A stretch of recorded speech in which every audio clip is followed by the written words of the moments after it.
If I heard that you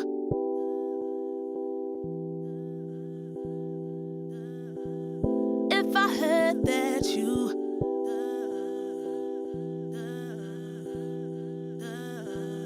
If I heard that you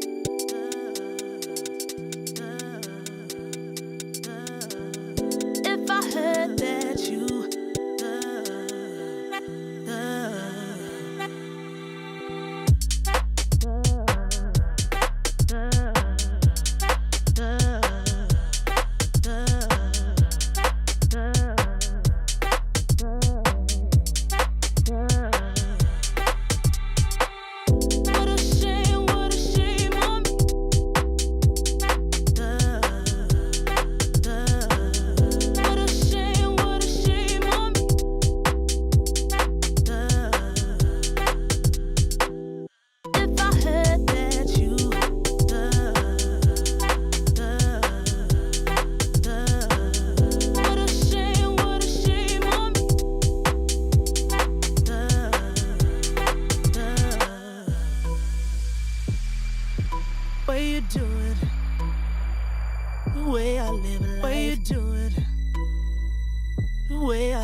Lately I feel I can't find my feet.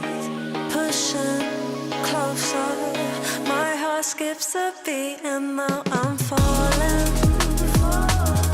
deeper than I fly. I can't control when dark against the sky. It's not so black and white. It's like I told him there's things that I can't fight. I just keep going.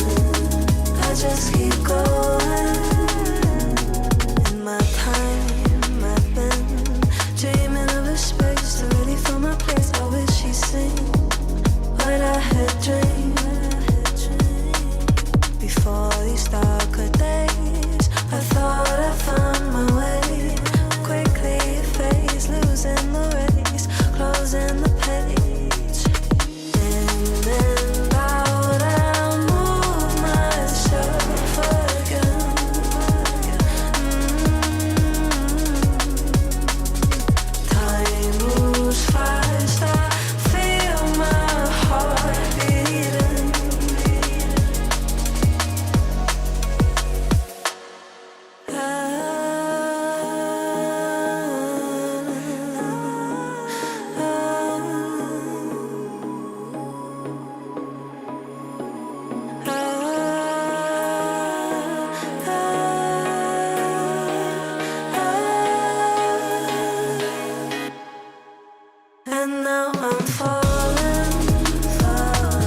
something like that.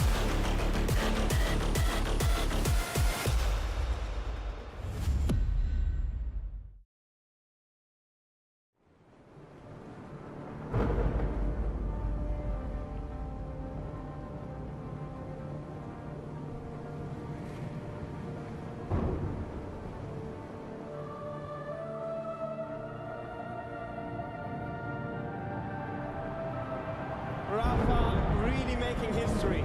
Absolutely phenomenal. And Ace is the champion of the Intel Extreme Masters World Finals. Storm's still not quite done. MC is going to take this fight, though. 3 seconds left. Last 2 rounds of action's got to start it well for ESC. And this is a massive move for Zez, but he's not content with just a Nexus kill. He wants to win. And it's all done. I'm Strolling with it. Unbelievable Rogue with a 4-0 victory over Classic. And they did it again in the grand finals. It's no Give it up for your Intel Extreme Masters World Champion!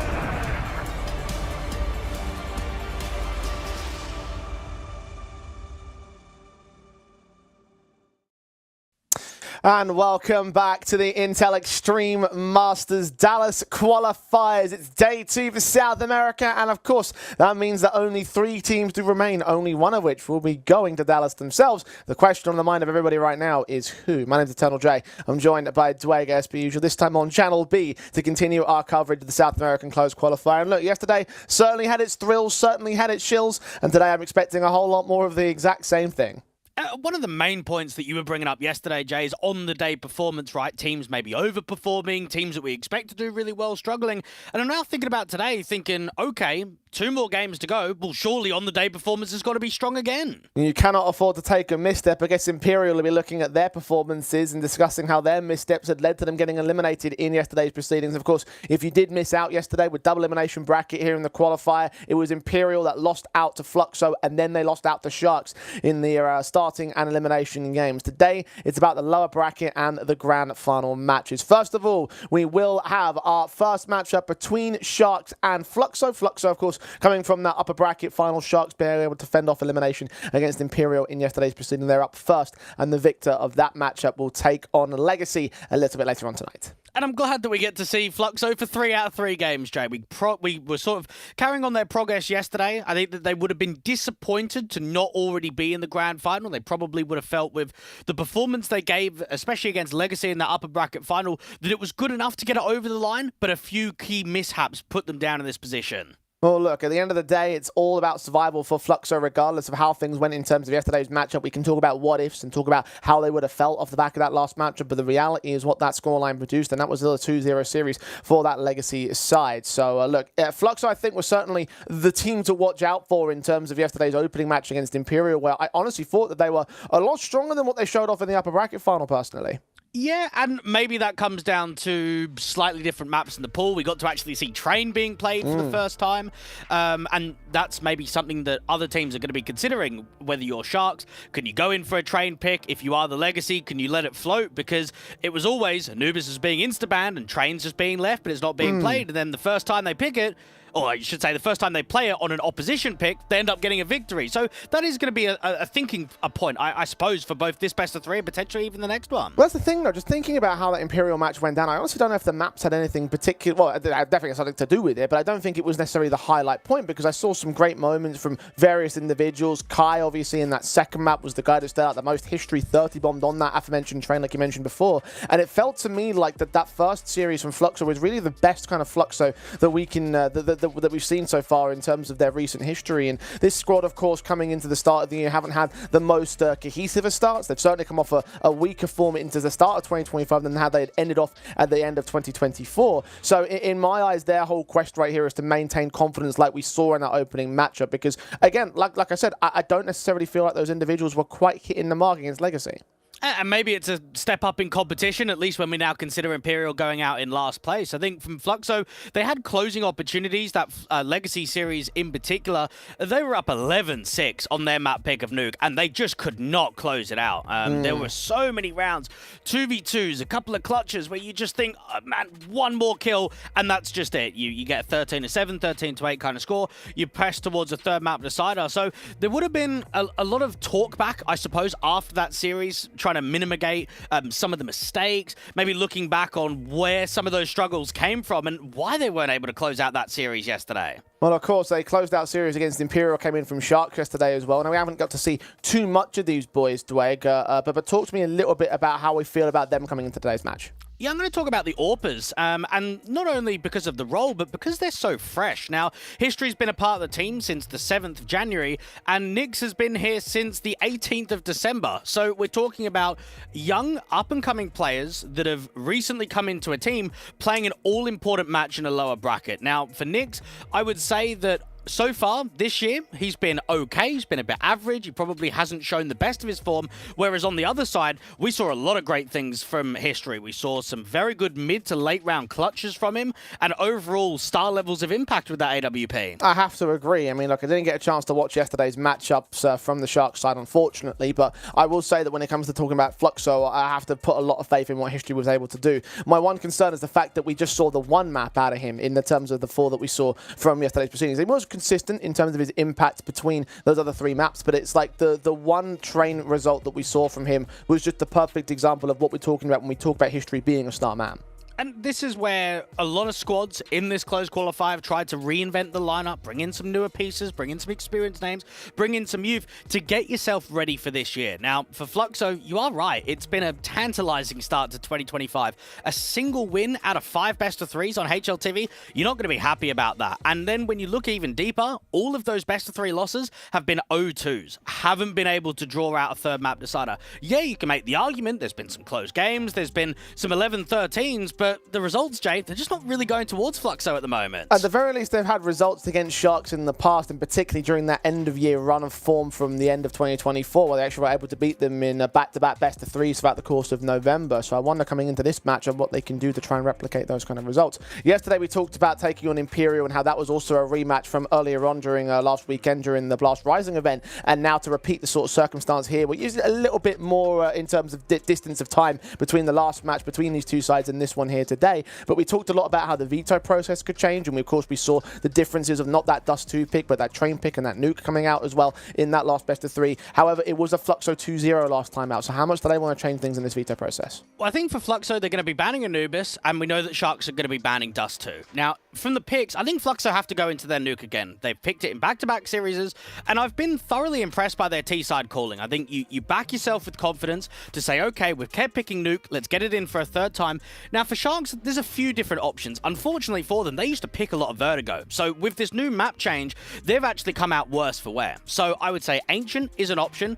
I would say that Nuke is also a map that you'll probably be happy to play. And then Train or Mirage could get picked out by them. Quite possibly. I mean, the Nuke pick certainly just come in from the likes of Fluxo here. And I do have some reservations about that, honestly, being a pick from the Fluxo side. Because yes, you are right about it being a good map from them. But it's also a 90% win rate over the last over 10 maps played. Most played map in the pool for the Sharks side. So it's a very formidable one to pick into. Sharks will go towards that Ancient second highest one and second highest played in terms of play rates and win rates overall, when Train gets banned out later. So we won't be seeing that as the third map in the series. No, so Ancient was, I guess, on paper, the most likely pick, just because it gets played the most in terms of picks in best of 3s. But we were talking about it yesterday that Fluxo have had a huge winning streak on this map. Now, yeah, you can say that History hasn't been a part of many of those officials. It's still a long period of time until they've lost Ancient. So with Nuke to start off in the veto, with Ancient to follow, I think we're going to get bangers in this best of 3. We're talking about 2 teams that are incredibly solid on both of these maps. Yeah, quite certainly so. I'm excited to see how the first 2 maps are going to play out. Inferno certainly looks like it's a decent little bit of middle ground between these 2 sides to close out in terms of the best of 3. So middling sort of play rates, middling sort of win rates for both sides. It does mean that maybe at the end of the series it might peter out, but you are right about how Nuke and Ancient could very easily go down. But I'm just sort of looking at, again, being the Sharks map pool and considering the wins that they've had on these maps recently, I just think to myself, man, those are some scary numbers to have to face off if you are Fluxo. It's true, but you also need to recognize the level of competition that maybe Sharks have been playing in. I mean, CCTs, couple of closed qualifiers here or there. A lot of the results that we've seen on Nuke haven't always been against the best teams in the local divisions. However, there has been a couple of good scouts. I mean, the Imperial result last night was a pretty comfortable Nuke. I'm looking at MIBR that they played in a semi-final most recently, went all rounds in regulation with a really solid CT half. So this is where Sharks have got to maybe prove we got invited via VRS. Ranking-wise, we're meant to be the best team here, so let's be making sure that we beat Fluxo. Let's be making sure that we're at least getting in a position where we can challenge for the spot come the grand final. Well, certainly for Sharks, they've got to have a little bit of pressure on them, being the fact that they are technically the favourite team within this competition. I know that you and I were debating that point, but it is basically how the VRS works. If you are looking at a Sharks side, being it's basically their tournament to lose, right? Because they are the team that you're expecting to win because of the nature of what they've had at the end of last year. The Philadelphia run was the key one that sort of set themselves up to be in this high-end position within the South American and rankings, right? And I feel like that, yeah, there are some good scalps to take. I think it's just the volume of maps that make me very scared. And maybe that is a little bit of like a hollow fear to a certain capacity, because you are right, they aren't the highest level of competition. But I do feel like that the fact that they've been able to dish out so much damage, and even dishing out damage onto Imperial in yesterday's proceeding as well, it's just a lot of recency bias towards the way that Sharks are playing out that honestly, I could actually see this ending up in a 2-0. I'm going to go 3-mapper towards Fluxo for me. Alrighty then, well, let's see how far that will go. Sharks on the CT side start as we get into the pistol to kick off our day. Our penultimate best of 3 of the South American closed qualifier. Downstairs go to Fluxo side. Into that B bomb site control initially. A little bit of damage being done by across the board, but very little in terms of the kill count. Pyria is now going for that bomb plant, and Kai and Nix can combine and get a couple of kills out of these frags in the corridors and down the stairs at Ops. 5-on-3 with the post plant involved, and Fluxo a backstabbing player that they're not quite ready for. Gafalo, very good headshot on Pyria. That takes something back. Can he get a trade to an even man standing? No. History just tries to time stall, and now for Nix, you open up the single door but just get peeked upon. Koala's hoping for a fight, but nothing's really presenting. Nix on the other side, up against the Julies. Excellent start from Fluxo. I love the utility usage that went towards the double doors and into the observation window. You've got the single smoke, you've then got the molly. They do everything in their power to block and slow down those rotations to getting into key pods. Very quick kills coming out from Nix at the end of that round. Fluxo, very confident pistol take of the T side, and it's a lot like what we saw out from Imperial yesterday, or against Imperial yesterday, rather. I don't remember how that loop went down against Legacy, though. That's probably another thing that also has me a little bit concerned about Fluxo and their level of form. He's great in that first series, not so fantastic in the second, although admittedly an 11-13 loss. We'll start things off on the positive foot here for the T side of this map. Only USPs for the Sharks to contend with. So just want to ask quickly, Jay, you mentioned you could see this being a 2-0. I'm guessing a 2-0 towards Fluxo, right? I mean, look, it depends really on how Sharks are gonna, how confident Sharks are feeling, I think, in this one. Again, I'm looking at those map win rates, and I'm thinking that it can be a very scary situation if Fluxo lets us get out of control. And Fluxo are my favourite team coming into this matchup, so much of a threat's going to get generated by the Sharks side as this matchup rolls on. Nothing in this round, though. Yeah, Fluxo got themselves in a very comfortable state out there on Nuke yesterday versus the Legacy organization. They won pistol, they went up 3-0, they ended up going 6-6 at the turn, and then one first pistol, one first gun round, one second gun round, got up 11-6, and when you get to that kind of scoreline marker, you feel as if the game's done. You feel as if it's closing time, you're not going to have much threat. And then we just started seeing Legacy come back round by round. Lack of tacticals were coming out from Fluxo, lack of adaptation, and in the end, the game got stolen away from them. So a fresh mentality and a new mindset is going to be required for this series today.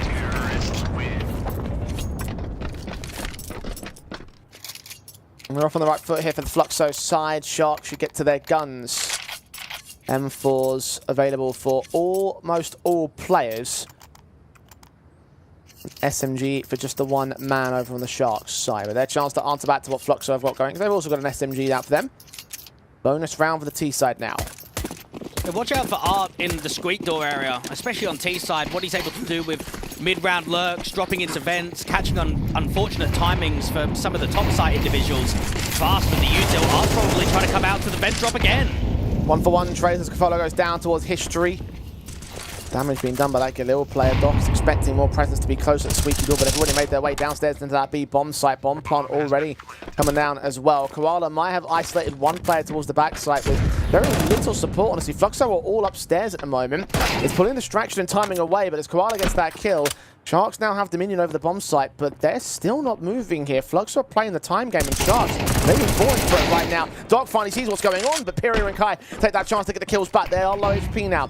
Nyx and Koala on the bomb site, on the defuse. They're going to hold it down all the way with the smoke involved, and all Koala getting Pyria. And there's been no way they can make their way forward. In from Decon, no! Nyx comes up with a flank of ages, and that can seal it now. There's no kit left for Koala, and no way for Sharks to hold the defuse. It's 3-0 on the trot for Fluxo. Well, they can count their lucky stars that there wasn't a kit in play, because otherwise that round is just over straight away. I'm surprised that History's tried to move there.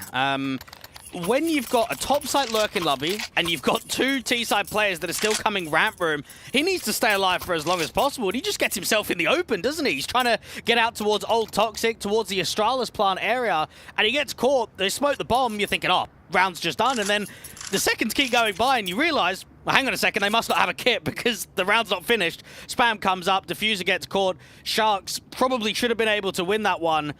And Fluxo, I like the intent of the vent drop, but it did look a little bit uncomfortable in the post. Really started when the resistance was posted by Sharks and never really truly got control there for Fluxo. The tacticals are called in from the CT side.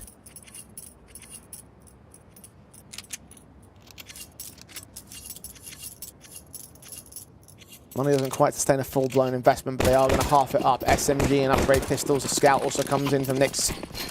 Mention his AWPing potential. Let's see whether the lesser sniper is going to do much great work. We have seen some great scout moments over the course of these last couple of days, Blake, so see if Nyx can add to any of those lists. Art, first man in, however, it's RDM with the first kill for the CT side, but Art, two easy pickings of that AK. Versus the pistols, you're not too shot.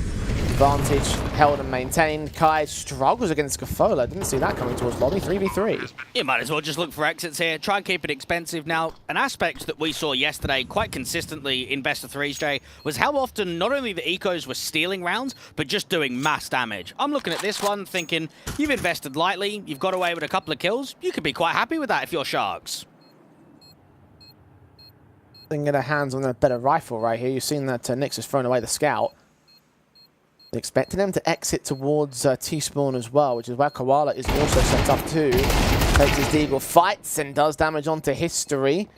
Nyx is ready for them. Here's them coming. The roofs. Eventually damage will get done towards the next player as well. Damage is only so good for it. They do end up wiping a few players out in that one, so it's an expensive one for Fluxo. It's a very good eco, and Sharks now just need to start containing the door area and working opening picks. Fluxo have been extremely aggressive across the majority of these first 4 rounds. When I think back to that Legacy series that we had yesterday, it was quite slow. They were happy to be quite tempered. We saw quite a lot of mid to late round A splits, and they've come in with a change of pace today.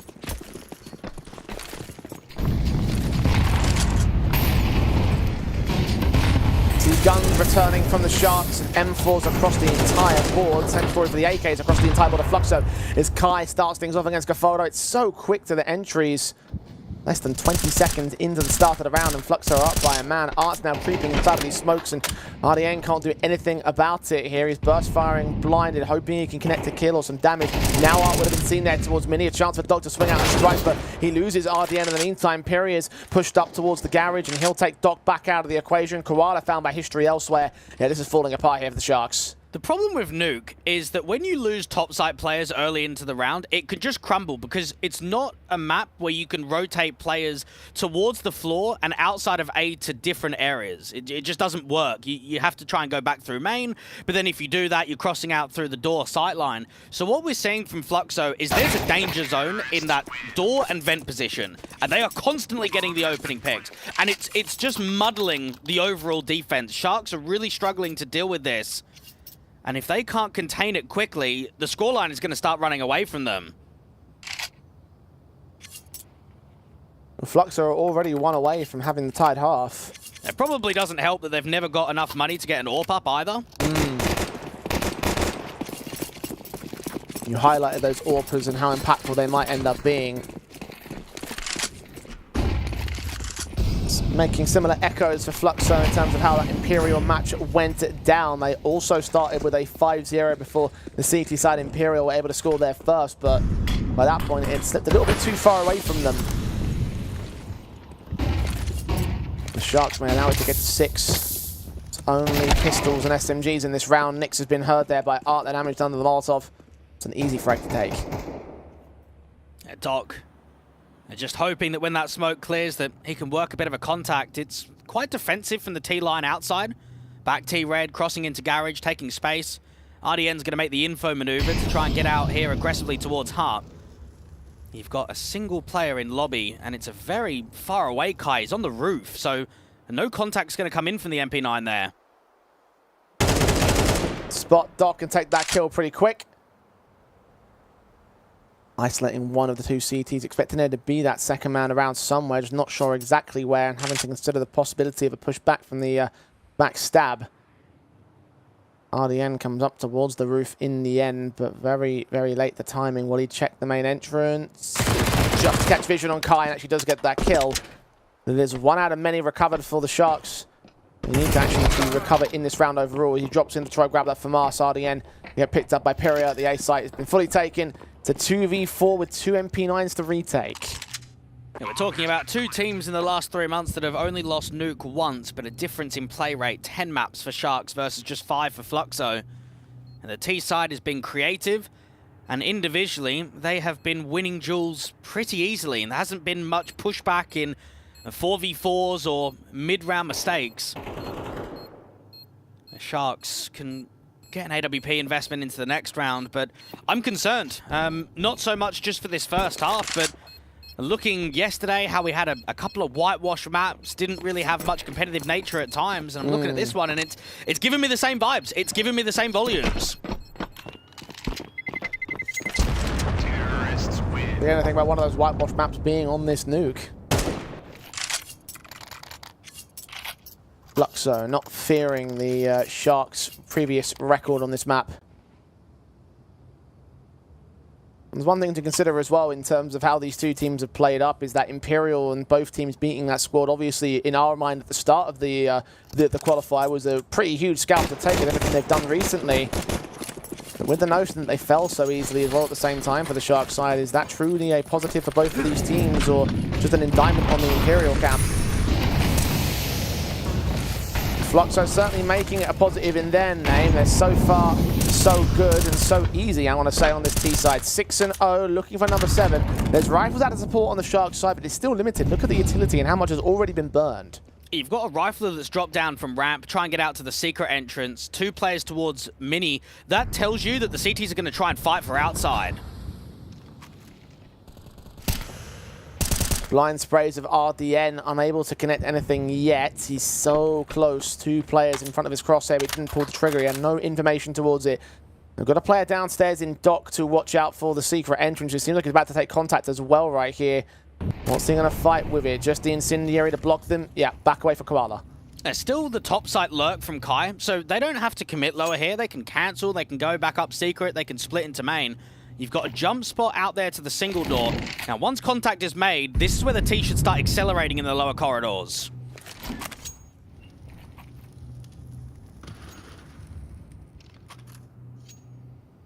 Time running short on Fluxo. Nyx to check these corners. Peria to try and walk forward. And Nyx on the CT side is AWP's watching so intently towards the ramp. Entrance, Koala! Oh, that was a sitter. Now Doc's going to try and recover it. Low HP on Art, but his other teammates are the next big concern. All out of decon already on the bomb site. Doc can't stabilize the spray, so the man advantage tips the way of Fluxo once again. And Kylie's running for Nyx. Gets his kill. AWP dropped. Everything going the way of Fluxo here. Yeah, that is just a moment that may explain what's going wrong for Sharks. It's an unfortunate timing where it looks quite promising. You've got Art with his back turned, you're trying to strafe out, and Art slightly goes to the right-hand side, so you don't quite have an easy kill against him, but it is a whiff spray. And maybe I'm even taking it too light on that one. When you're 0-6 down, you really need to be capitalizing on those kind of kills. And would have time stalled out the bomb plant, would have drawn more time for rotations, maybe allowed Nyx to at least get down from ramp before Kai came in on the lurk. 7-0. Sharks just can't even contest at the moment. No, not at all.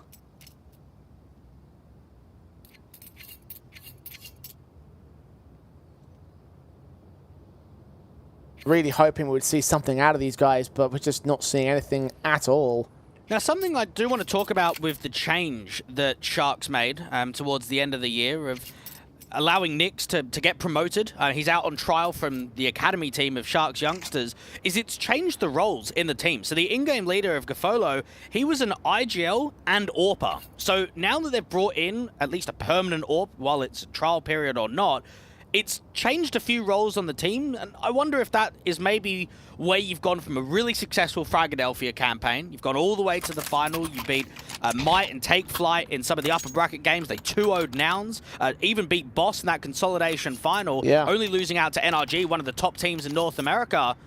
Is it now going back, changing roles? Is it hurting them?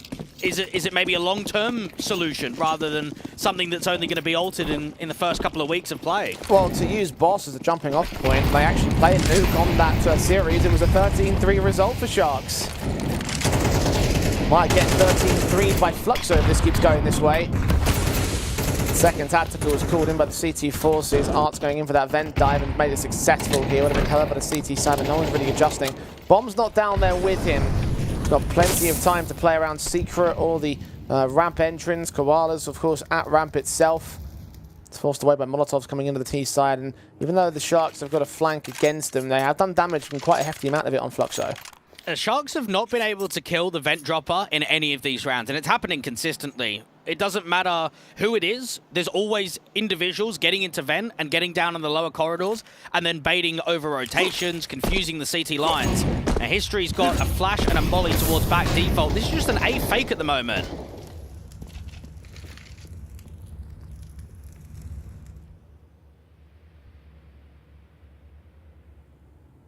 .45 seconds to make something happen for Fluxo. Koala's going to catch off Art as he finally gets caught off guard. Still drawing attention towards himself. Nix can take that chance to strike, but Kai and History trade them back. 3-on-3 with all three Fluxo players now being heavily tagged. Pyria's flank starting to press on towards the upper bomb site. Will he get RDN though? He's hiding inside a hut unknown to the Fluxo side. It's going to take too long for him to clear out all of these positions and get that bomb into a safe position to rotate towards. But it might be their only option here. History moves on. Shot down, sprayed through. That FAMAS comes up. Kai now moving up. The bomb being heard. The footsteps being heard as well. Kai can get that trade back, but prioritizing the plant out in the open to Gafolo, who gets that trade in, and the Sharks can finally win their first round. It's probably the best position that you can hold on A if there's any kind of a lurk attempt, because it takes so long for the clearance of all the bomb site, the back of closed van, out there at default to finally come in from Hut. Load time on the clock, and just a bit of X factor, a bit of individual moment of not just one impactful kill, but multi-fragging up, making sure that no more can be taken away. The Sharks win their first, but how quickly are Fluxo going to be able to respond? Guess we'll find out in due course. Straight in for Pyria in the starting frag of this round. Gafolo is going to be first to fall, the ending man of the last round. His teammate also outside, can't support. Doc unable to get much in the silo entrance as RDN peeks in towards the upper bomb site, dealt with by History in a quick orb shot.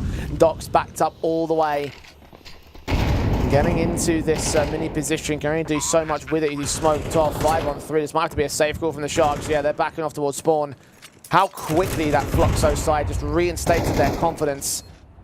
There's more things to fear for the Sharks. Now, something that we talk about quite consistently on European broadcast, Jay, is conflicting playstyles, okay? Certain teams struggling against other teams because maybe they're more pacey or they're more passive or however the chemistry might run. I wonder if there's something between Fluxo and Sharks which maybe doesn't detail local results, but details the performances between one another. Just the overall stylistic clash is giving Sharks barely nothing in this map of Nuke. It's a decent map for them. I'm looking at some of the individual ratings.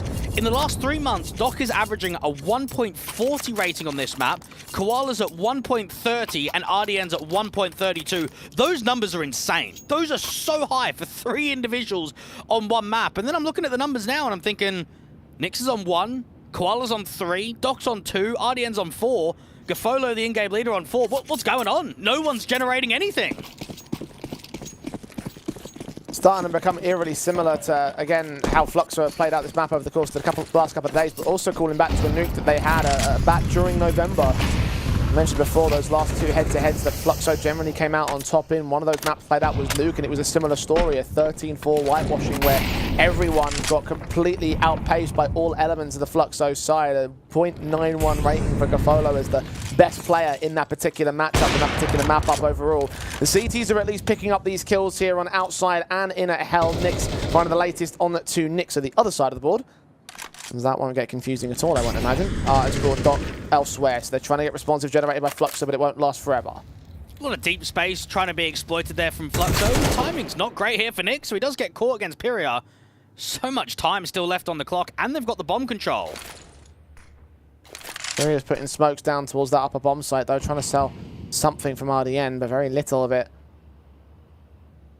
It's going to get bought here by the Sharks' side. They're going to continue to remain grouped up here, Fluxo, and start rotating back towards lobby. RDN starting to read this, though. His head is turned towards Squeaky Door. Gafolo on the outside is going to start flanking. Now, last time that they took a contact and went back into A in the late round was the only one that Sharks was able to win, and that's where RDN got the multi-frag in at Heart. I'm trying to clear out all of these cubby quarters. 30 seconds does give them adequate time to keep contacting in. But how do you get the bomb down? Do you tap? Maybe try and draw fights rather than get it down straight away? 20 seconds. They might not have the luxury to do that. Pyria's leaning. RDN seen, found, shot to a dink. However, the adjustment's not quite there for him. Gafolo can get that one train and quick rotate back towards Heaven as History gets the bomb down. But now he's got to deal with an attack on 2 fronts here. I remember how good History was yesterday in the 1vx's, especially against the Imperial side. But back at lobby, nothing seen. Folo making noise up in the rafters, trying to force History into a peek. He dives down into the lower portion of the bomb site. The shot does get baited out. History knows their player coming in. Good shot close range against Gafolo! And the no-scope lands for him to have a clutch, a 1v2. I think one of maybe about 4 or so he's had in the last couple of days. And beautiful stuff from Fluxo's main AWPer. Once again, 9 on the board as they continue to run away with this. And any time a new player enters an organization, Jay, I like to be quite a critic in certain areas. Okay, what's he like in the opening kill department? What's he like in man disadvantages, late rounds, high pressure? I've noticed out of all of the elements, it's the clutches and late round. When pressure is high, that's when History does his best work.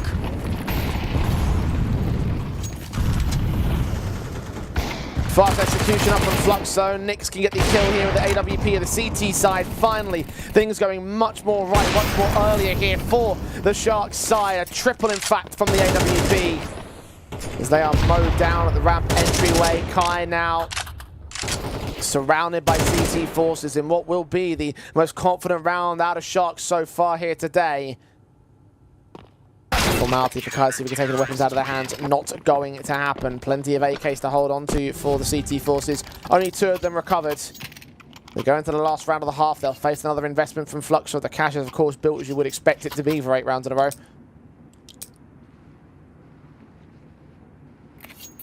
And still looking for that 10-2 half.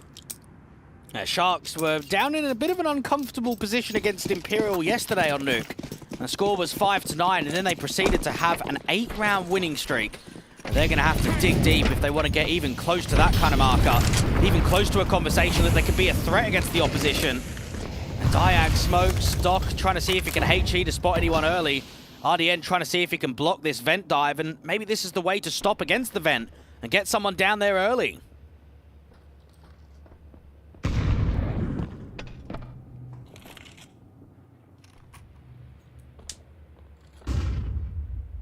Secret control from the majority of players of Fluxo.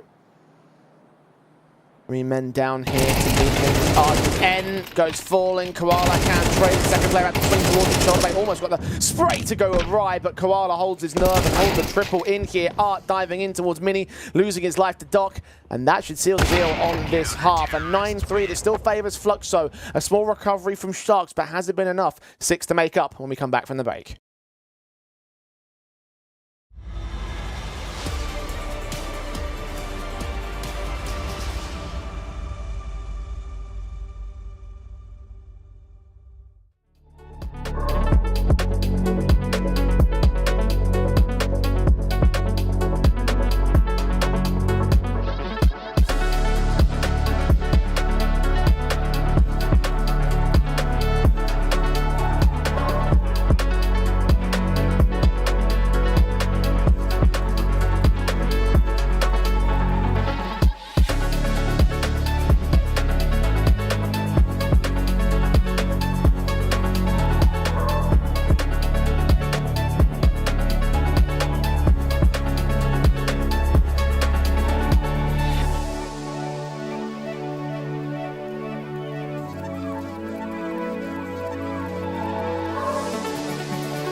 We saw two different nukes from these two teams in their previous matchups, but it seems like Fluxo are going to repeat their previous performances. At this juncture, they are 6 rounds ahead of the Sharks. A lot of room to make up on that T side, Dwayne, and very little of it was found on their T side against the Imperial camp. Set with those pistols in, the Julies out for 2 individuals on the Fluxo side. Oh, triple grab. This is the perfect trap. Going to follow with a decent headshot of the Glock. Koala's going to follow it up as well. 5 on 3. History's running out of ammo. Finally going to get overwhelmed. It looks like the Sharks have walked their way in and walked their way back out of a very dangerous situation. Pyria can get RDN for 1 decent trade, but now they rotate. The Sharks heading back to that A bomb site. Is Art going to be ready for them on that wraparound? Or dive back in towards Squeaky, try to catch Koala off guard, but it's a kill for the Glock instead. Imperial is now left to do it all with an ace. It's a rare occasion where the ramp stack does not work out. 3 individuals, all on a bait and switch. You could not have drawn Sharks any better towards that position of the map, and instead players just start dropping very quickly. Imperial is the only one to get a single kill. And Sharks, you'd have to say, it's a decent recovery. They were down 1-9. They've now got themselves 4 rounds. They've got a little streak. They've got a positive start in the second half. They need to ride this momentum, though. They need to make sure that they're not being reset on this potential force fire round that Fluxo can bring in the next.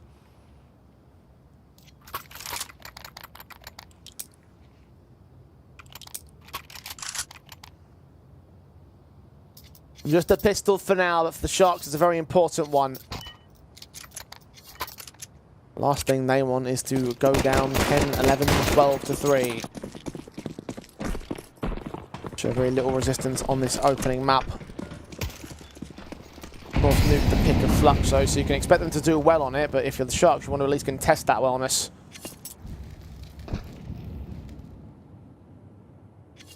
Fluxo still well and truly in the driver's seat. I don't think they're going to be able to hold much in terms of this round as basic eco pistols. We talked about the potential of the eco steals in the matchup.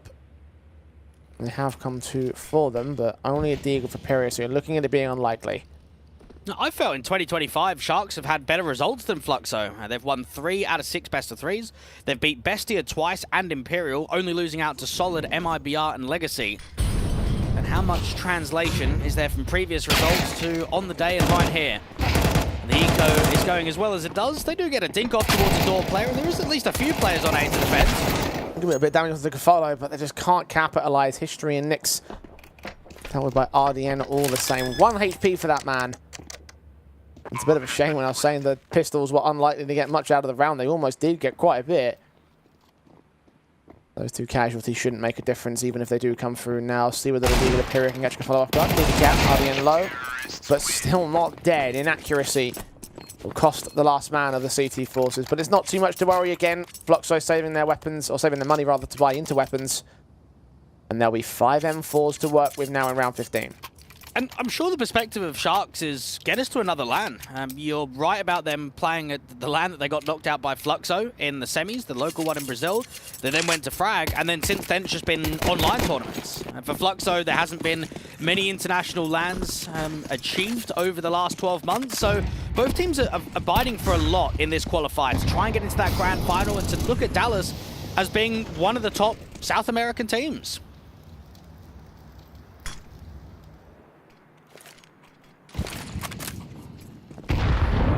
Sharks playing outside. Look at how close he's going to get. Trying to fight on towards Nyx, but RDN fast to return fire. The blind fire, Kai, though, just barely catches Doc.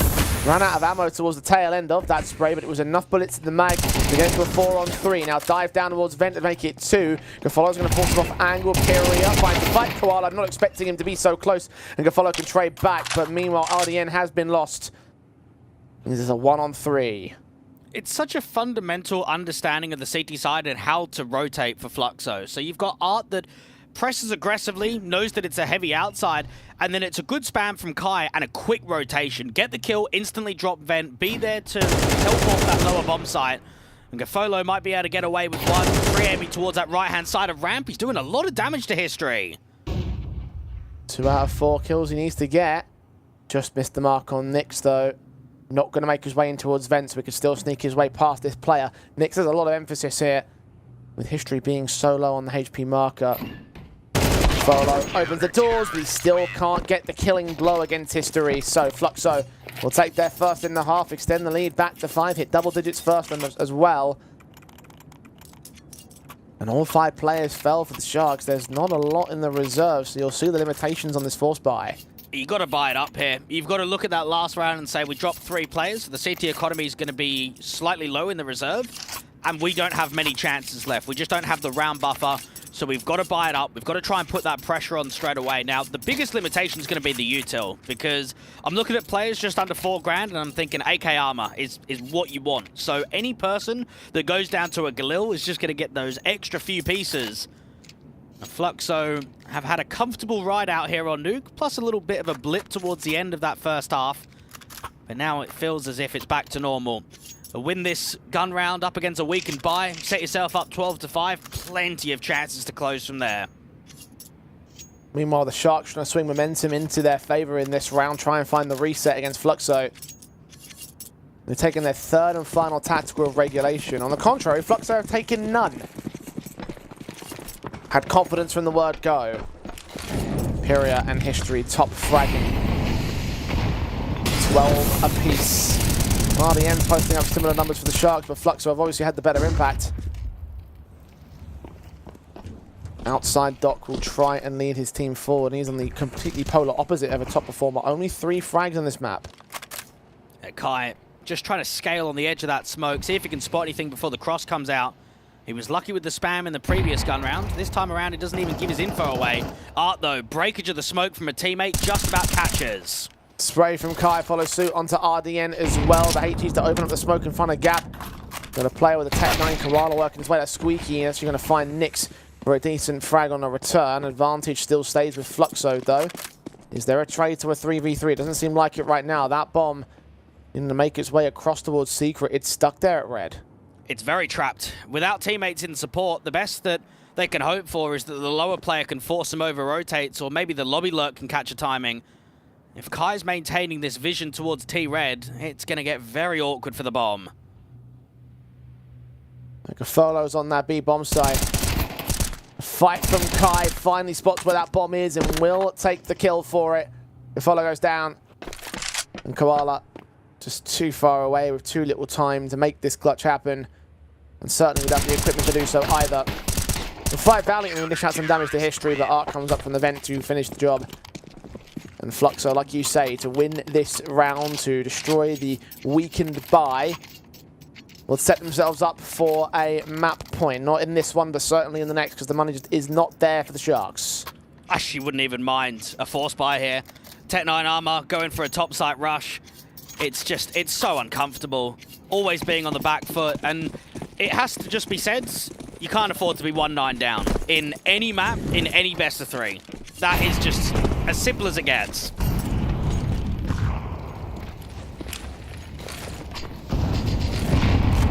See how Sharks are paying for those transgressions and paying for the lack of performance in those circumstances. Even Doc, highest rated player so far this year for the Sharks. He's been pivotal to a lot of their success in best of 3s. He's been the one that's leading the charge from raw impact from a rifle perspective. Nothing being generated from him today. I looked at Sharks coming into this match. I'm thinking they were going to show some resistance. I looked at the win rates they had on this map, thinking there's got to be something there. But if there is, we're not seeing it in this map up. Somehow turns back into RDN, is fortunately overwhelmed by those pistol players. The numbers game heading towards the one isolated player of Fluxo. An M4 that can now sit in Sharks' hands, but now got to convert it with no armor into the round. Yeah, Art made a bit of an unnecessary info play. They know that they're up against a very weak buy, and he's given away an M4. So if the Glocks can bait properly, this M4 might get another kill. Good kill from Imperia. Nyx goes down. Doc unable to find the angle of attack. Eventually, he also takes his head, taking things off. The follow next to face and next to full. Triple now. Quadra not quite landed, but Koala will not be making it out of this one alive, regardless of who takes the frag. It will be 12-5. Map point for Fluxo. 7 map points over the Sharks. This looks extremely good from the Fluxo side and a very positive way to start off this series. It feels like their map pick is almost locked in, almost guaranteed to be locked in right now. And it's been such a quick game, not so much from the scoreline, but even looking back to how some of those T rounds were going from Fluxo, they were getting 4v2s within 20-30 seconds. So the actual time of the rounds have just been so much quicker than what we were used to yesterday.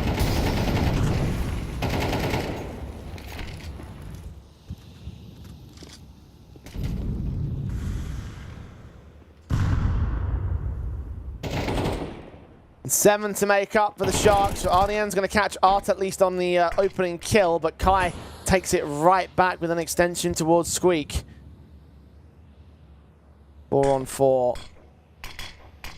Re-smokes up as well to ensure that Squeak door doesn't get contested at all. Nyx starts to face in towards Lobby, getting the kill on Koala. Nyx to the T side as well, top of the hut, top of the roof rather, going to try and bear down upon them with an extension. Meanwhile, outside, Doc's going to continue fighting. Nyx of the CT side has gained his kill. Follow, low HP, Pyrio seen him, dead. Nyx for Sharks, 1v3 situation. Seen history, history seen him.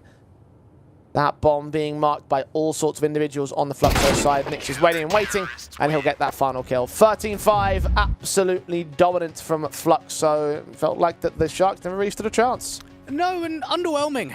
Anytime you have a day 2 matchup, you're kind of expecting a real competitive affair, right? That you've had your day to reflect yesterday, to work on the improvements, keep the momentum, allow the positivity to be high, and you've kind of just come into Nuke and you've given us nothing. It was a very underwhelming and flat performance where it didn't even at times look threatening. Yeah. So not a great sign from Sharks. It looks very similar to their opening game that they had yesterday against Legacy, where they were down, what, 2-10 at the half on both maps. I'm looking at today and I'm going, it's not 2-10, but it's 3-9. Basically the exact same thing. Yeah, for all intents and purposes, you can make that equation. You can look at that similarity and just be like, right, well, that's not an encouraging sign for Sharks. And I know it is their opponent's map pick, but again, they've played it 10 times in the last 3 months and won it 9 of those times. I would have thought they would have had something. It's like some of those map-ups have been one-sided. I know, again, the level of competition isn't quite as high as a team like Fluxo, but just the fact that you're taking those confident sort of map-ups to me implies that you have a solid game plan on how to play this map-up. We just didn't see that at all. We didn't see those stars getting involved. You mentioned some of those high-rated players like Doc never really able to engage in the server, and we saw the complete contrast from the Fluxo side, at least 2 players leading the charge on those frag counts. Like, to me, it felt like a complete contrast of 2 different levels of form, and it feels like to me that Sharks have not come into today prepared.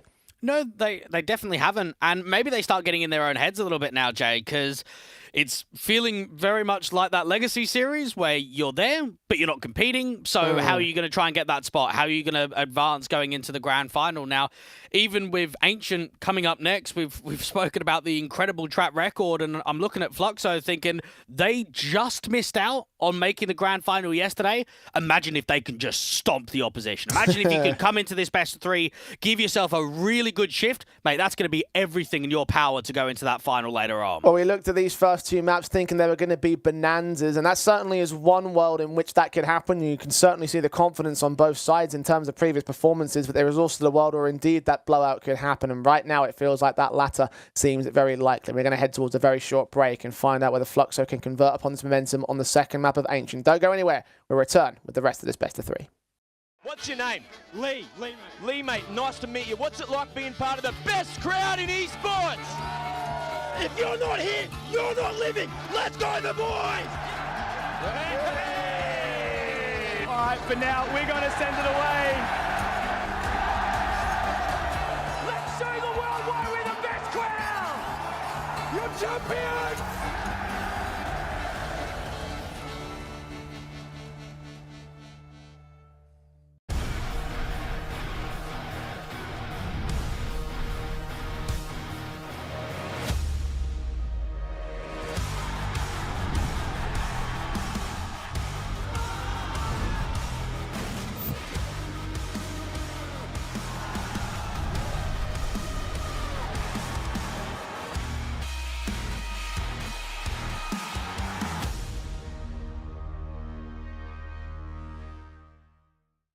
Think you've seen it all? With Face It Watch's Point of View Selector. you can experience the game from any pro's perspective. Use the multi-view feature and customize the stream with up to 4 angles. Control what points you see while earning rewards. Drops are activated and lucky winners will receive FaceIt points. And if you ever miss a match, VODs are now available. Get instant access to demos with multiple POVs and commentary. Watch it, control it, face it.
Well, situation certainly looks pretty dire right now for the Sharks, unable to get much of anything on the first map of the series. A complete domination from Fluxo on Nuke, which was their own map pick, credit to them.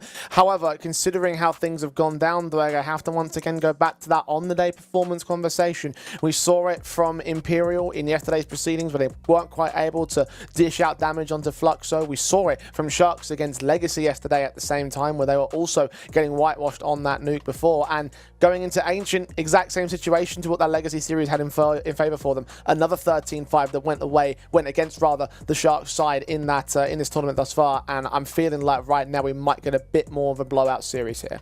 I agree completely. I do not have any faith in Sharks. If they held weight on Nuke, I would have said this is going to go to a third map. I would have been convinced that we were going to Inferno, but they showed me nothing. And you look at the winning streak and you go, mate, this is pretty good. A lot of individual score lines from the numbers, sort of not going to double digits. But then I look even further and I go 24 maps of Ancient in the last 6 months, and they've lost 4 of them. 2 towards Sharks, 2 towards Reds, Canids, and everybody else they have been beating. So for Fluxo, this is a good map in the pool for them. However, this is a map that we've seen be quite competitive in the past, and one that Sharks can at least show that they can offer a lot more than they can on Nuke. I'm just looking at that undefeated streak we've seen from Fluxo, and I was thinking that that's probably going to be a bit too much to handle, personally. That's the way that I sort of see things. No, don't say that, because you just told me about Nuke and the 9 wins. No. I mean, look, certainly, that is how I thought at the start of the series. Okay. Having seen what I've seen now having seen what I've seen from the Sharks and the way that they're performing, I feel like that Fluxo may have had a lot more licks than even I expected right here. I thought the Sharks were going to come and compete, and it doesn't feel like they've done that thus far. Now that we've seen them do what they've done there from the Fluxo side, I'm taking another look at the information that we have available to us, and I'm thinking, maybe I might have misjudged that at the very start of the series, and I'm happy to hold my hands up and say that at this stage. I just think that there wasn't a lot of impact being generated from the Sharks side. They very, very few times had opportunities available to them. Even the guys that were top performing, like RDN, top fragger of the server for his side, he still went negative. There was only so much behind them. They were outclassed on rating on almost all players from the Fluxo side. So there needs to be a lot of massive fundamental improvements if they want to bounce back. And look, maybe their map pick is the place to do it in, but I'm not convinced, unfortunately. Yeah, looking at numbers means absolutely nothing in map 1. When you're down 1-9, mate, you're just getting farmed, aren't you? Like, it doesn't matter who's dropping what numbers, who's dropping what ADR. You've just been owned. So going out on Ancient, what you're hoping for is a little bit better team play. I mean, you have to recognize the start of Nuke, it was just door pressure, round after round after round, dropping vents, opening kills. On Ancient, it might be a little bit more difficult for Art to work a certain area and say, that's going to be our death zone. That's going to be the area where we're constantly squeezing something. It's one of those maps where it's a bit more broad, right? You've got your mid takes, you've got your lane influence, you've got your ramp. So I would say overall, you probably won't have as many opening deaths for Sharks. It will probably be a map where it starts giving a little bit more team cohesion in the mid to late round. For Fluxo, though, chemistry looked good on map number 1, and their momentum's going to be very high. They've got to come into this one and say, we have blown them out on Nuke. Let's not drag this out. Let's not have to play Inferno, because I'm thinking if it's a Fluxo Legacy Grand Final, it's probably going to go quite competitive. It's probably going to go 3 maps. Do you really want to be playing potentially 6 maps? No. You want to get this series over and done with as quickly as possible and get yourself set up for that final. Especially because, as well, with another added factor as well as the fact that this match is set to start on the dot. You know, it's bet to decide on that one time. There's no accelerated schedules today, so in 3 hours time from now we will begin in that particular series. So to be out in 2-0, give yourself a 2-hour break to really focus on getting the one up over Legacy, to look back on that series from yesterday, to look back on whatever Legacy have got to bring to the table, and just to figure out the game plan right there. If you're Fluxo, you've taken a look at that as like a huge potential margin of improvement and a margin gap in which you can utilize to go into that grand final with and just carry its momentum on with preparation as well at the exact same time. I will say that Ancient is a map that, again, we have seen on record between these two sides in the past, in that last head-to-head where it was a 16-14. So in terms of not letting it drag out, I mean, history doesn't speak towards that. Again, last head-to-head was back in November, so times have certainly changed from that point, and I don't know whether or not the Sharks can make that happen, but again, it is their map pick in this series, so I'm hoping that they're coming into this one with a much more solid game plan. even for Sharks, just to show that you can be competitive is probably a positive sign moving into 2025. You've got a long-standing core that's been together for around a year.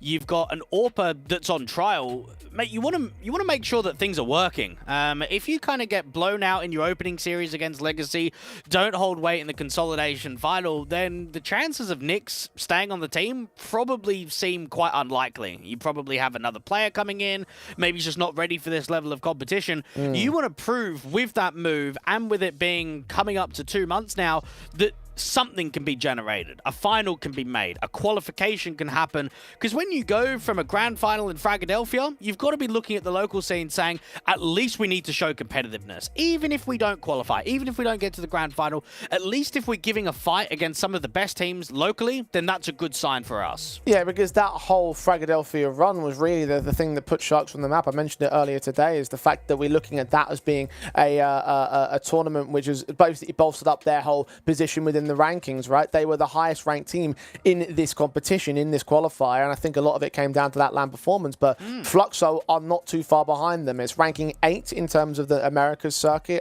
in terms of the Americas VRS ranking 9 for Fluxo. So this is a very closely contested match when it comes to that particular dynamic and that particular way of looking at things. And for the Fluxo side, look, they certainly are proving that they might actually want to see if they can usurp this ranking here today with a very confident win over the Sharks, and certainly proving that they will be able to earn that particular one-up over this team. And for Sharks, they've just got to almost tape map number 1 and just forget about it completely. It doesn't matter. It was the opposition map pick.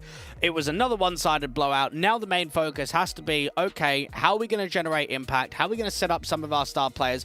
I'm looking at Ancient. Doc, again, is the top performer. He's the guy that's involved in a lot of duels. He's the man that's going to open up and create moments. He's going to be the one to get 5v4s, to be the one in the mid to late rounds of closing rounds down. Now, when you have a bit of a disappointing performance on Nuke, it goes back to the in-game leader, and you have a look at Gafolo and you go, okay, disappointing performance. How can I get as much out of my star players as possible? How can I try and set up some of these riflers to have a bit more success? Because you've seen it in the previous head-to-heads. You've seen it in some of the map scorelines between these two. Sharks can compete. They just didn't do it in map 1 today. Well, you're looking at Doc, obviously, to raise his game in terms of him being one of the star guys for this roster, but even just thinking about how he ended off in that last map, just to raise the basement right now for the Shark side, he was the bottom fragger, 4-12 in that last, over on that nuke. And I think you mentioned as well something of the fact that he was like one of the highest rated players on this team for that nuke performance as well. So it's like going from that level of underperformance to going from literally the highest position possible on the team to the lowest position possible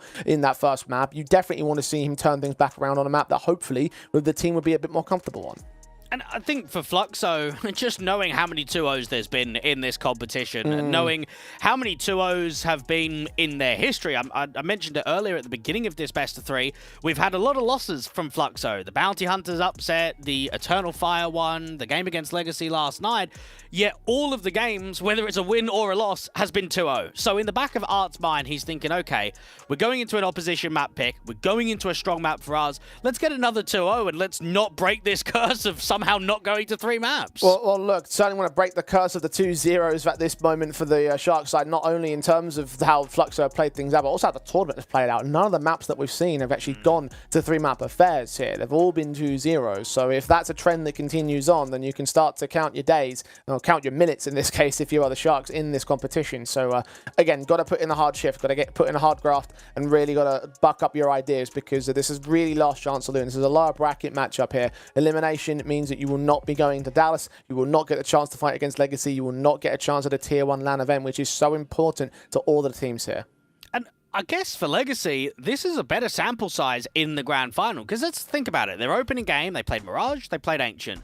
Then when they took on Fluxo, they played Dust 2, they played Nuke. So it's a variety of maps in the pool. Then you've got a best of 3 today where you get to see Nuke again, you get to see Ancient again. You start to see where maybe there's been certain weaknesses from Fluxo, because if you are Legacy, you're probably thinking that Fluxo is going to come out on top. You think even if there's a return from Sharks on this second map of the series, it is still going to be Fluxo to take it and move us into the grand final. So the more sample size there is on maps, the more idea that you've got between these squads, the better it's going to be looking looking at a grand final perspective to say, hey, we've come from the upper bracket, we're going to have the advantage moving into that final. I mean, look, I was talking about the fact that Fluxo could take a 2-hour gap between this series and the next series if they get it in 2-0 to prepare for the Legacy side. If you're Legacy right now, you're watching this match and you're looking at things and how things are going down. You're like, right, okay, this is what we're going to do. This is how we're going to play this matchup. This is how we're going to work our way in against this squad and how we're going to replicate our 2-0 performance. Because if my theory is correct and this whole competition has been down to how teams are playing on the day, then you want to be prepared for how Fluxo are playing here today. You want to be prepared and ready to deal with them just like you were yesterday. And there's only one opportunity to do that. It's to watch this match here and now, to get a feel for who's been the biggest threats, to get a feel for how their strategies are working for them in terms of those individual maps, and to just expand that sample size like you mentioned before from yesterday's proceedings, from the Imperial matchup, and now here against the Sharks side as well. So yeah, look, obviously it does play in towards the Legacy hands to a certain capacity, but look, just got to try and deal with the circumstances as they come here for both teams that are in the server more immediately. One aspect that we haven't even spoken about is recent 3-month officials in terms of events. We either see Fluxo going out very early or going very deep. I'm thinking about the DBE LAN. They went all the way to the final where they beat Solid, didn't even drop a map. Blast Bounty went out in last place, to be fair to them. Took on Eternal Fire. It's a rough draw. You go into a CCT, you win the entire thing. You get invited into the round of 16, you beat everyone. You then go into your next CCT without Zevian, which is when History joined, and you get upset. You go out in the round of 16, you don't even win a map. The exact same conversation for the Blast qualifier. And now I'm looking here at Dallas and I'm thinking, right, well, we've already got a few games under their belt. They're already 1-0 and up in the series. Well, this is looking like, once again, it's either go out early or make the final. So, logical sense, let's make the final. Let's push on for another deep run. I mean, if you want to take that even one step further, you take a look at those successful tournaments, and there were 3 back-to-back tournament wins between the CCT South America event and that DBE LAN that you mentioned a moment ago, like all championships for this Fluxo side. So if you want to take it an extra step further in terms of that pattern recognition, then, well, consider how much Fluxo may stand to gain here if those patterns truly are a thing. For now, they have to deal with the Sharks side. They have to get past them and try and make this a 2-0 series. It is the Sharks' pick of Ancient up next. Let's see how far the Sharks can make this comeback happen, whether or not they can turn us to a third map, or whether Fluxo will beat them to a pulp once again. Pistols are live. And Fluxo having a very high round win percentage on T side of Ancient in the last 3 months, 55.7. Nyx up at Shelf trying to take contact against the T's, and Koala's the one to win out the first. And Kai to drop. Pistol wins have been pretty good for Sharks over the series thus far.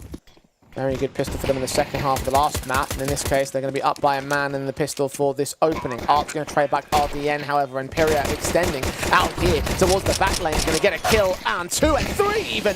Doc with a headshot from behind. Koala can trade it, but he runs right into, or his teammate rather, runs right into the firing squad of Fluxo. They know that Koala's back there. There's only one place the CT can be. Having full control here, Fluxo will take the pistol. And you'd be furious if you're Sharks. It's a positive beginning. You're taking map control away. You're trying to fight the T's head on, and you win the opening duel with Koala up at Shelf to deal with Kai. Players are trying to rotate out to position, and it's just a long player, isn't it? Piara getting away with so much damage. Art doing the exact same thing. So while it was a positive beginning, it was not a positive result. Positive pistol for Fluxo. Exactly where they want to be, continuing to hold this dominant form over the Sharks side, continuing to make mincemeat of their opponents. It might have started well for Koala, but that's the only positive that they have right now on the Sharks side. Fluxo will look to convert upon the eco pistols, and these pistols have tried to throw up a threat over the course of the series, but yet to actually find an eco steal. Yeah, it seemed as if it was going to be fast into the A, and Koala gives himself a flash and doesn't see anything. A lot of pistols out here on A. I'm expecting 2 kills at max. I'm not expecting any more than that. A little bit of damage on towards Pyria there in mid. Now the T's are going to start walking.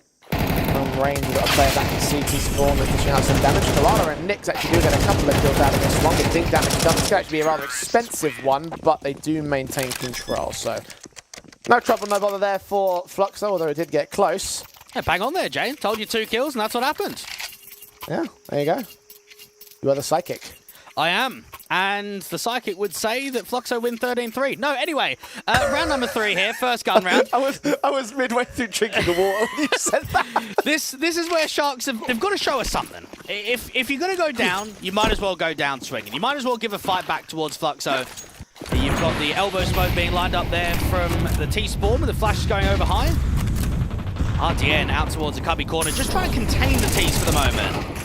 Oh, flashbang, perfectly timed from history. Can allow Pyria a couple of kills. Koala having to get those trains in, but they've lost so much here on the Sharks side. Fluxo are into the A bomb site as well, knowing that Nix can come in, asking to hear those footsteps, take the fight. Koala trades it, Kai drops right back in, and this is an overwhelming take from Fluxo.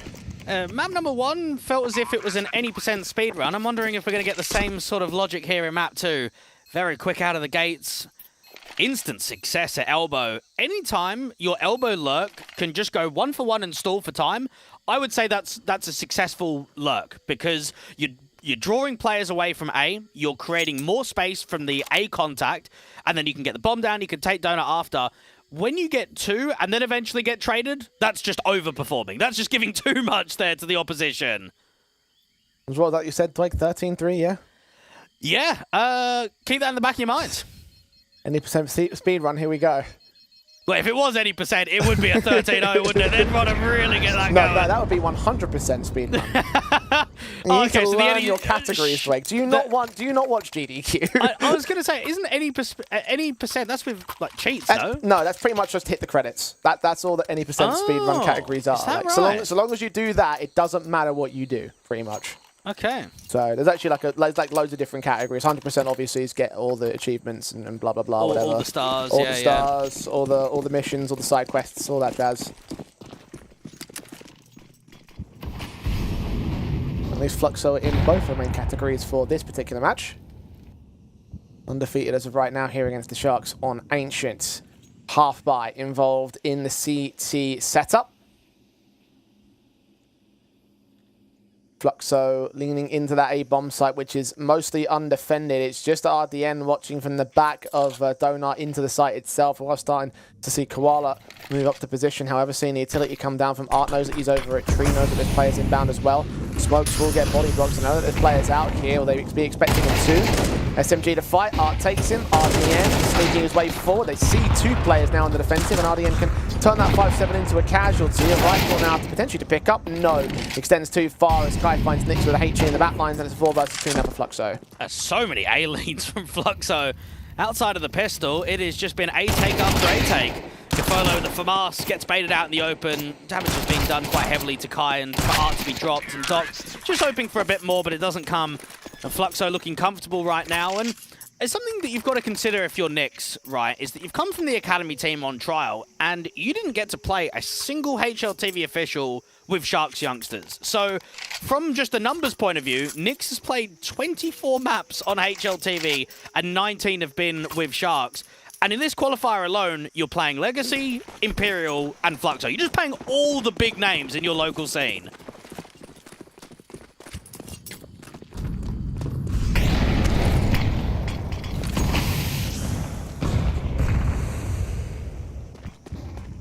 A 14 tournament like this, you have to expect that there'll be some staunch opposition. In this case, all the staunch opposition.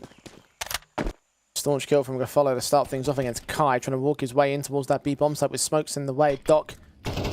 Smokes coming out towards the back of short, going to disallow any vision from that angle. However, the cave player has vision for the time being. Bomb plant can be secured. Doc now starts to move forward. Art's going to get a kill over towards the back of Long. Doc finally strikes on Nix. Art flash banged, but Nix, still whilst blinded, gets that kill in. 2-man advantage now. History back towards the corner, forced to fight, try to transfer those trades. Imperia now on the flank himself will get that kill. Diffuse tapped once. He tries to jump into the AWP, trying to make him miss a shot. Doesn't happen though. Nix connects perfectly, and the diffuser will come through for Sharks to take their first round much earlier this time. Now, that was an intriguing setup out there on B, and something that I haven't seen previously.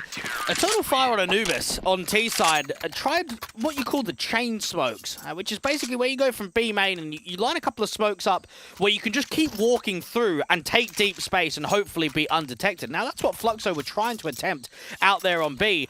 You could feel that Kai is hoping that he's not being seen, that he can get past both of those smokes and catch a timing against either the cave player or the long individual. Unfortunately, his head just pokes out at the edge of the smoke, and even Art, you'd have to say unlucky. Good flash assist, but still gets caught by the AWPer completely blind. And the chain smokes. Who knew that could describe both utility and you on Saturday night at Epicram? Funny, Joe. Fluxo. Finding nothing funny about that last round. Losing their first here, trying to recover back the situation. Imperial is very good at doing so. Setting an elbow again with a fight on Koala that goes extremely well. Yeah, Fluxo are going to be up against a bit more, and it's all about timing. Kai should be able to get Doc. Oh, it's a bit of a lazy check to the right-hand side, isn't it? It's not encouraging for his campaign, being lowest fragger of the board on the last map, and doing no better for himself here. Kai going to continue to extend that shell position, find IEM for the double up. Close towards Gafolo as well. Nyx is backing off away from A site, knowing it's fallen, knowing there's no sense in fighting here. Kai will drop, but he's done his job, and this round will go the way of Fluxo because of his efforts. Oh boy, they are getting farmed. This is tough to watch. No one likes being dumpstered. No one likes getting absolutely destroyed where you just can't even compete. You can't even fight back. You're attempting. You're getting yourself in aggressive positions. You're trying to fight in cheater. And you're just losing, duel after duel. Kai just gets 2 sitters, and even Art and the boys are trying to make this round a bit more expensive and take away any of the weaponry that the CTs are trying to hold on to. Check does get picked up, so it actually does become a bit of an expensive round there for Fluxo instead. Does look like Gafolo is going to also maintain his life. The HEs don't land deep enough, so all's well that ends well there.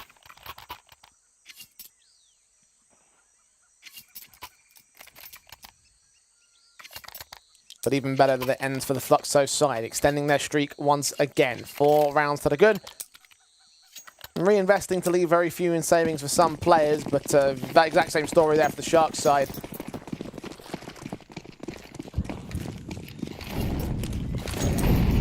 Fluxo will be weakened by an SMG. Not such an issue for the Sharks camp, but they're going to go charging anyway. With the Mac 10 straight up and through. The follow with 2. Period to trade back. Got a player in a cave and 2 coming in from shelter. Period's going to try and deal with. Push forward to that smoke. Here's those sprays. RDN is going to catch him. Going to maybe a little bit too overzealous in that case. Bomb plant will just be secured. Nyx will get spammed down now, so it's all on history here.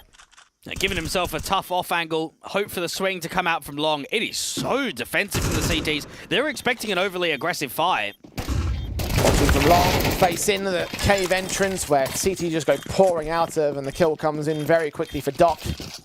Will also be on the defuse for that one. Second to the board of the Sharks camp. Fluxo to get the bomb down, however, so that bolstered the money much better than it was before.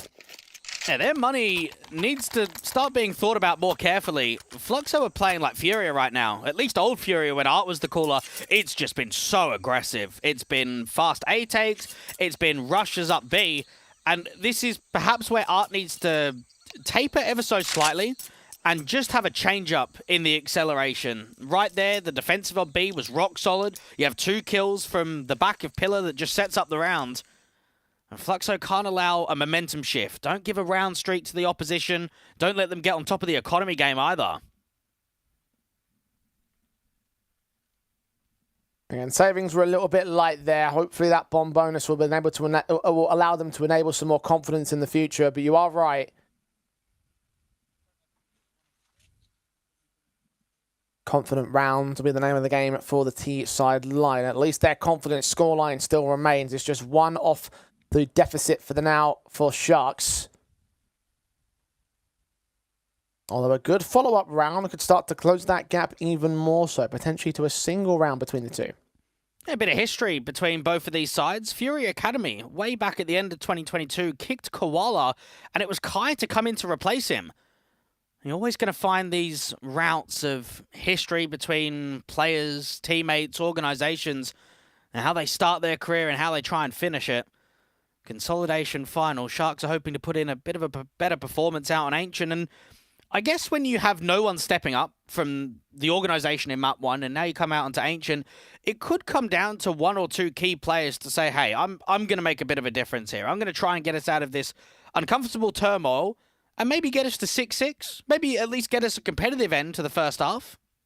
Well, then the question comes next week. Who are those difference makers? Well, you have to look at positions and say Doc is the cheater player. So that's the star role on the CT side. So in theory, it should be him. And if it's not, maybe Nyx on the AWP. I don't think any other players you can look at from a role perspective and say that they should have the one up over them.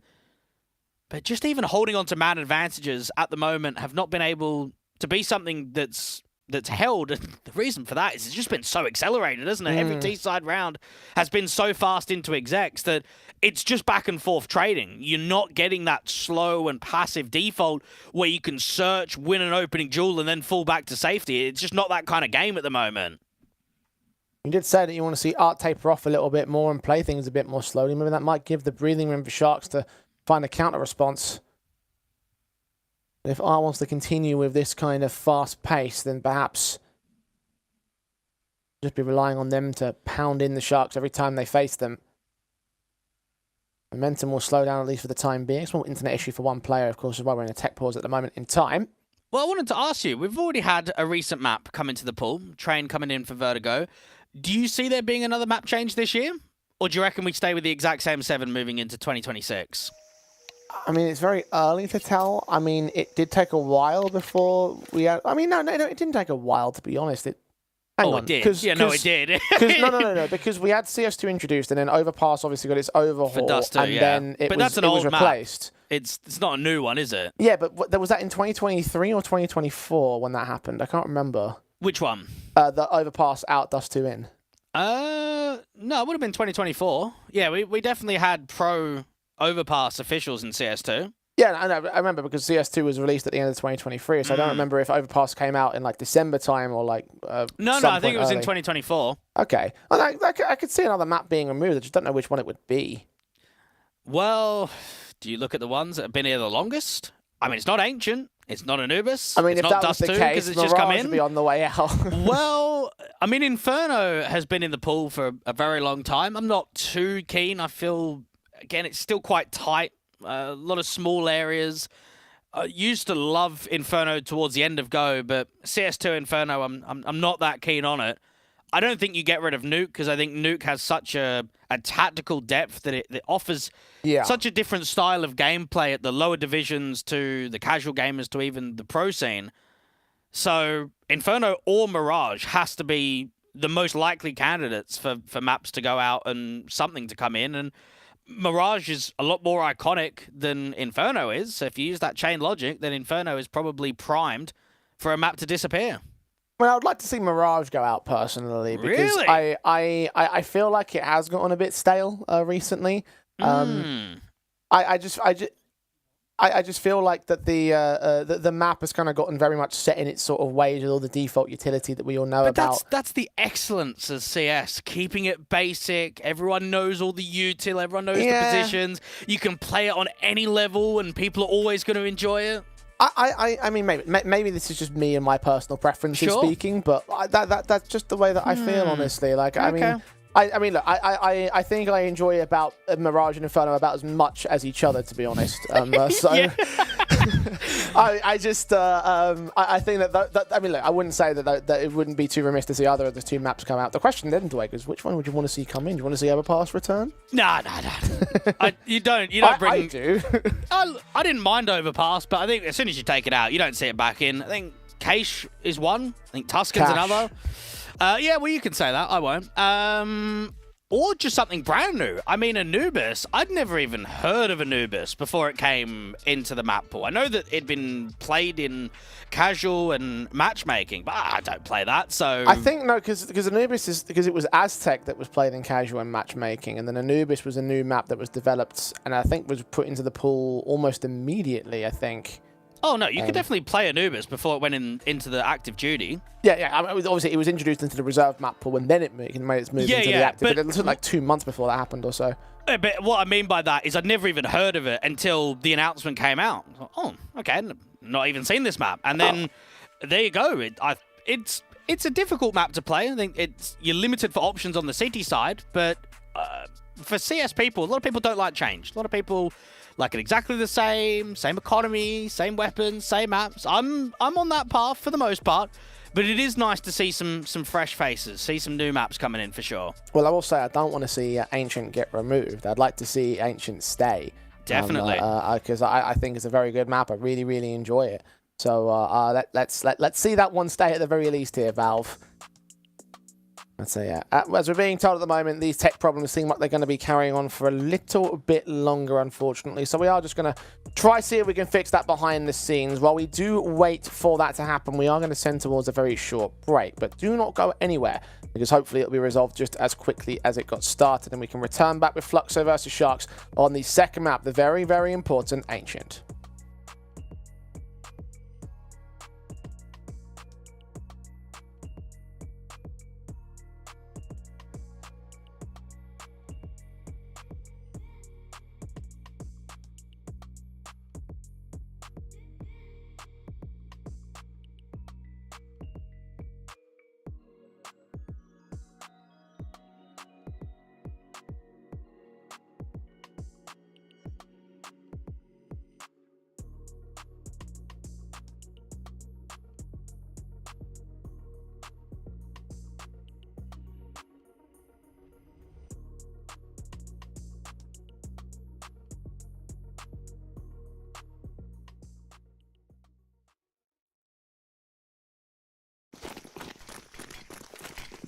I did say it was going to be quick. 5-2, we're back in the thick of it between Fluxo and Sharks. Pyria, first man forward. It's Nyx actually gets the kill on Koala out to A main. So a couple of engagements trying to go down simultaneously from the Fluxo side. They come out on top. Well, already seeing a much more defensive line of offensive. You've got the lurk out in elbow, the pressure at lane, and then the A main opening pick. And Fluxo can just stall, hold out a decent crossfire, make sure that they're keeping eyes on any aggressive info plays. Now the CTs are looking to try and retake mid. 2 from Red Room, 1 from Shelf, and another one from Donut. There's Doc in at window. I mentioned him being a player to try and make a difference for the Sharks side. Not going to give any opportunity though. They're not leaning in from elbow. They're back up towards main, about to walk into the A bomb site where Doc and Nyx are watching in their respective positions. Nyx especially, the AWP, back up towards the mid watch. Now RDN starts rotating, as does Gafolo. They're going to read onto this A site take pretty nicely as well. Smokes and Molotovs will block for the time being, but RDN gets ahead of the curve, finds Nyx to a 4v4. Gafolo gets out to the back lines, pushing forward that smoke. RDN finds history as well to maintain that man advantage. He's flash blinded though. That bomb's going to get picked up by Kai. And Pyria's extending towards Nyx next up. The AWP unscoped, looks back in towards the bomb planter, and Pyria can take it back on the tray, but 22 seconds and 14 HP to win this 1 versus 2. Seeing a player back towards spawn. Bomb has been picked up, can get tapped and attempted to plumb. He knows that RDN's around there at Temple. Needs to win that fight. Gets the drop-off coming forward, but pulls that bomb out as Doc makes his way forward, and he'll just clutch the round for Sharks. Just a bit too reserved, I felt, for Fluxo in that round. They got themselves in a good position, but they took too long, and the info gathering just started to appear. Nothing was seen out towards mid. We've known how much Art's been enjoying his A hit, so you start rotating bodies over quite quickly. You get one at spawn at CT, another one out in Temple, and between the two of them, a lot of damage is being done. Uncomfortable there from Fluxo. Two very different extremes from them. Fast pace, too fast, and then immediately back towards too slow. Allowing the Sharks to get into position to readjust and now start to make something of this CT side, because Fluxo have very little in reserve money. They're only going to get the 2 AKs out for round 9. And there's a force buy for all intents and purposes, and one that could lead them down the path of economical turmoil. Could lead them to the 2 rounds that the Sharks are looking for to even up the board. For now, it's just blind fire, hoping that they're sitting behind these spokes, but nobody is. It's going to be the B-site exec, but it's all about the timing on when they actually commit.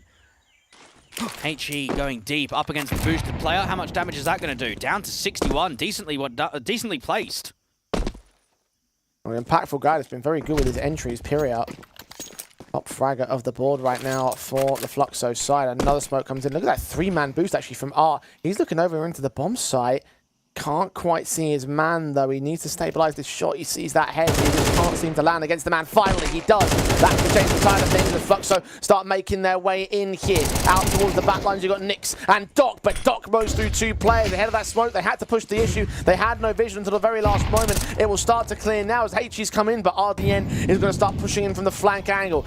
Cheetah, he spots players, incendiaries, blocked them. Now Doc gets even more aggressive. Nyx and R are going to make their way in quick, trying to spot players on the back back lines, but they are unaware of the more immediate threat. That is Doc, a quadra in the round, looking for the ace. Kai might have to give it to him. It's Nix that takes it from the back line, and Sharks hold their nerve, even with a little bit of a trail involved. Sharks get themselves out of trouble because that was a creative boost, one that we see very rarely in pro play because it's so situational. But when that opening kill comes in, Fluxo accelerate, they try and go up quickly from Rab, and they just can't crack the entries. They can't trade the default player of Doc. They can't put emphasis on the long player either. And instead, it's Sharks to start winning a few rounds in a row and beginning to put themselves in a position where they can threaten this map big. Fluxo again going back to speed. Art to lead them into that B bomb site. Mac 10 in hand. Gafolo just domes him instantly on that swing. Bombs out towards the ramp entrance, and now the rest of the CTs are going to start to counter the aggression with aggression of their own. All five are maintaining their lives and really start to build in their own economy state. Fluxo resting on the loss bonus only. We're going to buy back into this round. And now you start wondering, is Art and his calling on T-side just too gimmicky? We've seen that when they've tried to default, they've looked slightly more uncomfortable than when they've gone in for the faster and accelerated rushes. And that's always not going to be something that you can rely on. You need to be able to adapt and change. The Sharks are starting to get a round streak and potentially looking at a 7-5, which would be a massive recovery. Well and truly.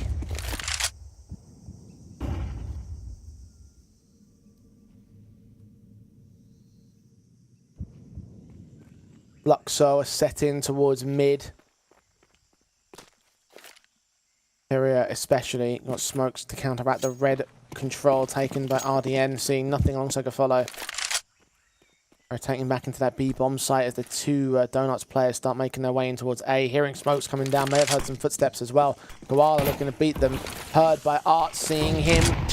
Second player now involved with the AWP, the AK getting nailed, the Molotov in the back lines. Koala finally gets domed. Kai sticks around for a lurk out towards the B lane. He'll get that one pick in, but the main T-side force are still looking to strike, and Nix will get Gafolo next up. Nix on the CT side of Sharks, unable to find a pick beyond that smoke, so he's going to have to fall away and save his guns. But I'd like to see them go for it because they've got a lot of cash. Only one round left here in the half. But this will be a 6th for Fluxo. They're just thinking that they can get an AWP for free if you're Fluxo, where you won't be able to afford it going into the next gun round. And that might be one of the main reasons that the save was attempted. Now look at that one, and I feel for Koala. What do you do there, mate? You're the A-site anchor. You're playing at the back of default. You've been seen from the boosted tree. You've been HE down to 50. You've then been mollied. You're trying to fight. You're trying to strafe out in the open, and just no one's fighting you. Everyone's jiggling. No one's committing at all, so he just gets no chance to generate impact from that position.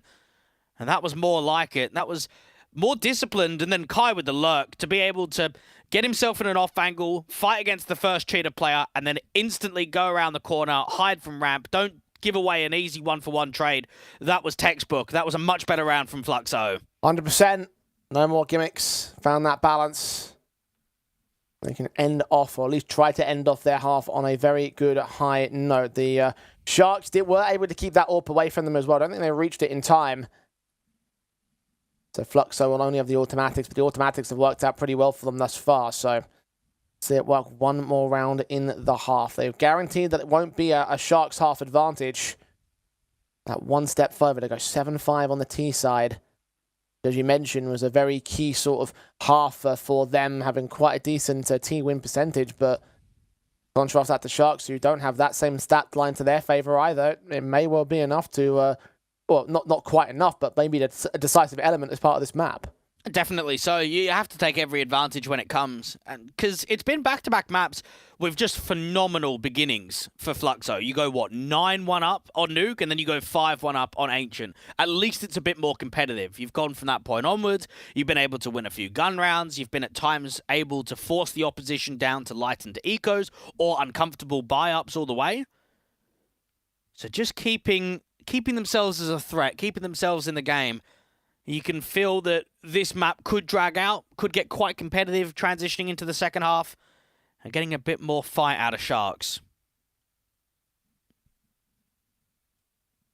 And as you said, they're trying to threaten in this map, which you would hope they would do on their own map pick. But obviously, given how easily Nuke went for the Fluxo side, we had a lot of fears coming into this one. At the very least, Sharks have already hit their minimum scoreline from the last map up. But you know that they want to convert. You know that they have to convert. Try and stave off this 2-0 position that the Fluxo side currently have Sharks beaten into.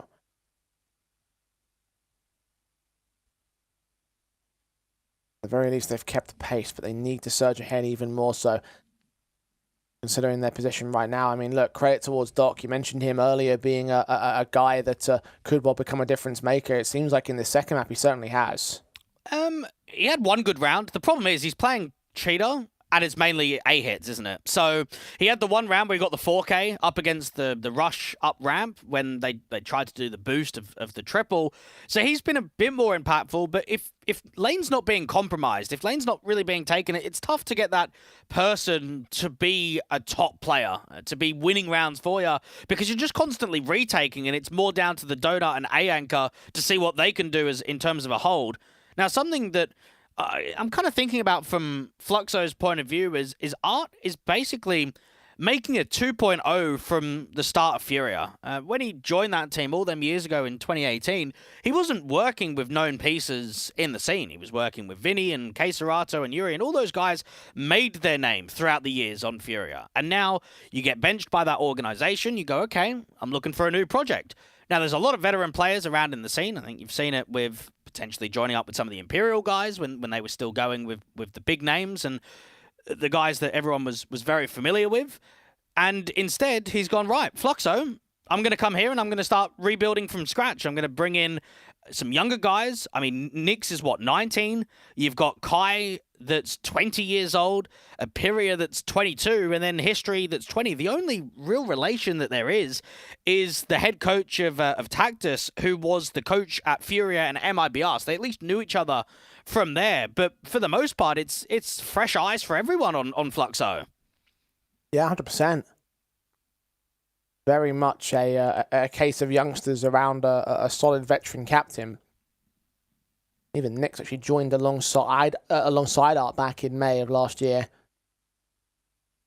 So from the start, Art's already had great machinations for direction of this side. Just have to call them in the right way, and it has sometimes been hit. More times often over the course of the last 2 days, been a hit rather than a miss. And certainly in this series, it has done as well. It's difficult to weigh it up. Is it a successful project or not? Because you're not working with the biggest of names, you're not working with experienced players, but at the same time, you've only qualified to one international LAN, and it's coming up to 12 months now.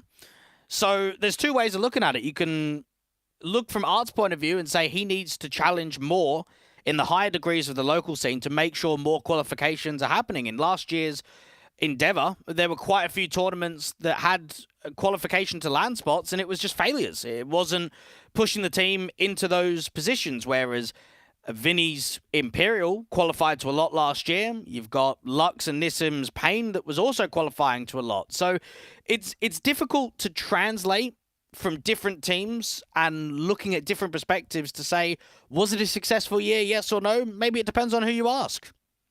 From a domestic perspective, obviously, it was those 3 South American and Brazilian events from the end of last year, which obviously highlighted how good this team can be. And you are right about their international LAN performance.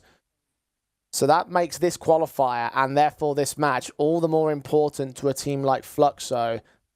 Had a very good run thus far here in the Dallas closed qualifier.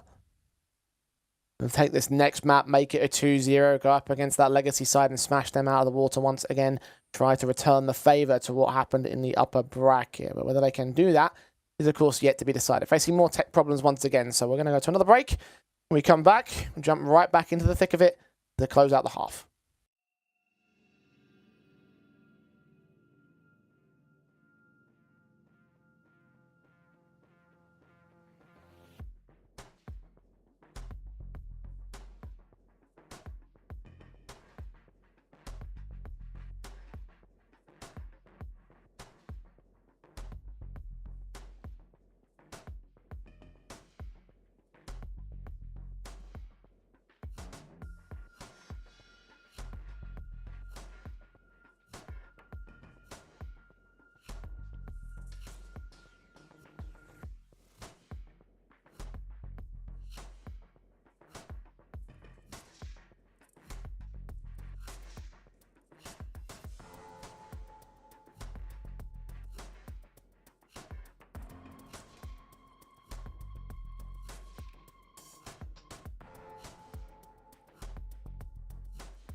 Alright, we've waited long enough. It's time to close the half. 6-5 to Fluxo for those of you that are just joining us.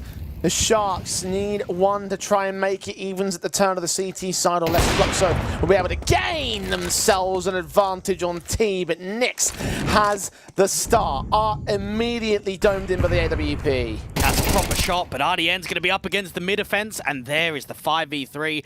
Individual challenges from both main and the donut floor, allowing nothing, no success to come from Fluxo. Just a kill to start. The follow-up with no returns from Fluxo's part. Looks like Sharks are on for the even stance. Nyx is looking for a peek back in towards mid, and Kai wants to challenge him, but can he get the man he's looking for? Can he get the shots he's on to find? Bolo.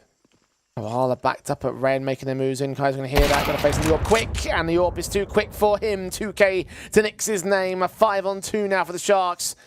And Fluxo's Nyx be set in towards main to try and start prodding out, but surely he gets away with very little here. Flashed in his RDN, does get his life taken away from him, so that's one response. Does it generate any more? They need to drop the AWPer. The only way that they can work this round is if the bomb has safe passage of coming out to Donut and towards A directly. That one molly will try and force a reposition, at least from default directly. I'm running out of time, so History's going to have to make this move in. Molly to go even deeper. And the cover off Temple, ensure that bomb goes down. The player's going to force forward the AWP. Close, but he gets the no-scope. He doesn't need to scope back. A flick does not land, and Nyx is finally dealt with on Fluxo. So Nyx of Sharks can take the round, and indeed we can go 6 apiece. And we're going to head back to another very quick break. This time a really quick break as we get set up for the second half.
Certainly a closer half of the last map up now. The Sharks need to convert upon it with those T sides. I'm looking at those stats, wondering if they've done enough in the first half to look to contest in the second. Fluxo don't have the advantage, but now they do. Imperia finds the first. Kai can follow up. The mid fight are going all the way of Fluxo until RDN and Doc turn it all back on its head. 2 kills from Doc in particular. Advantage taken by the Sharks. The Julies of Nyx now engaging back out towards Gafolo. He'll take that kill and it will turn back to a 2 versus 2.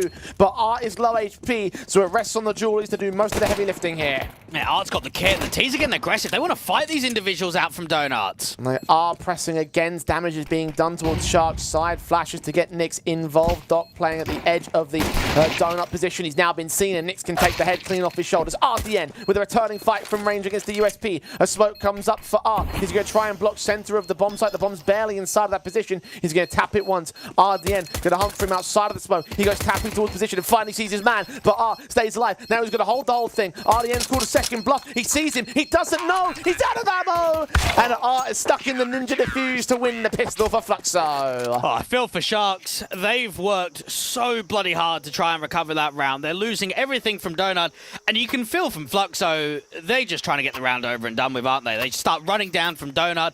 They just want to start overwhelming, and they start throwing away pretty easy kills. It then gets to a scenario where it looks in the post as if it's going to come out on top. Art taps, tries to draw the fight, ends up getting back onto the stick. Sharks, just when you thought it could have been a lead, it gets taken away again. They will be buying into the follow-up round here with AKs, Galils, and Tech 9s and Deagles. They're going to try and force back the advantage, and it's very possible that they could do so here. The pace definitely caught Fluxo off guard, and History is going to be left isolated and alone right here. Bomb carrier, yes. However, it's a kill with a second player of backup, and another man that can come in from mid. History's got the double onto Koala and the triple on Doc, so no need to worry about those threats. The AK of RDN's been found very quickly as well against Perius Casualty, and all's well that ends well for Fluxo.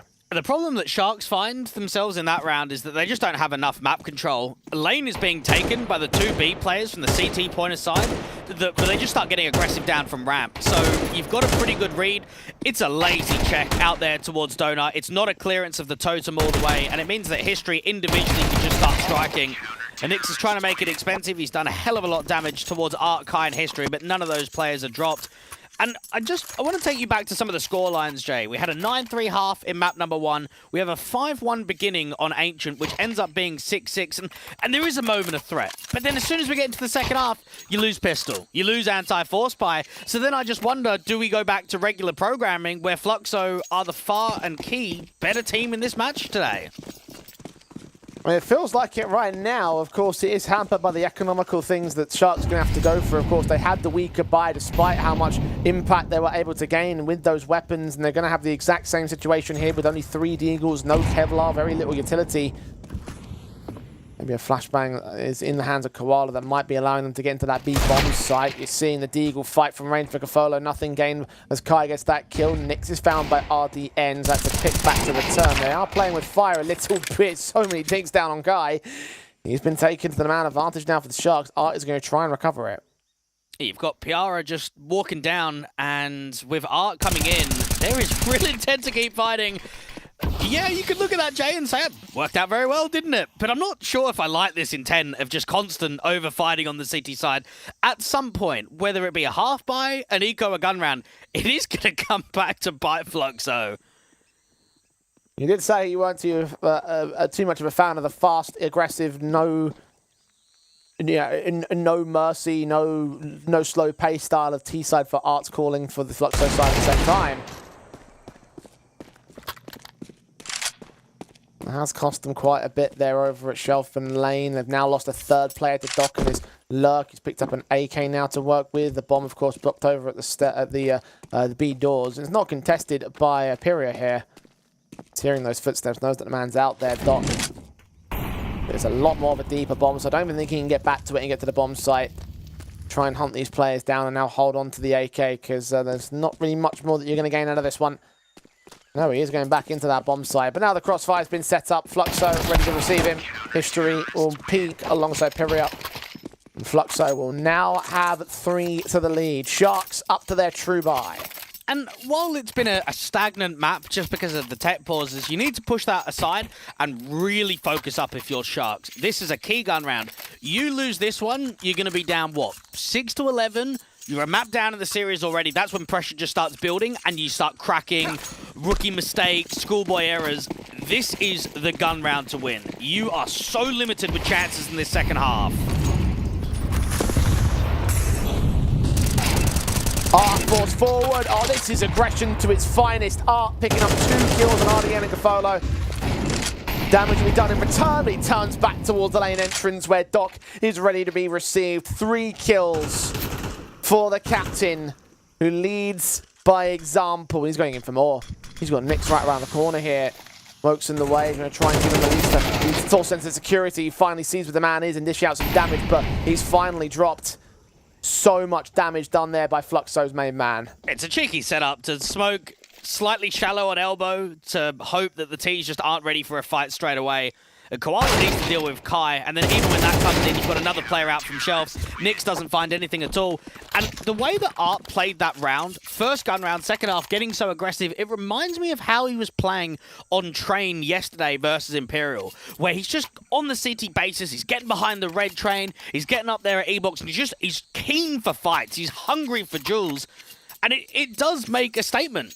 You can make a statement just on a playstyle alone. The Sharks just scrambling, light invest. This is rough. This is not the beginning that you were hoping for in the second half. No, certainly not.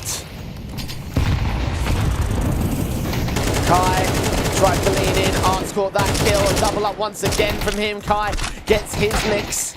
As this half investment trying to beat them by pace, but you ain't beating Fluxo by pace, not with the way that they're playing right now. Last battle, Koala. Receiving nades of all sorts. Fluxo pulling ahead, looking confident, decimating everyone on the T side. There's another buy in the Sharks, but this might be the end of them if they can't get this right. I would love to see Sharks in this round just play super slow. Play reserved, run the clock, sit behind B doors, retake lane. Sit outside elbow, retake mid. With how aggressive Fluxo are being on their CT side, if you fight for map territory early from either lane or from mid, you are going to struggle to win out the duels right now.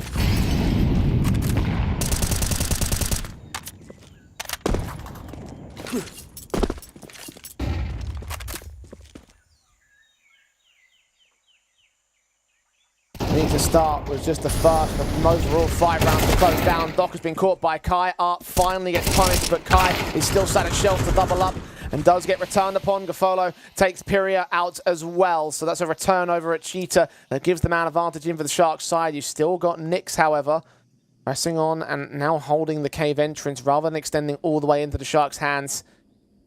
The best thing for him to do at this juncture. Fluxo are down a man. They can't afford to give up any more. Well done from Sharks. They retake elbow, and with the slight pincer out from shelf, they give themselves a man advantage. Art doesn't get anything, PR doesn't get anything either, and Kai's the only one to multi-frag up. It gets so slow, though. Nyx is in a tidy little off angle. Now, you expect the bomb to go ramp here. Have your late lurk in from cave, take the B bomb site with an exec, and Fluxo, it's a gamble right now. 40 seconds on the clock, and it seems to be the right gamble. They've picked the right bomb site. History is just leaning a little bit closer. He won't be able to engage them directly. Nyx will be there for Gafolo's position.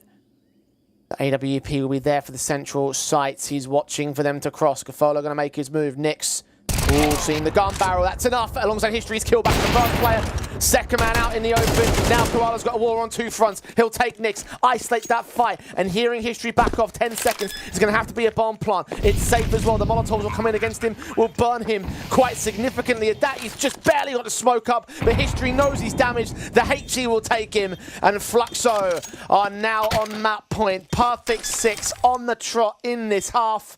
Only 1 to close the series and go to the finals. I'm convinced that History is the best clutcher in this entire closed qualifier. Out of any of the teams here, he has been lethal in 1vx's. Just know there's, what, 12, 13 seconds left on the clock. I don't need to draw the fight. I've got a HE, I've got an incendiary. Let's lob that incendiary out there, and then as soon as I can get back to safety, that's when I can get the HE in. That's textbook Counter-Strike, played extremely easily. A great intuition in late round pressured scenarios. The Sharks have had winnable moments in this second half, but to be completely undefeated by Fluxo, it just feels wrong, doesn't it? After you gave such a good fight in that first half to recover from a 5-1 deficit. In the end, it's too overwhelming for the Fluxo side. Pyria has caught that first player. At least the trades are good against him and Art. Kai now next to task. They know that he's been playing in mid so frequently with the Fluxo aggressors. This time the Sharks have punished it to the man advantage. Fluxo have no choice but to go passive now. We saw a gamble in the last round, and Koala just gets caught in a timing. Nyx is defensive on B, and he's got good util, so he can either block ramp with an incendiary or a smoke. Utilities coming down. Smoke towards long and short for the Sharks. History's waiting for a chance to strike. The HE will open up the smokes. We'll see players beyond them. Spray's good for Nixka. Follow has fallen. Bombs on site will look to get planted. Incendiaries coming into that plant position once again. It did so much damage to end off the round with a HE previously. The smoke starts to fade and Nyx is down to 6 points of health. A lot of emphasis now on Doc, who was leading the charge for a moment. Now going to lead them out of a very sticky situation. A smoke down from Cave. Doc might have to get on the front side of this or just start spamming. Here's them crossing. History trying to get them defused. The lineup's not quite there for him. He does force them off the side, however, and Nyx's flankers work well. Nyx on the other side of the board, however, has turned it into a 1 versus 1. 6 HP versus 100. Diffuse kits on him as well. Nyx gonna hear Nyx coming, and Nyx will take the swing. The damage is done! No! He doesn't get all of the kill! 10 HP! And they just hold on to the diffuse. Fluxo 2-0 in the series by a matter of milliseconds, I want to say. But they have defeated the Sharks. Indeed they have, and it's the right outcome. Fluxo were the stronger team going into this best of 3. They probably landslided it more than I expected. I expected a bit of grit, a bit of determination throughout the series, and realistically, we had about 3 or 4 rounds in a row on Nuke that looked promising from Sharks, and then we had about 5 rounds in the latter part of the first half of Ancient, but that was it. We're talking about very small moments throughout this series where Sharks even looked as if that they could be a threat against the opposition. Yeah, and when you only have small moments, then they won't make up enough, unfortunately, and even then, it was really only small moments on that second map. In the first map, they truly were just absolutely wiped out, and as a result, I'm very disappointed, honestly, Dwayne. I came into this one looking at the map stats, looking at the first two in the series. Even you yourself said it. The first 2 maps could well be absolute bangers. They were absolute blowouts instead, or at least were for periods of time at the very least. And so I'm disappointed, honestly. Like, for a team that are the highest VRS ranked team in this closed qualifier, it's not the way you want to go out. They're going to lose massively for it because they won't be making it towards Dallas. They won't be making up any more points. And, well, instead it will be Fluxo moving forward to the finals. Yeah, I don't think it's tough to categorize a VRS ranking versus who's the strongest. I mean, I came into this closed qualifier thinking Imperial were the very best team. They go out in last place. I think Sharks are slightly overinflated just because of their LAN result. This won't help, though. I think anytime you want to prove someone wrong, it doesn't matter how other people look at it. You want to say, well, we're going to send a statement. You might not think we're the best. Okay, well, we just win the qualifier. We go to Dallas. And instead, you bomb out in 2 series against Legacy and Fluxo, where you're not even coming close to making double digits. Not even coming close to keeping half score lines competitive. So underwhelming, definitely. Nyx on trial, didn't get to see much from him across this entire closed qualifier. I wonder how long they keep him on trial before they potentially look at another option. But for Sharks, this is not the outcome that they would have wanted. Yeah, look, I mean, if you are them in their position, then they are looking at those rankings, understanding that they probably are going to have guys like yourself and even me to an extent as well, saying, right, we don't think that they're the strongest team in this qualifier. The rankings say differently, and for them to not prove it, obviously, just gives credence more to our point and will set them back, even in terms of the next update that will be coming in the next week or so. So, look, for them, obviously, it is still going to be set them back, and it probably does mean that now they're going to get aligned more to where they should be in terms of the rankings, which may mean that they're going to miss out on the next qualifier opportunity. And there's only so many of those. I mean, that's the one key issue right here for them, is that if you're going to miss out on opportunities, I mean, you can't afford to miss out on opportunities. And the fact that you've missed out right here, that's going to cause more issues later down the road for them. And perhaps it's a very good positive from Fluxo's point of view. This is a team that they should be beating. They've been able to do it. You mentioned it earlier, Jay, how great they were towards the end of last year, winning titles. We know that they're a team that can get into grand finals. We know they're a team in recent history that can win LAN events and win qualification spots. They've now got 1 best of 3, 1 big challenge on a rematch to see if they can do it. Well, look, I think about how things went yesterday for Fluxo, and I have to think about how similarities can occur, right? The first series, extremely good from them. The second series, they got 0-2'd by the same team that they're going to take on next in the grand finals leg. So could we see a similar repeat of what happened yesterday? Well, if we're always entertaining this conversation, if a head-to-head goes one way in a few days and then it goes differently a few days other, I think we're definitely going to have a slightly different result.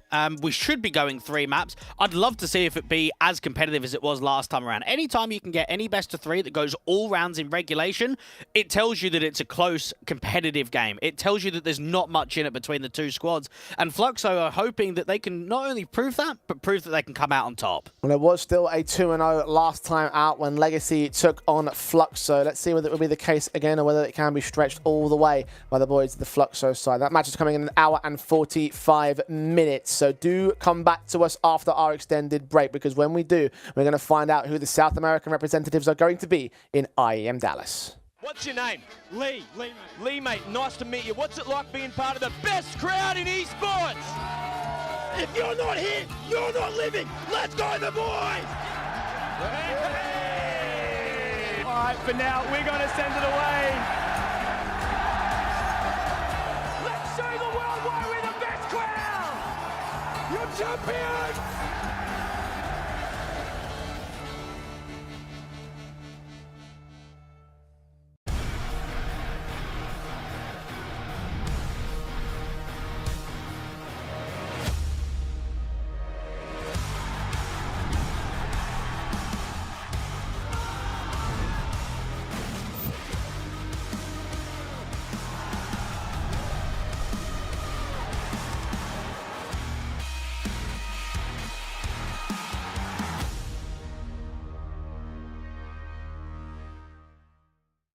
Think you've seen it all?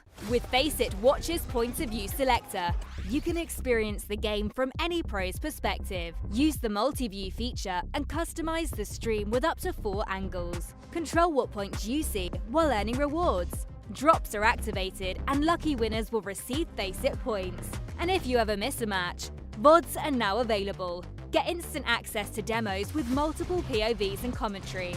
Watch it, control it, face it.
Let's go, guys. Let's give them a fucking show and win. Fucking W, guys. Fucking do this shit now. Push it, push it. Hold on. It's the elbow. 1v1. We are never giving up, Bray. Come on, Rocky, you're fucking insane.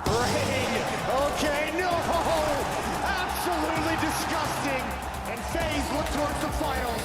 Suddenly FaZe find a gap. They find a way again.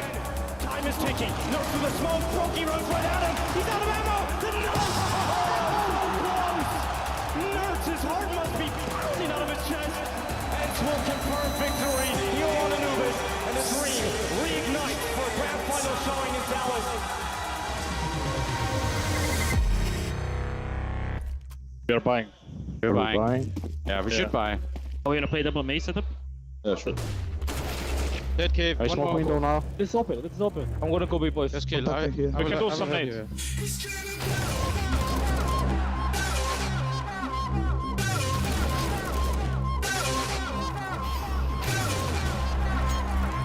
Banana. Side dead. Monty, banana. Let's fucking go, you idiot! Nice one. Nice! Last on me bucket, he's on me bucket. Walk you off me, Sweaty. Nice! Nice, good job. Banana then. One mace. Pushing Two in. mates, one more. Want to go B. Bananas. Banana. They're gonna go B.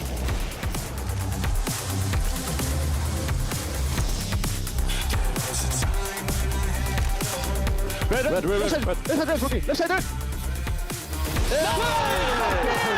Let's go!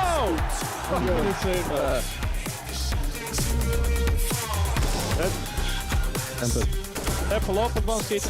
Temple Nice power. side and a molly seat. One CT boy coming temple. Nice power. Lobby, rush. I hold I it. will holding him with top. Nice.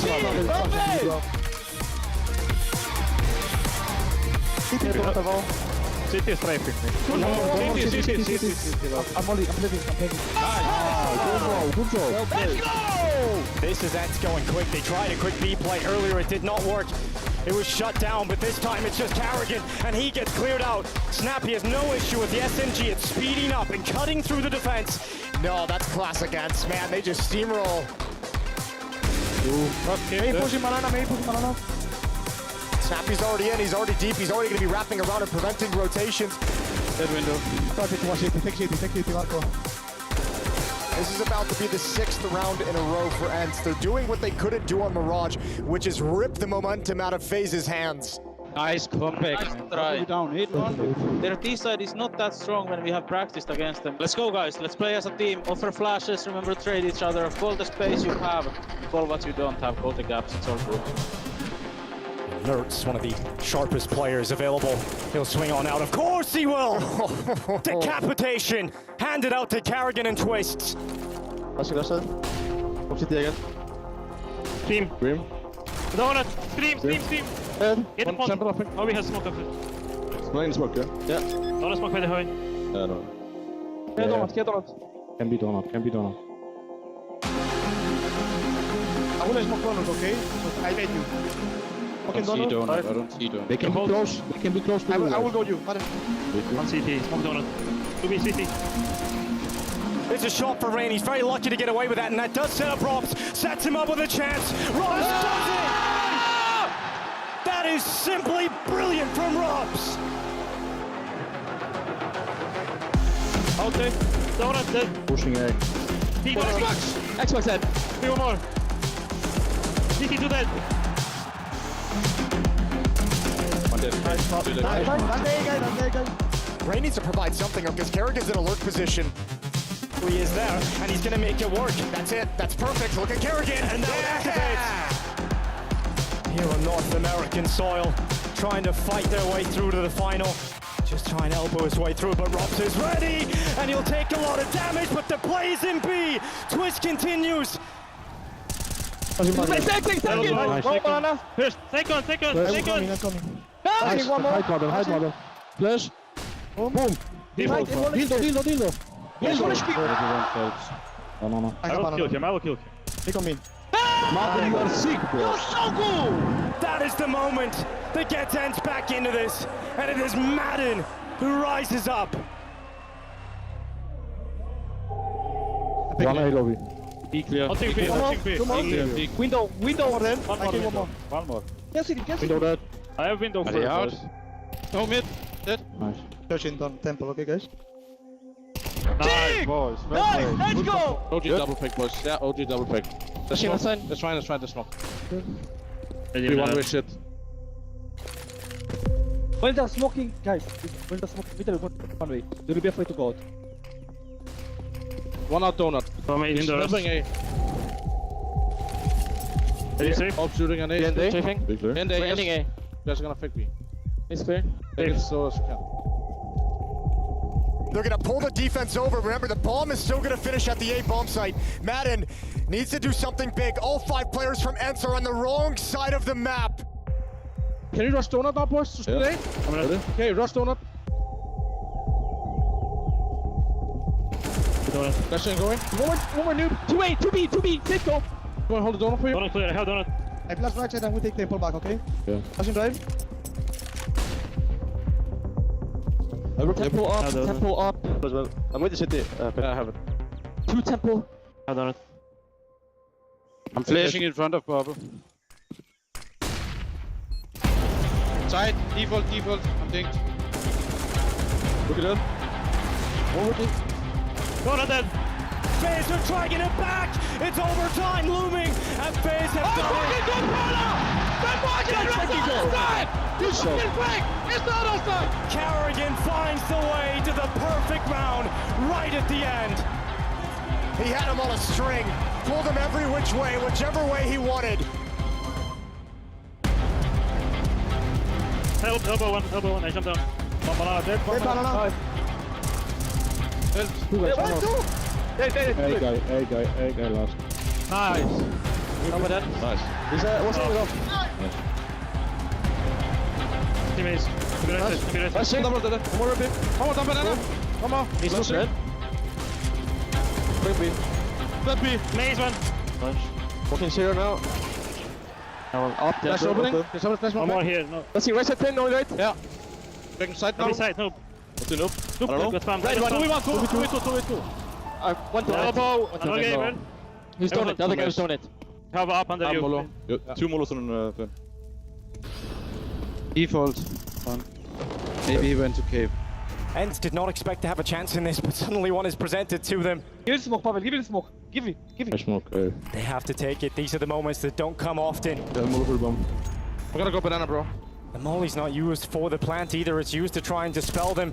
They're moving in. D has onto the site. D maybe has to tap it, get on it, stick it through. Robs isn't getting it. Oh my goodness, D! No!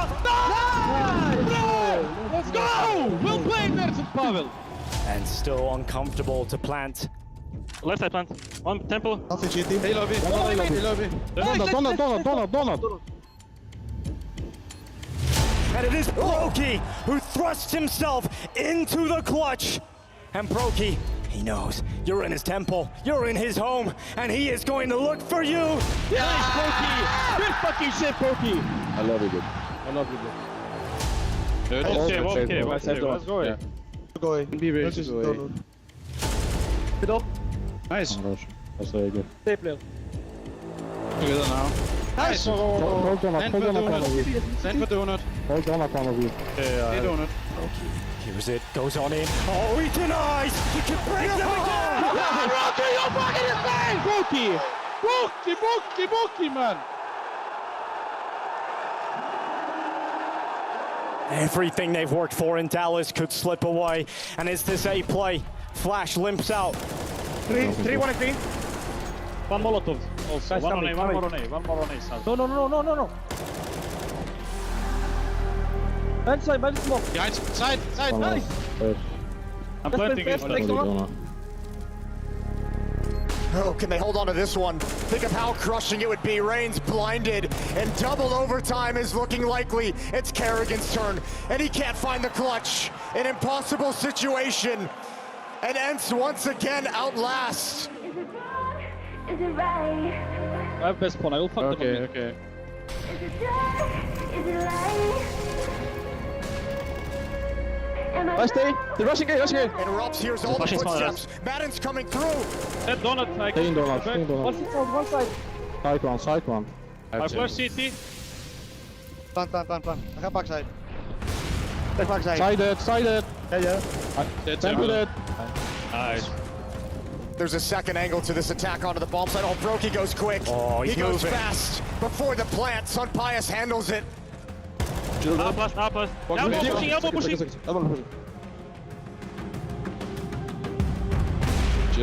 Up for him. We have Molly also. Just sticking it? Yeah, take it.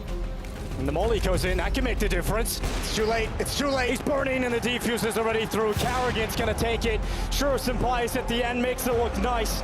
There was a little bit of spice, but it's certainly the round for FaZe. Can't be dead. Nice! Fucking nice ball, Lord. Is it dark? Is it light? Nice. Am I wrong? Together now.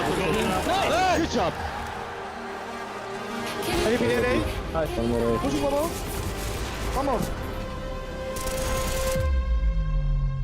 FaZe Clan, they do not break through, they do not get it done, and this game is over! We are never giving up, bro!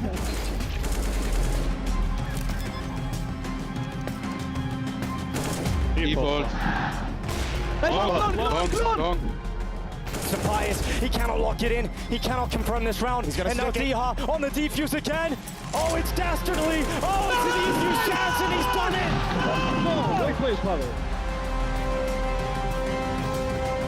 1 second. Here.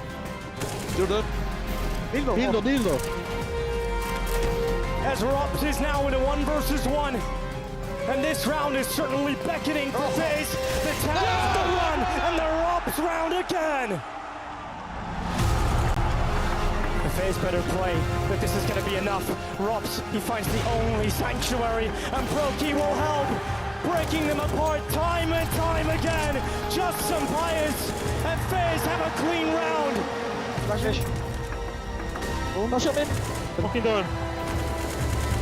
Little bit. I dead. Okay, close. I smoke him. Outside. One more. Okay, Hold the phone, this is going to slow down. Rops is on a flank. Mini elbow. Opdekken. On it. Diha doesn't care. Get out of here. He says as Rain twists back. It is only Rain. Nice!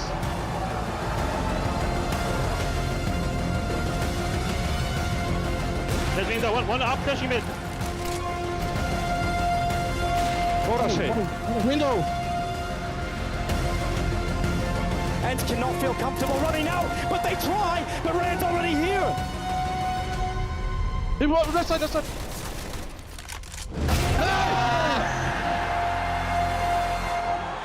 Let's go, boys. Woo!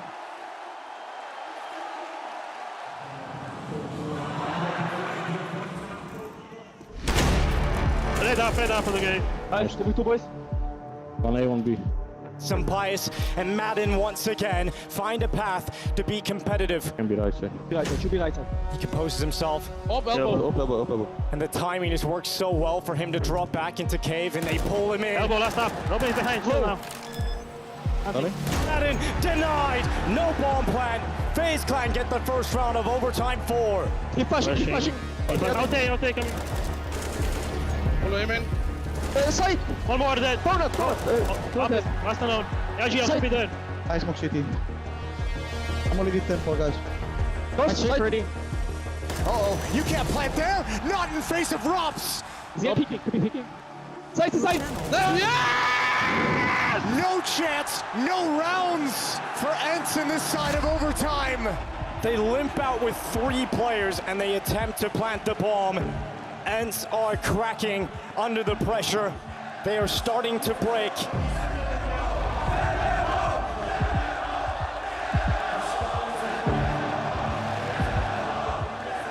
Let's get it on CT, boys. Don't lose hope, eh? Don't lose. Round by round, guys. We can make it, okay? This series is gonna be legendary. Let's win it. Oh no, they line up. Sunpius. Ents stay in this matchup. In miss. I have a smoke here. I'm dead. Nerds, he's the man that is tasked with dealing with it, and he is not going to do it. But Twist falls. Madden hits the shot. Remember, Diha is still here.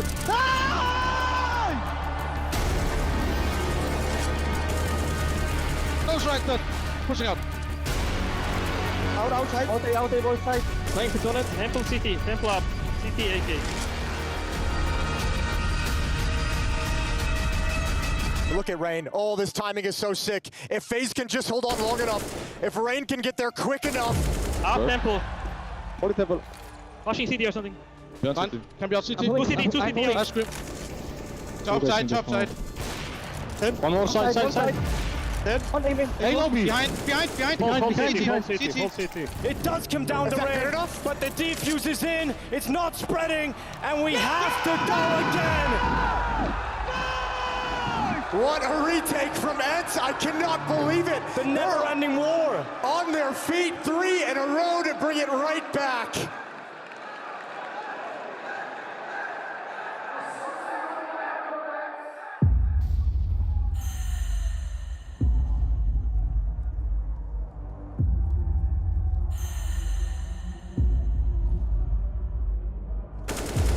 Back up that. Up that. That should be close, man.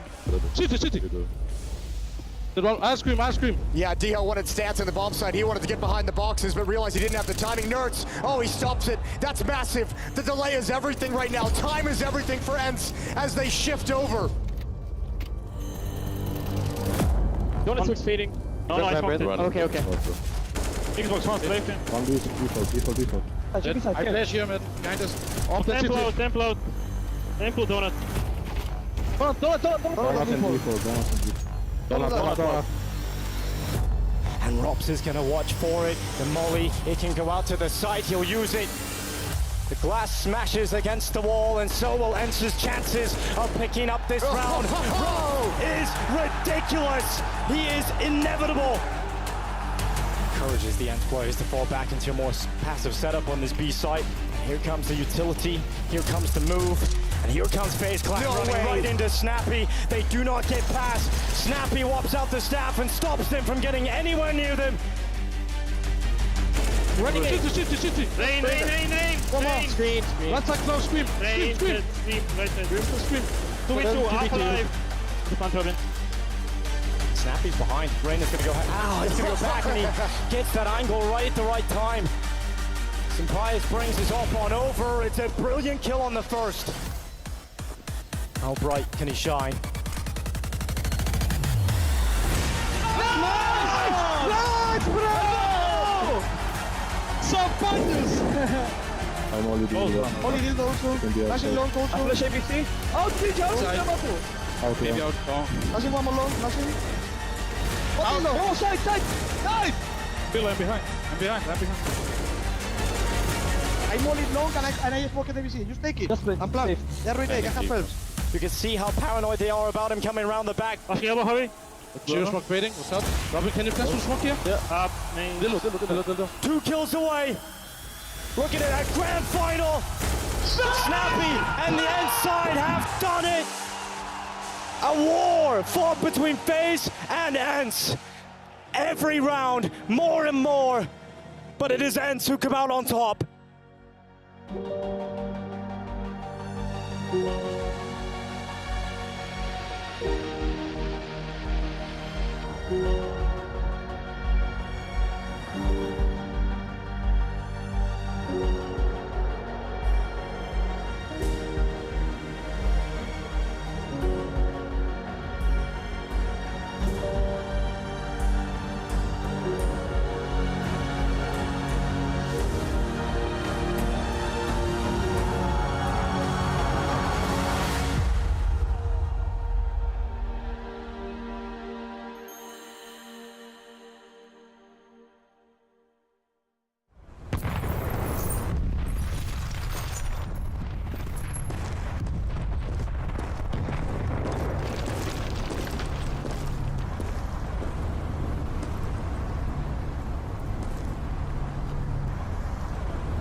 Versus 2. It is doable once again for the Mongols, stuck in the shadows, but reveals his position. Now as he comes out of hiding, triple kill.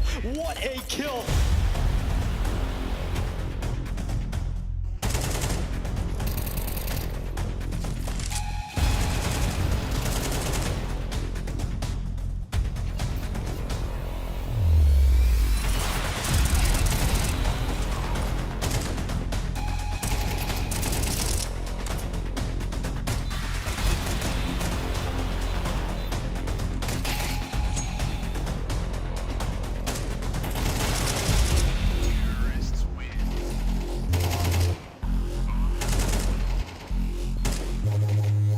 he's tasked with the 1v2 to close it.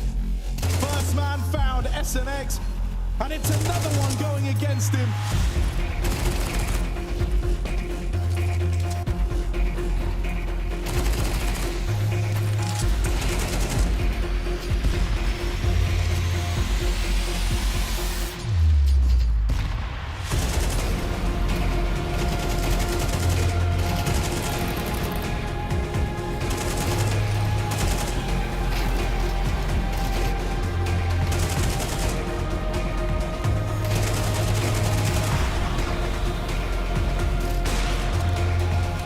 Just fallen. He's been a bit of a lame duck in this match so far, and it might end that way. 5 seconds, shot connects. Oh, doesn't go for the ball, and he wins it!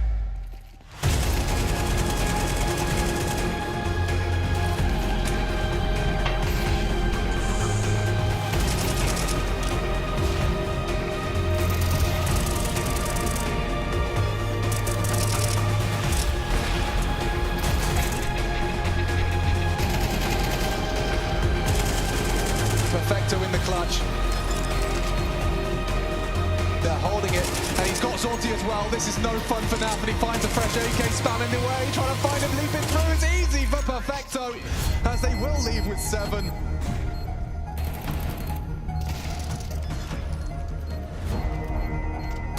Center with a backstab. They're on the bomb. He gets them off, but they win the round.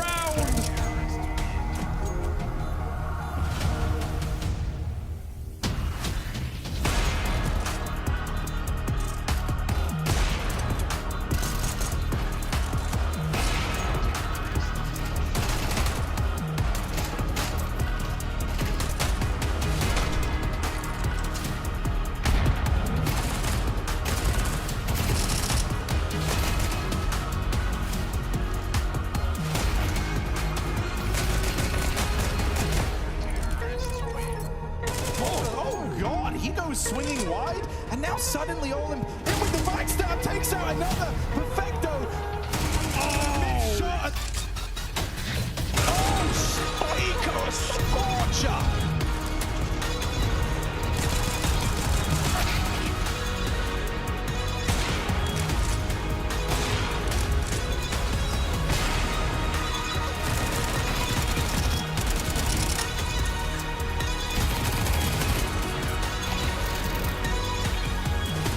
Full 10 seconds, it's a full commitment. No one's swinging yet, and Wham is missing. They can't win it like this. They can't win it like that. Oh man, the full 10 seconds stick out of Cloud9 and the ultimate middle finger to VP. Now Flag's gonna get fully exposed to Madden, who comes back and clears it, so he gets ahead of it, knows he has to dive. Oh man, he's giving himself a chance. No way, Flay. He hears it. Oh, run, Flay.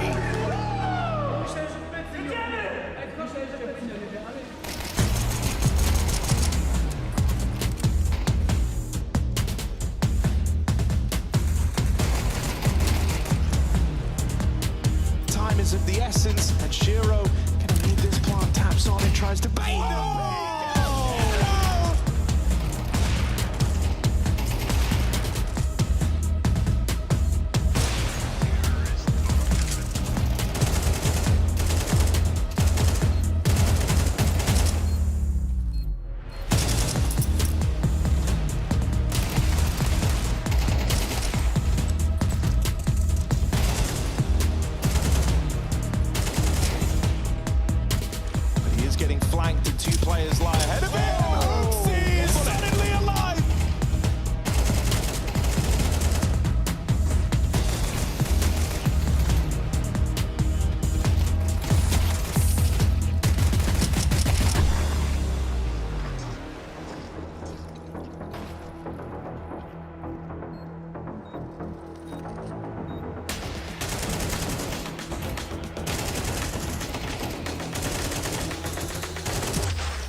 Sam. Here's the Oh, he knows. He senses the timing. Zion Flames have no standing on the ace side. Says that is incredible.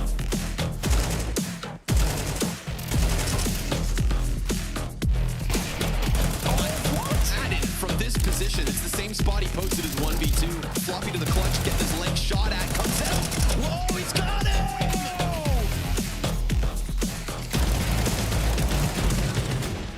He's alone. If he denies this, there's no more time. Perfecto gets it done. It just needs to hide. Exertion's running in with it. And Perfecto is just hiding in the middle of the side. Exertion with a headshot. I cannot believe it. 1 second in it.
Spots them out, rotates through. Next has got a lot of pressure coming his way, and he does stand in the flames, delivers! Triple headshot on the P2K! The rest is Hunters, he'll finish it with style! This would be a necessary clutch from Frozen. Frozen aggressive to Nexa! He's bringing it together, piece by piece! Frozen!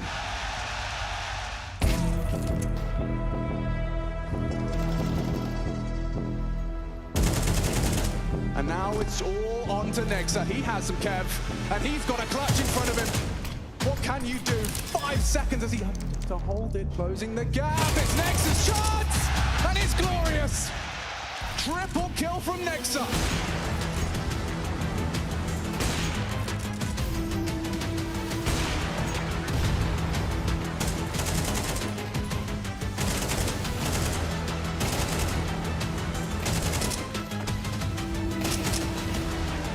For headshots, and oh, Nico's lost his.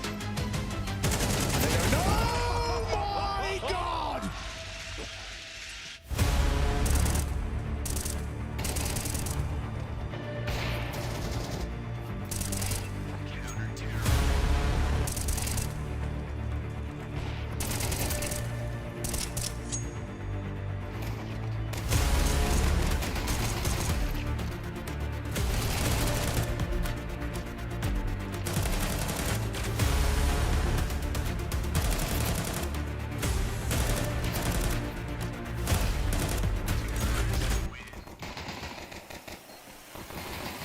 This is not going to be happening for us.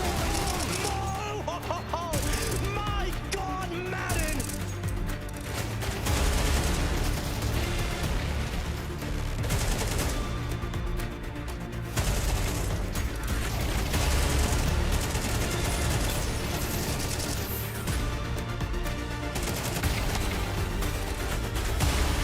One great on the dig. Jim Pat stepping out with a triple dig.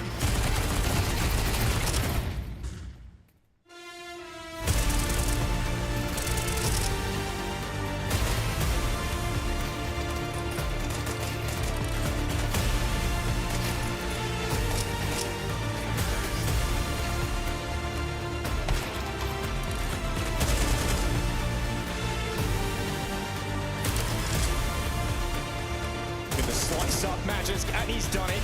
No issue for him towards the back of the cake, and now he's separated it, but there's 9 seconds left. He's so damn close, enough time to plant. Bludgeons them to death.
Of Counter-Strike! Team Spirit!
If I heard that you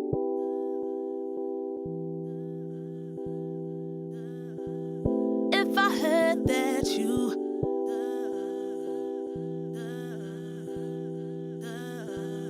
If I heard that you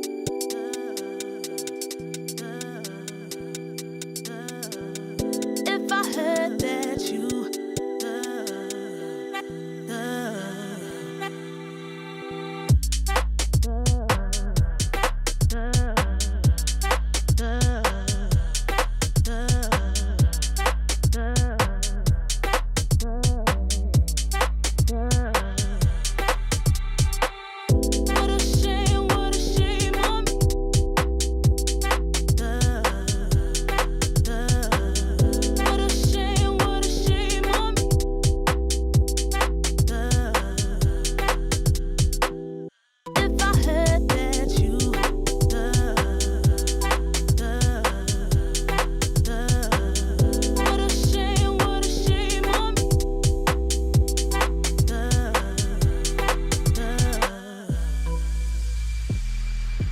What you doing? The way I live a life. What you doing? The way I live a life. The way I live a life. What you doing? What you doing? The way I live a life. What you doing? The way I live a life. The way I live a life. What you doing? What you doing? The way I live a life. What you doing? The way I live a life. The way I live a life. What you doing?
Lately, I feel I can't find my feet.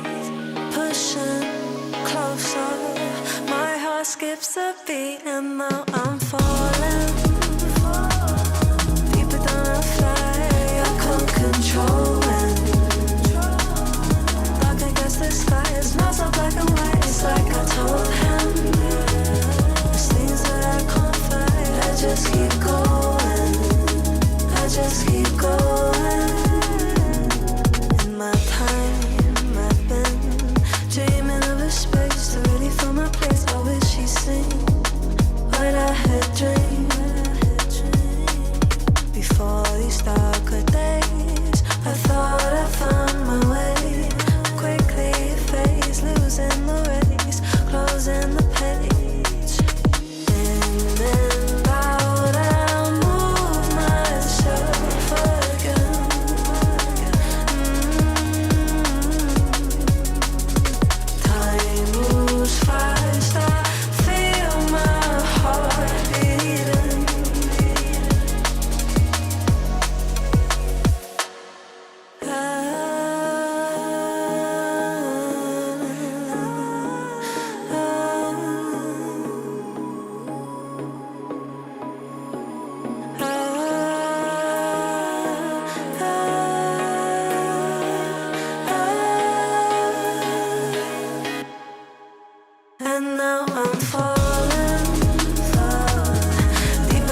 And welcome back to the IEM Dallas Close Qualifiers. South America is about to find its representative at their next Tier 1 LAN. The question is, who is it gonna be? Fluxo and Legacy have taken each other on once in the competition thus far, and they'll look to do battle one more time to decide once again who will be the victors of the South American region. My name's Eternal J. I'm joined by Dwayne as per usual, as we have been for the mainstreams of this region. Earlier on tonight, we did see Fluxo, of course, defeat out the Sharks 2-0 fashion, looking pretty dominant at times as well. And so that could be some good confidence leading into this matchup, especially if we're running on that pattern, Dwayne, of the last head-to-head, the last rematch now to come into today. May well see some changes on the board.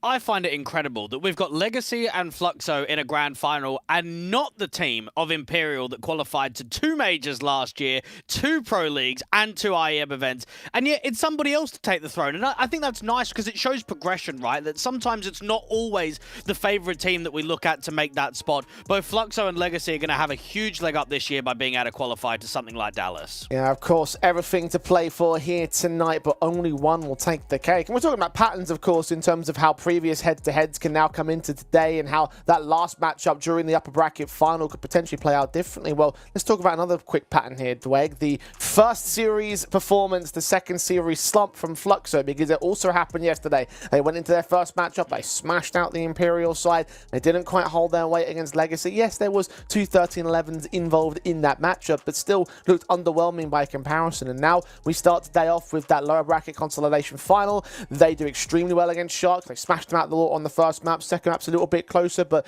the second half did look absolutely stellar from them. And now they're coming to a second match once again against the Legacy side, who now stand against them in a very similar set of circumstances. So one pattern seems to sort of be at odds with the other. Which way do you sort of lean in terms of how you expect this match to go? I think patterns can sometimes not have parallels, right? I think that sometimes they can just be put on their own. When you go into matches like this, I like to throw a lot of things out of the window because it's a grand final, and this is where experienced players need to step up. Now, for Fluxo, you've got Art as the captain, but then on the Legacy side, you've got 2 ex-Pain players that had a huge wealth of experiences. Knowing that one of those is the in-game leader, knowing that one of them is a really sick anchor, I think it's going to just come down to high-pressure scenarios, players being able to perform, and not just crumbling, not just making fundamental mistakes. Well, look, obviously you had some questions about Art's particular calling in that last matchup, which might be something to talk about in terms of the grand scale of things, but in terms of the micro, your player to watch out for Fluxo has got to be history, right? He had an absolutely stellar series. He did, and I want to know, does he have what it takes to qualify this team to Dallas? We've seen some very good series from him. I think he's been exceptional in late round scenarios. He's proved to be one of the best clutches that we've got in the closed qualifier, but I'm yet to see what he's going to be able to do in a grand final up against a team that he's already played. So this is going to be his proving ground. Whereas if Lux on the other side,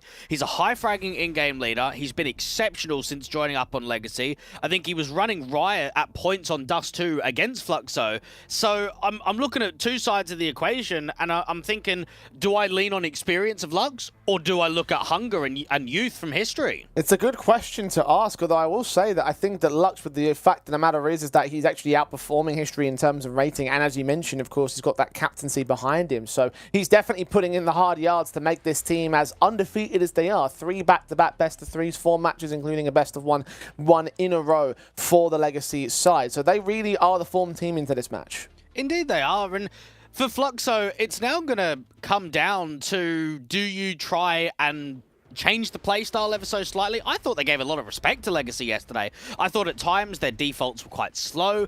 They were quite methodical, especially on Nuke. But yet in that series against Sharks, it was just pure acceleration. It was pure pace. So Art's got to try and come up with a playstyle clash to give himself a bit of an edge over Legacy, because I think that's what they were struggling with in that previous meeting. They were always on the back foot, always trying to claw rounds back. And even when they did have a good lead on Nuke, they struggled to close out the game. Yeah, you're right about that, and it does sort of fall towards Art to call things in the correct direction. I mean, even in that last series, they did have that little bit of struggle in the first half of that Ancient, where they were trying to find the balance of pace versus slow defaults, right? And they did find it in the end, and when they transitioned over to the CT side, they didn't really have to worry about that at all, because they were just pounding in the opposition. So there is a certain capacity of how they're going to call around this. I wonder as well how they're going to call around the whole game plan that Lux is throwing together. We talked about it yesterday, obviously, one of the newest addition by all accounts, and by by a margin of a single day over Nissim's introduction and taking over the IGL role. He's clearly made some clear structural changes towards this side to give them the success that they've gained in recent weeks. And perhaps they needed some struggles in order to be able to perform. To get knocked out of the Blast qual straight away would have been a wake-up call to say, that series against MIBR wasn't even that competitive. We kind of got smoked. So let's go into the Dallas quals. Let's show a lot more. And anytime you can go back-to-back best-of-3s in a single competition and feel that you're always on top, feel as if you're always the threatening team, you go into a grand final with the expectation of, I had a lot of success with Pain. I'm not only going to bring that over to Legacy, but I'm going to bring it quickly. I'm going to bring it into one of our first tournaments in 2025. And bring it they have here in the close qualifier. I mean, they've been loving the way that they were playing yesterday, and I'm looking forward to seeing how they're going to do here again in the rematch. Of course, the thing to talk about in terms of a rematch was kind of a very similar situation to what we talked about with that Fluxo Imperial matchup, is the veto process, because I expected things to go very similar to how things went down for Imperial, especially because of how good that they were looking. And I guess you could say a similar factor for the likes of Legacy here in this matchup. They were doing really well on Nuke and Dust 2. They were 13-11s, but they did have the one up over them. I felt like they looked like the stronger team overall from the eye test. So if you're them, do you want to go to similar territory here today again? I think Fluxo will going to ban Anubis. Legacy's going to ban Train, so we're not going to have any change with the Permas. In terms of the picks, I think both teams are going to go different directions, Jay. I think for Fluxo, you've got Mirage as an option over the Nuke. I think Nuke could be questionable if you pick into it again for the 4th series in a row here in the qualifier. And I think for Legacy, they might pick Inferno rather than Dust 2. I think both teams have what it takes to curve the veto slightly from the previous meeting. Yeah, look, I mean, and I obviously respect how Nuke has been going for the Fluxo side, and that's obviously one of the things I look at seeing as the most sort of key dominating factor, because they dominated well earlier today. They dominated against the Imperial camp, but considering how well things went last time, it doesn't make a whole lot of sense to me to go back towards that again. Dust 2 will repeat, however, from the Legacy side. They'll pick into it, and they'll bring out Nuke here on Fluxo. So actually, there are no differences in how the veto went down, at least in the first 2 maps. Intriguing. Now, there's always the methodical thinking where if you're the underdog team, you want to try and get the same veto because you can learn from your mistakes, you can learn from what went wrong, whereas for an opposition, it's said that you should change the veto ever so slightly. Mate, to go into Dust 2 and Nuke again, with how it went last time around, we should have a competitive game.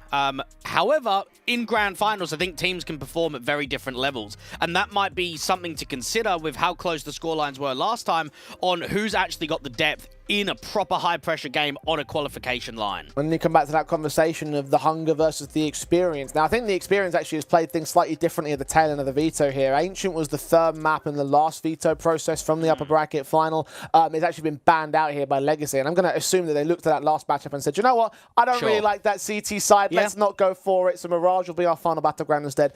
If we go there, Dwayne, how do we feel about that one? You have to expect that at some point we're going to get a 3rd map decider. If we've constantly got 2-0s, even if there's been an overtime or full rounds in regulation of 13-11s, it's got to come at some point. And I think this is the perfect game in a grand final to finally expect that 3rd mapper, that 2-1 scoreline. Well, I mean, if we do go towards that Mirage in that case, do we sort of look at Fluxo as being a bit of a favourite side? I mean, it's certainly one of their higher played maps in the pool. It's matched alongside Ancient in terms of their play rate in the last 3 months. So is that going to be positive towards their direction? I would say Fluxo haven't played Mirage in the comp, where Legacy have, and Legacy was smoking Sharks on that map. They had the 10-2 half, they were completely on top of them. It might be reserving judgment until we get to that 3rd. I think you might have to see how both Dust 2 and Nuke goes down, just to give a bit of a rough idea, calling perspective, star players, underperformers, all of those different caveats to see exactly who's going to come ahead in map 3. Well, of course, we will be repeating things for map 1 and 2, Dust 2 and Nuke, and being how 13-11 were how things went down, I have to start calling back to some of the more specifics of how that match went on, because look, there were points where yes, it did feel like it was close and contested, but there were also some points from Fluxo especially where I feel like they might have let the map go. Dust 2 obviously being our first map, to think about actually one of the more specific moments where they had that B bomb site basically under control, but they scrambled a little bit, got confused in callings or comms or whatever happened there. They didn't get the bomb down, or they had a couple of rounds where they were threatened by pistols, one where they lost basically a straight eco, and it's moments like that that made the ultimate difference in that map up. So first thing I want to see from them is to clean up those kind of mistakes and not allow Legacy to punish that again. I think that's easier said than done when they're on the fly. I think when you're calling from spawn or when you're doing things from an overarching team perspective, those are easy to change. But when it's 10-10 and there's 20 seconds on the clock, sometimes you've got panic, and that's not an easy thing to be able to fix. From Fluxo's point of view, I just want to see closability. I was disappointed on Nuke yesterday to see that they went 3-0 up. They ended up going 6-6. They had an 11-6 score. And you should be closing from that sort of marker. You can't be giving any way back into your opposition. If that happens in a grand final, you're going to get punished, and you're going to end up losing the series. However, because it's a rematch, and because Fluxo played a previous series only a couple of hours ago, and the veto's the same, I'm actually going to back Art on this one. I think Fluxo are going to get the upset today. Well, I'm going to go the other direction on Legacy. They've done it once before. I think they can do it again, and Fluxo have proven so far over this tournament that sometimes they just seem to lose control in the second series. I feel like that's the pattern that might end up repeating here and now, but I am at least going to give the credit of the 2-1 affair. I think that Nuke could very easily be cleaned up by Fluxo. It is one of their more competent maps in the pool, so let's see how far it will go. Lato has already gone far against Pyria to start things off in the pistol in the grand final of the South America qualifier for IEM Dallas, and first blood drawn for the favour of Legacy. An aspect that we were talking about early in the first half of Dust 2 yesterday for Legacy is how hard they were hitting, and instantly on the pistol, we've got a single tap from Lato, and molly down towards lower tunnels. The Julies gets one, Nix needs a bit more, Demal drops, but the trade is there. Sad's in fantastic responsive and follows up onto Art as well, charging forward to that smoke in from the mid control. Lower tunnels have been controlled well. History in a 1 versus 3, and it's a hell of a player to have in a clutch like this for Fluxo. I think you mentioned earlier on tonight that you think he might have been the clutcher of the tournament here. Bomb on its way towards A site because the last CT has been spotted there on top of the catwalk. So only a matter of time before that plant is secured and the round will go with it. 5-0 in the last 3 months on Dust 2 for Legacy. They know that this is their bread and butter. They know how much impact they can provide. History is going to have a tough time against Sadsin, and instantly, while it looked to be a contentious lower tunnels play with the Julies, everybody else from Fluxo got nothing. That was an overwhelming round from Legacy. It started with a P251 tap from Lato, closed with a 3K on Sadzin's part. Excellent stuff from those two individuals. And the start will continue to work for Legacy's favour. Pistol win, Pistols facing them. Fluxo are going to take the passive route in the buy. Legacy know that we can farm up a bit of cash here for Missum. Everybody else just needs to be maintaining the lack of damage against these weapons, because you're right, in the Legacy Fluxo series and the Fluxo vs Imperial series, we saw way too much impact from these lower investment full ecos or even lighter buys. I hope that that gets cleaned up from both squads in a grand final, because those are the kind of rounds that not only put a lot of pressure on, but they start minimalizing economy for gun rounds, don't they? They make scrappy economy game for almost an entirety of a half if they come out regular. We'll try and flash forward here for Fluxo, but Legacy have them on mark, so these pistols will not go far in terms of the impact. And I believe it was Legacy as well that had the better of the eco rounds. I think it was an eco round that got them to map point on Dust 2, if memory serves me correctly. Yeah. So no threat from Fluxo in this case. Let's see whether Legacy will generate that if and when the time comes. For now, play the bonus weapons in the bonus rifle round. Fluxo, full investment into the M4s. The game can really get started now. Jay was mentioning earlier the little winning streak on HLTV that Legacy have. They've also won 14 out of their past 17 maps, which is an incredible record. A lot of best of threes being won and a lot of series being uncompetitive. Sad's in blind up against Art. We're talking 10 seconds into the round and already it's a 5v4. Excellent start. Not quite able to follow it up there for Demal. The right idea with the dinks of the M4 going one better than the Galil can. That's in spite of the lack of helmets here from History. And Kai and Nix are in a similar scenario as well. Luck is going to try and lead them forward. Alongside Nissim to face M4 of History. Get out of position. Nissim finds a Pyria out towards the long face. I believe over at Kara's where he stood. The advantage taken back by Legacy with the bomb plant bonus gained on the bomb site itself. And Fluxo with no real map control to go for a retake, so they have to back off. This is where Art's got to be maintaining a strong vocal voice from a captain's point of view and just saying, lads, we need to lock in here. We need to be hitting hard. We've got to be making sure our util is on point and that our trades are good. Right there towards long, it's an instant duel being won by Sadsin, and there's not much of a response. Yeah, History might be able to get one kill out there from short, but they don't have bodies in the right positions. They can't stop this Legacy train at the moment.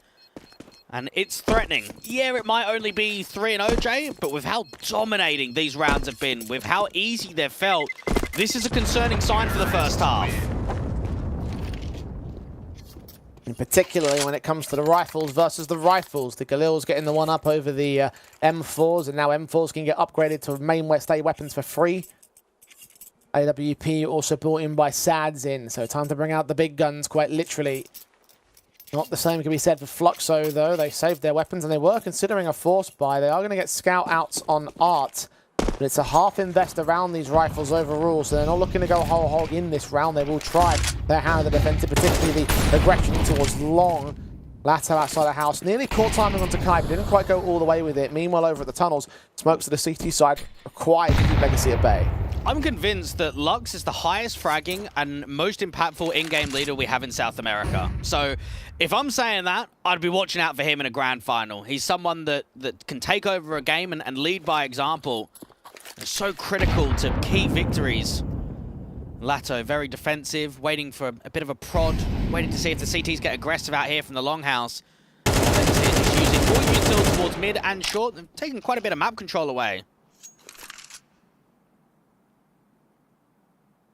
Sads and leans. Art's just been seen. The scout will dish out its damage, though. The AWP can't return fire. Art, knowing that it's back there, is going to have to keep himself tucked. That Molotov should force him away. The smokes are still up for the CT side, though. They will suppress Legacy even more.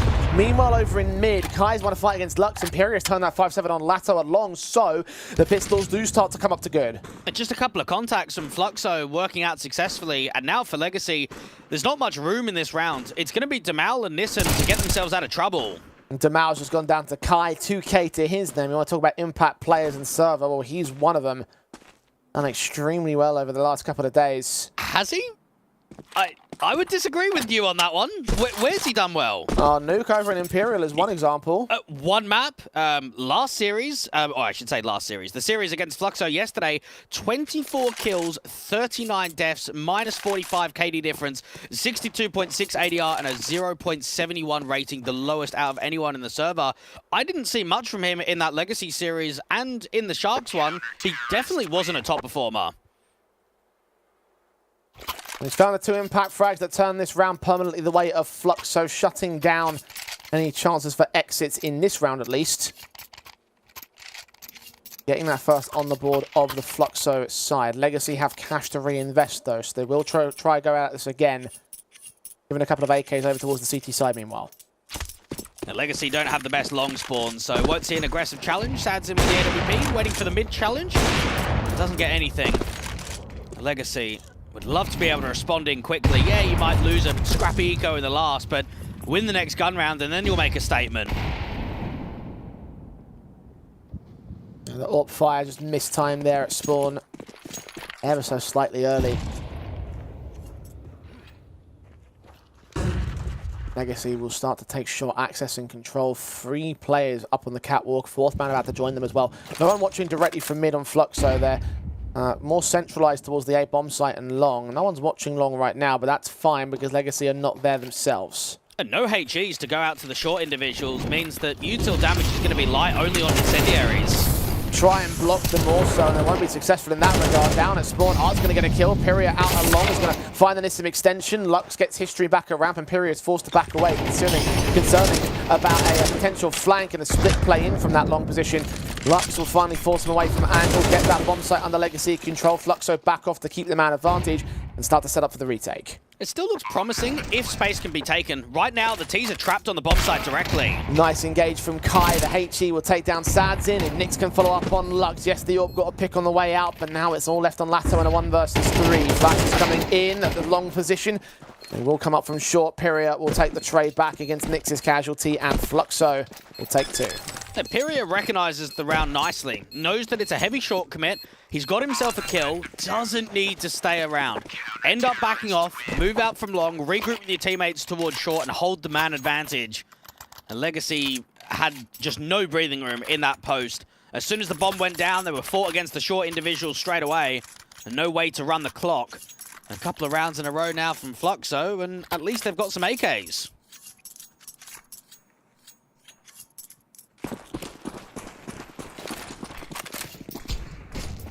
Still keep the cash for the most part, but it is starting to dwindle. The Galil out for Demau.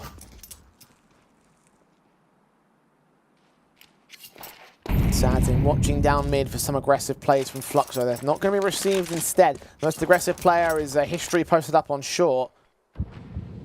Looking down at the tunnels for no contact and no real vision of anyone from Legacy. Legacy got that 6-6 T-side half in the last meeting on Dust 2, so they've got to be looking at a goal and an expectation of 6 or more. Nyx, bit of an off angle to just be jiggling out in the open with intention towards that upper tunnel's entrance. Hope that you can catch a bit of a sleeper on the default.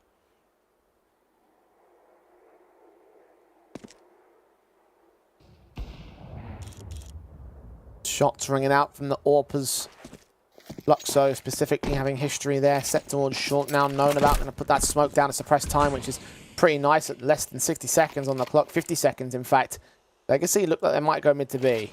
Art's got an incendiary, so he can put that down from spawn, just try and delay and slow the tease.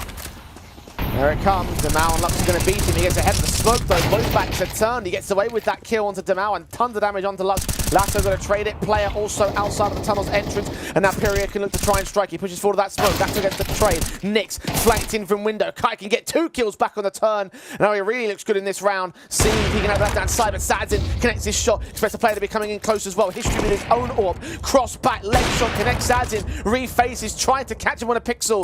But 12 seconds, and he's not ready for History to move aggressive from window. Fluxo will claim their 3rd round. You just get into a state where Art's feeling the game right now. Perfectly timed incendiary, gets on the front side of the smoke, he's doing a lot of damage, he gets pretty much 2 kills by himself. And then on the B defense, while Nyx gets overwhelmed quickly, Kai steps up. He's the one that stays alive, does a lot of damage, and of course it's History in the 1v1, in the late round clutches to provide that he's one of the best players in server.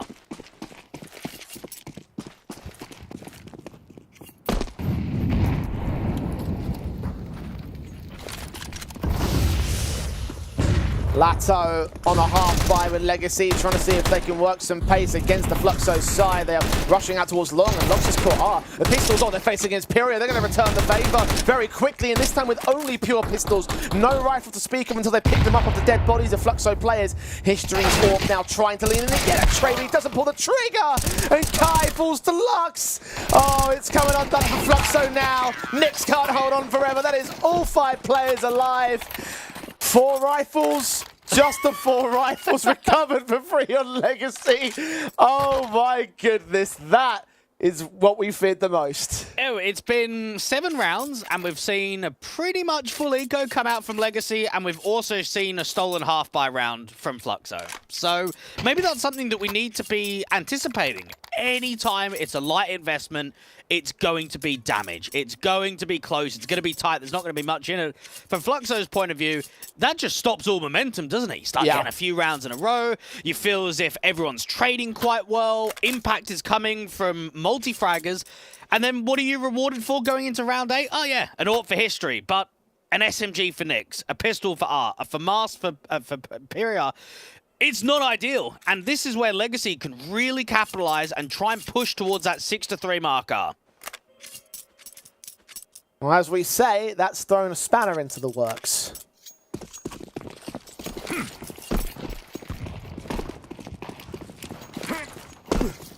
The guns are released in for History and Kai on the rifle basis, but Legacy, of course, I mean, they've bolstered their cash so well they can get a buy in the next round. In mind and everything. Nissim trying to strike first. History again going to get forced off angle here. AWP getting on towards the hands of Art. He does find Lasso at least refacing for more though. Sadin punishes both of those directly through the smoke. History is low. Nissim is close to contact. His USP is out. He's trying to find that AWP, but it's like he made a little bit of noise. Nissim's being wary about him now. Bomb is close to sight. Player can't be seen. That AWP has been dropped a little bit too deep. That's why History is only rocking the pistol. That may have been a mistake on the part of Legacy. At least Nyx can turn it into a 3 versus 3. Do you commit for this, though? It's a tough retake. You've got a bit of util for Kai. I reckon lob that incendiary in there. Just search, and if a kill presents, then you can start going in for it. Nissim's pressing the smoke. Fading in a moment or two, but there's a deeper smoke out towards the CT spawn entrance where Nissim able to see where History is. We'll hear those players coming in from the Short position, gets that tap, it's 3 HG sent his direction, so even if he doesn't fall down to the rifle, he will fall down to the utility. Kai will take Nissim back on the trades. That'll be 3 casualties taken on Legacy, but Lux is still here on the site, actually losing his life. Smoke on the bomb as well. Kai trying to find it though. Has he got it in time? He might just lose Sadzin. He's shooting to the wrong place. Oh, it's a ninja defuse for Fluxo this time as they counter the steal with a steal of their own. Oh, the Goose player just trolls it there for Legacy. Maybe thinking that he was just going to be backing off, try and catch him. You just need to be playing time there. You need to be jiggling him out. There wasn't much left on the bomb. The last thing you want is a smoke down and the AWP out of all weapons to be the one to try and fight against the diffuser. It's an excellent effort to come through from Kai, and frustration is going to be high for Legacy. Yeah, no doubt.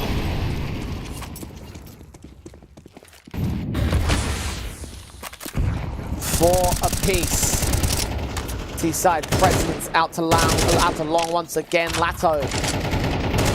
Utility for his teammates of Demau and co, putting incendiaries on. Art's going to be protected against it, though. He actually lands a little bit too deep there. Lux, meanwhile, he's challenged first out towards that mid position, and Legacy are going to be low on HP advantage as a result. Smoke start coming in, another incendiary, another Molotov out there. Tries to score the kill out in mid as Lux will fall. Art will take Demau. It's a 5-on-3 for Fluxo here. It's a cheeky little setup. Art's trying to bait that he's the only one out there towards Car. So if Long gets taken completely, they might not expect that secondary player. So much chaos, and it helps that Kai returned a bit of pressure away, didn't he? Just going for that aggressive duel, dealing with the lurk in the lower tunnels. That gives a bit more of an advantage for Fluxo to work with in this round. Nyx for onto Nissim. Lato finally gets a trade for Legacy, but it's coming a little bit too late. 3-on-2 still for the Fluxo side. Bomb's going to get picked up, although Nyx is making his way all the way up towards mid. So now the T's are bracketed. A has to be the target. No time to rotate to B. Making their way in quick with no qualms about this. Kai is going to wait back behind the short boxes. Now backstab also closing in from Nyx. Keep your eye on that minimap. Kai looking to move just yet. The AWP up, watching for Nyx. Lato gets the kill on Kai. Actually, the FAMAS of history has got to trade it back, and that drops the bomb as well towards the CT spawn entrance. Sadzin M4 swapped up to so little time. Just over 10 seconds to get these kills in. A smoke down to try to block Vision. Oh, he's seen the man. Oh, he damn near gets a second as well. With 6 seconds to spare, he clutches it for Legacy. What is going on right now? The only thing I can say is this is a grand final. Sadzin, it's funny. When I look at his performances over the closed qualifier, I think it's been a fairly consistent AWPer, but nothing that's caught my eye. Nothing that's been over-dramatic with pure impact. History has felt like he's the revelation. He's felt like the guy that's been proving so much. But now I'm looking at this grand final and I'm thinking, Sadzin's producing the goods. Not only is he giving us X Factor and round wins, but he's 10-2. With an M4 and an AWP and all. Wonderful, wonderful stuff from him. Imperia is at least going to try and get some revenge back. Demau's going to get caught for it outside of the longhouse, but the concern now is Nyx alone at 26 points of HP on the B defensive. They're going to have to walk right past the spawn without checking it. Strikes on the first man, decent damage on the second, but Lux has responded. The CTs are very quick to the rotations, but smokes are in the way of their vision. Kai still sneaks forward. Sadzin been tagged down. Nissim to take the swing back. The scout just blind firing, hoping for a Hail Mary.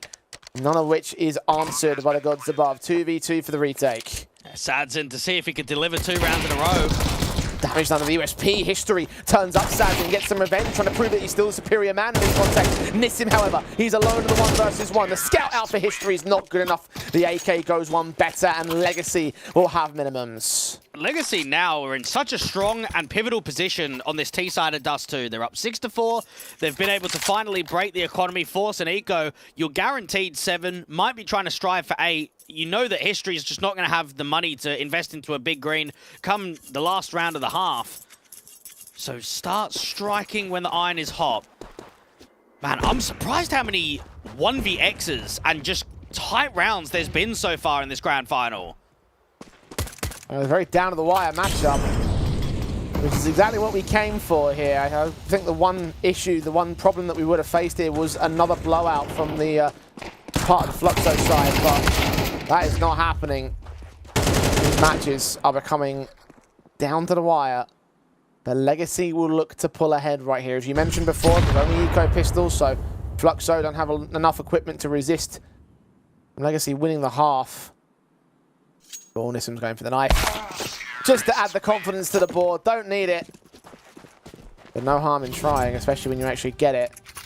Last round of the half. Legacy, as you say, going to aim for 8-4. Fluxo, 7-5 is their best case scenario. In 2024, Legacy qualified for the Copenhagen Major, the ESL Challenger Katowice event, and the Shanghai Americas RMR. They've got to be looking at this grand final and saying, let's start getting that ticket in early. Let's look at February as the one that got us towards Dallas.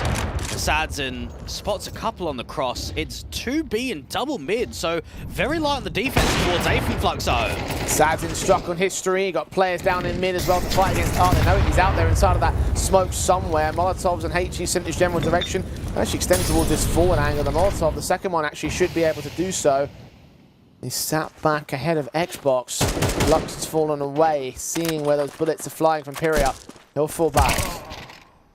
Art can get one, but there's a contact. There's a walk to long, and this is unknown to the CTs right now. And the smokes will start coming down to telegraph the hit towards the A site. You see the Sadzin, Latter rather, has already made his way out to that position, finding Pyria. Art goes down to Nissim, and Kai is trying to trade out from short. Smokes involved at elbow. Kai's seeing the jump face of one player. There's two in total there. The tag from Sadzin can get finished up by Lux, and Nix alone, the 1 versus 3, will not go past the first challenge. For Legacy, they lead at the turn of the half, 8-4.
A nail-biter matchup thus far. Things have been down to the wire with clutches, 1v1s, and great impact from individuals, but down by 4 rounds. I wonder if Fluxo are feeling happy about that. Well, they can't be. This is statistically their worst first half performance in the comp so far. The worst that they had before this, Jay, was getting 5 rounds in a first half. Now they're on the back foot even further, and in a grand final, it's going to be tough to recover. Now they switch to their team side, so let's see whether they truly can recover here.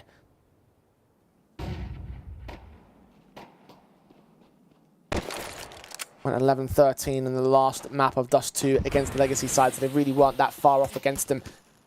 Now they have to apply themselves, although Mix has taken that early damage.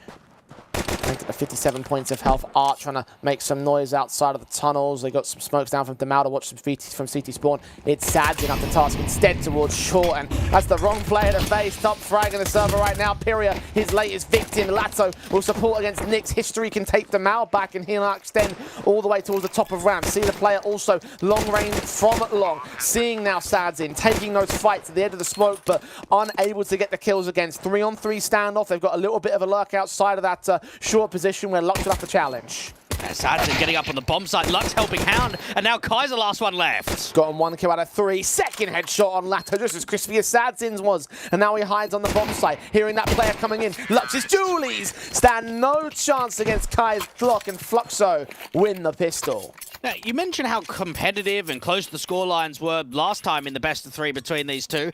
Maybe it was the helping hand of just how many pistols they were able to win. Fluxo went 3 for 4 in pistols over those 2 maps, whereas this time around, lost the first and almost looked like they were going to lose the second. They had to rely on Kai to win an all-out 1v3 just to hold survival.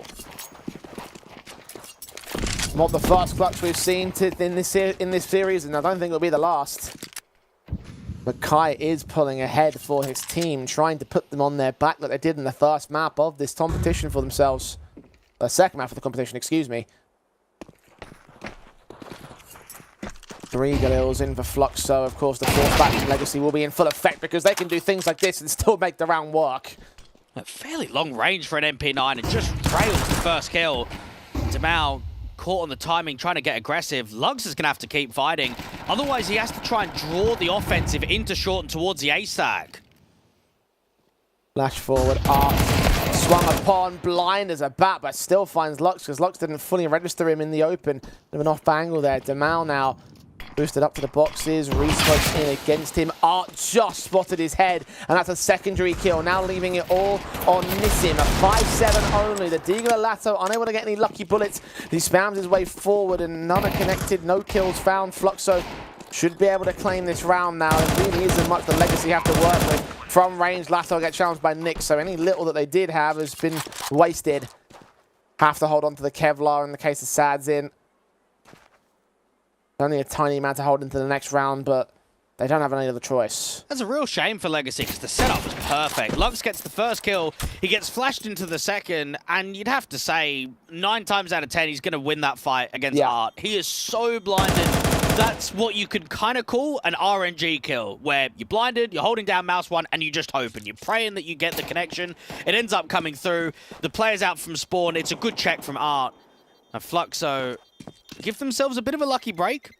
Now, Legacy won't have much investment going into this next round, but keep an eye out for the scout, keep an eye on the 5-7-2, and let's just get a vibe of what Legacy can bring.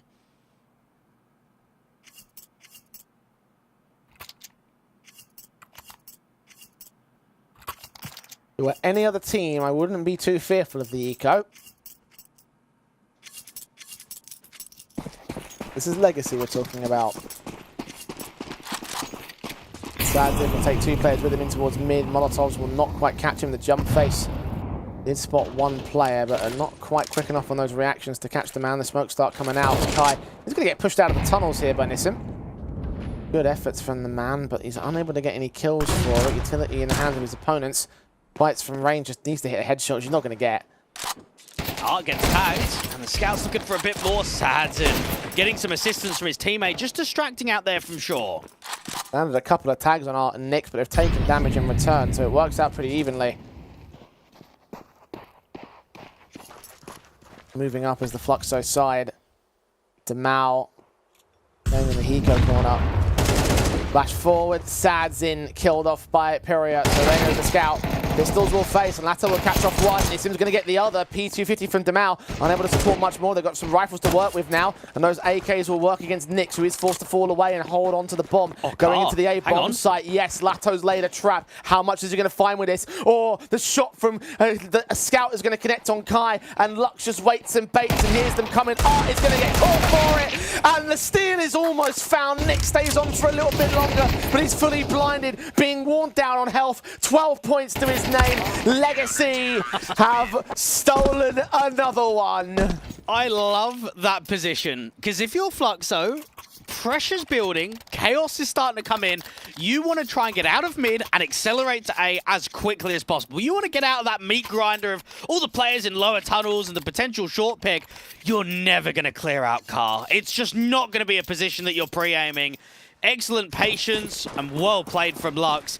Fluxo, they've just got to be kicking themselves to think, man, how have we lost to what, a scout and a couple of upgraded pistols? Charging out along right here, the house contact of Fluxo is going to be able to overwhelm Legacy on just pure pace. Try to get some revenge for that last round. The two players that pushed up long are now going to be leaving up towards Sadzin, basically to defend on his lonesome. He needs some backup. But how much can he gain here? This AWP is going to be pretty easily dealt with. He's going to be pushed into a corner. There's no Molotovs to force him out, fortunately. Here's those smokes coming. He's dipping in for a kill. He might catch one as well. Timing on history is perfect. Sadzin makes it a 3-on-3. It seemed to be a bit of an info play from Nissim in the upper tunnels, but because History got that kill, he's ended up backing off, and he's re-smoking down. That's good timing. And just when Art was trying to think about a contact, Nissim's going to play up against the smoke just in case there's a body block or someone to walk through. Not an easy round for Fluxo to win because they're limited for options. You've got such a lack of util, it might just have to be that it's either a short smoke or a mid to B spawn smoke and you just run out from the doors. Here he is, the man with the belt. They're going to walk their way dry in towards mid. Oh, the foot peeking out. Lux still loses the fight to Art. I don't know how. I don't think Fluxo care how. They're on their way up towards short. Sadzin heard them, caught in mid-rotation. Quick scope onto Art, takes him back. 15th kill of the game for the AWP. He's going to back off, regroup with his teammate, and play the retake. Yeah, Kai, we saw how strong he was in the pistol clutch. Now we've got to see if he can do it on the post plant. And Nissim's going all the way on the backstab. He's getting out to long. Kai's going to read it, though. AK out. Fight gets one on the T side, and Sadzin's chances plummet down the toilet. AWP in his hands. He's been a clutcher, but needs to go special with the worst weapon for a retake. Two of them out towards short as well. How unlucky could that be? He'll get them away at least from Fluxo, ensuring that they can't keep a one into the next round. But for Legacy, momentum of that steal has been wasted. What a shot from Art. That's such a tough duel, because the biggest advantage is there from Lux. You can see the feet before he can see you. Just pure reaction, that once you start getting hit, you can get the flick shot off. Lux will know that he should have won that duel, and if he got it against the AWPer, then it was probably a done deal. And 2 rounds the difference, both teams winning rounds they shouldn't do. And while an 8-4 half gives you the sentiment that the game's going to be wrapped up quickly, and we're still playing on, and it's actually been quite contentious. That's also 2 rounds in which Art has been stood ahead of the mid doors and got in a fight which has made a difference in the rounds. The SMG peak with the blind flashbang and the Hail Mary spray, and then of course that previous AWP shot. Fluxo keeping themselves within touching distance of Legacy, but Legacy have a chance to really put their foot to the floor. Got their rifle buys. Yes, limited, but so are Fluxo. I haven't seen a huge amount of HE damage from either squad across this first map of Dust 2. Very quiet from Fluxo out to mid. Get the molly to clear out the closed doors. Now, it doesn't quite land, so they don't know if that position's been compromised. And Long's been retaken by both the AWPer and a rifler. Demal playing a bit of an off angle, but not seeing any util or contact just yet. Up to ramp. HE at the ready. Utility of the flashbangs and the indicator. They're now making their way into short. Got a smoke as well. Put this at the right moment, and this could block the whole execution.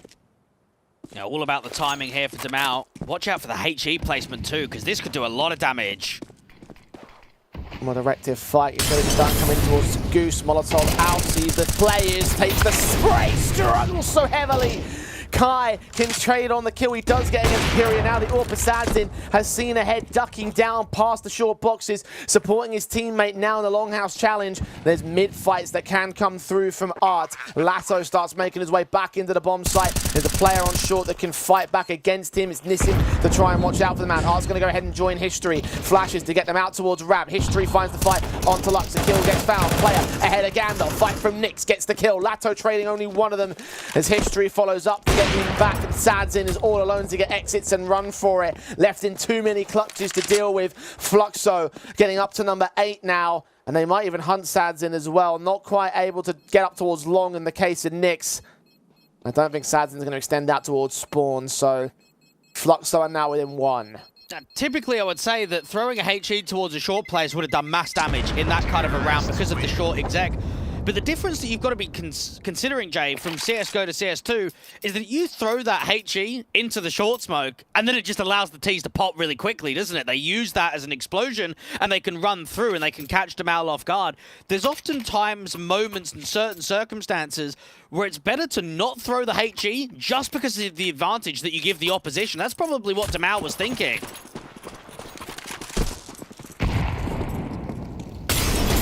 Sadzin unable to spot the player up top. Mid does see Kai in the end. Fast play out of B side. Meanwhile, Nissim just naded all the way to hell. Damao's Deagle, no P250 rather, sat back at car as Lux pulls distraction out towards the doorway. Do they suspect there's a player on site? They're certainly thinking about it. Art's going to try and dish out some damage. It's Pyria that finds Sadzin. Damao's finally going to get caught. Lux tried to try another bomb site. It goes nowhere. And Lato going to grab that orb and sneak away. Cannot get any clutch out of this round. Fluxo are now dead set even against Legacy. That's a mental call to be making in a key round. Now, you know the orb's being saved, and you know that there's going to be limited investment, and it's a rush B. Very rarely do you see rush Bs in the pro scene. And for the moment, they open up the site quite easily. The smoke goes down, they spam out the car player, nothing gets out of order. 8-4 to 9-9. Art has been working this team well. And you'd have to say it is down to that 1v3 that Kai had in the pistol. If Fluxo lose the pistol to start off the second half, this game is probably done. We're already thinking about nuke.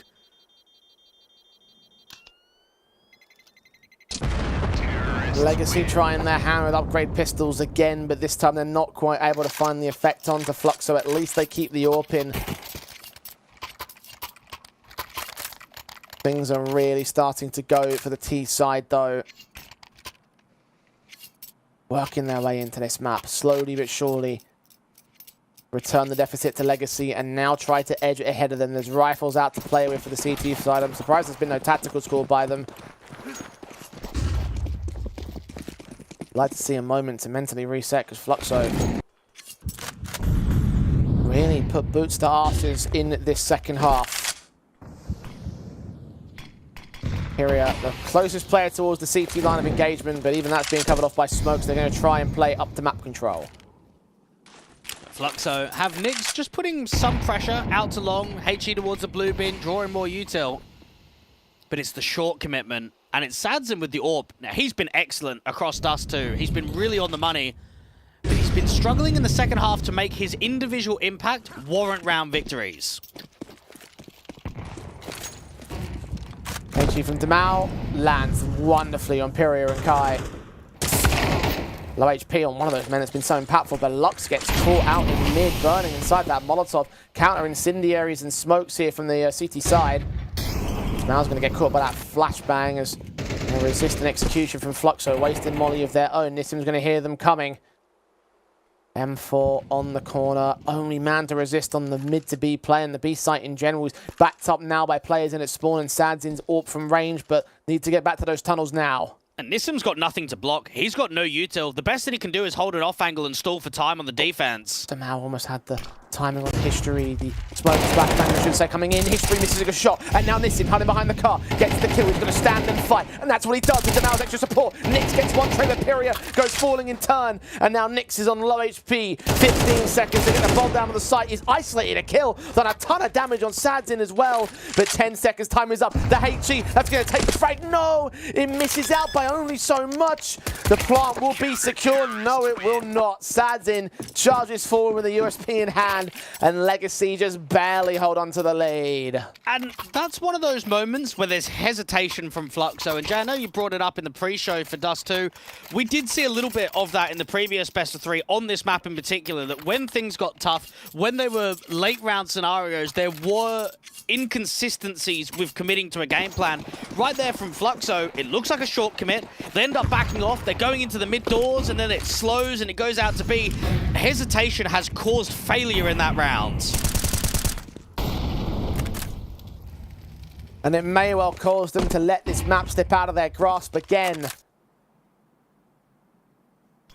Look at the money state for Fluxo. Look at the buy state for them. Nissim posted, ready to receive them. Flashbangs don't do so much. Lux sprays him down. The second one does catch him blinded, but he was already engaged against Pyria with backup support. Even the Orb just gets away with art, finally dishing out a taste of the in-game leader's own medicine in mid. And a Mac 10 and a Tech 9 are all Fluxo have to win this round. Legacy, with the economical advantage, may have just secured map points. Yeah, History is trying his absolute best to make something happen, to produce a bit of magic.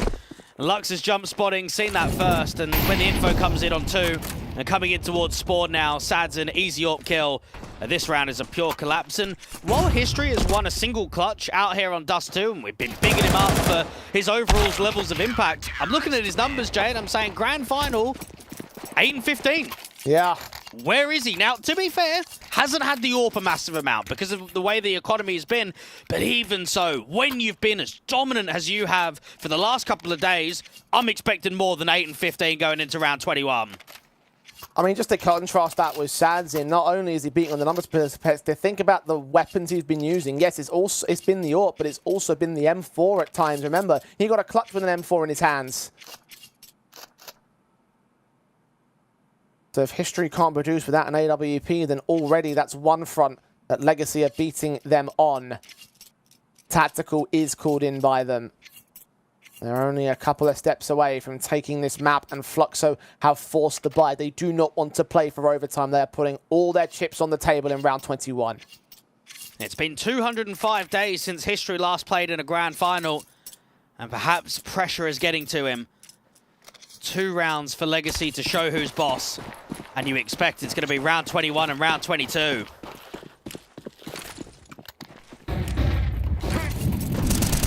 Quick out, sprays of Lasso catching arm. HG's down against the T-side line and going to dish out some HP damage as the Mal follows that up onto Nix. Pyria can trade it back for 1, but look at Kai on 2 HP. Look at Pyria on 51 HP. And then contrast that to the rest of Legacy. All 4 remaining players completely unscathed. They've got a single smoke to get them in for the cross. They've got 1 volley to car, a single flashbang, and that's it.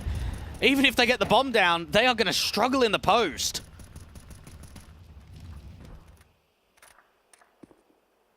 Or put the ready. History. Oh, just peeked underneath the smoke, and Sadzin takes a shot for it. History from range will not win that one out. Sadzin protects himself with his own smoke, and Lux down at the lower ground deals with Pyria. Kai, there's no chance. As great as he's been in this map, top fragging and finding clutches over for the Fluxo side, clutches that have certainly kept them ahead on the second half especially. This is a bridge way too far. And it goes back to the conversation of statistically the worst first half performance from Fluxo. I think back to the Imperial series, they had that 9-3 in the first half on Nuke. The Shark series earlier on today, they had 9-3 in the first half on Nuke again. And then every other time it's sort of been 5 or 6 rounds being gained. It's been quite even, and then they've maybe put their foot down in the second half. But when you're clawing back from such a big deficit, you never feel that you're in control of the game. You always feel that Legacy are closer to being in a position where they can get the map over and done with. And the money for the last, I want to say 3-4 rounds has just been rubbish as well from Fluxo. We haven't seen a good buy from them in ages. Not helped by the fact they forced in the previous round as well. Just to come back to your point about the half score lines. Imagine if they had gotten a 6-6 and still at the 5 rounds that they did in this half. It wouldn't be a case of catching up to Legacy, it'd be pressuring that 11th.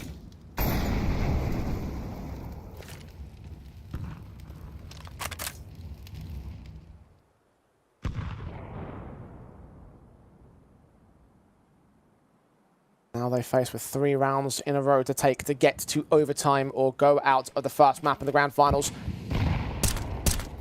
Legacy, one more round away from taking their pick, and look at Nissim here. This is such a good pause. Oh, surely he's going to start absolutely wrecking. Next walk, spray comes out, Period's got to dive out of the way, returning fire from the Galil gets nothing, Lux watching mid to B as well, Art is picked up, Nissim gets back towards Car, Period is ready for it, and the Tech 9 can overwhelm him, but they're all blinded on the T side, Kai goes down, a USP comes in from Lux, and it beats out the Tech 9, he might be low, he might go down, but it's more players inbound, History winning the second against the Mal, but he needs a mental clutch, if there's ever a time for him to perform, it's right now, he puts the bomb on the bomb site, but the Mac 10 is close, and Lato is even closer from beyond the door, he'll get the wall bang and the headshot. History is written by the Victor, but that Victor is not Fluxo on map 1. Fluxo can be happy that they put in a good shift in that second half, but overall, they were too reliant on clutches for me. The History clutch in the first half, the 1v3 that Kai had to win in the pistol. If we're looking at a gun round v gun round comparison of just impact and no clutches, this was a far better showing from Legacy. They led by example. They showed that the AWP was so much more impactful from SaDZen. Yeah, and I have to say that clutch potential that was clearly shown and greatly capitalized upon by Fluxo just wasn't backed up by the consistency. All you have to do is just compare the numbers of those clutches, right? Kai, for example, 15 frags in the ball by the end of that map up. Obviously, top performer in the server for his side, but there wasn't enough behind it in the rest of the rounds. Contrast that to SaDZen, who got clutches of his own, 21 by the end of that game. Like, just a complete contrast of difference in classes between these two sides, and that is a difference maker here on Dust 2. We saw similar issues as well from the last Dust 2 as well, the hesitation and the lack of cohesion sometimes, maybe the lack in confidence in the calling perhaps, something going on which forces them not to fully commit towards a bomb site. It cost them last time out, it's cost them here again. So many things that you have to look at once again and look at Fluxo and say that there was another missed opportunity here on map 1. Indeed it was, and maybe it comes down to some of the eco steals. I mean, the one eco steal in particular that we saw reset a lot and took Fluxo back quite a bit.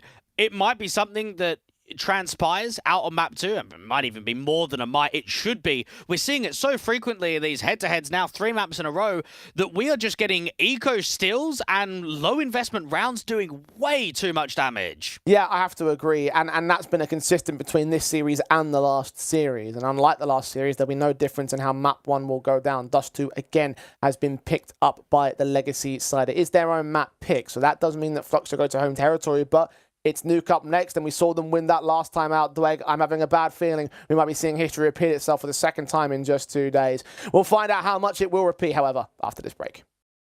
What's your name? Lee. Lee, mate, nice to meet you. What's it like being part of the best crowd in esports?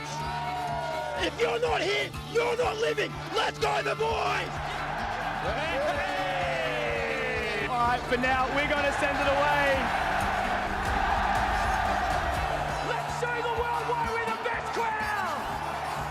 Champions!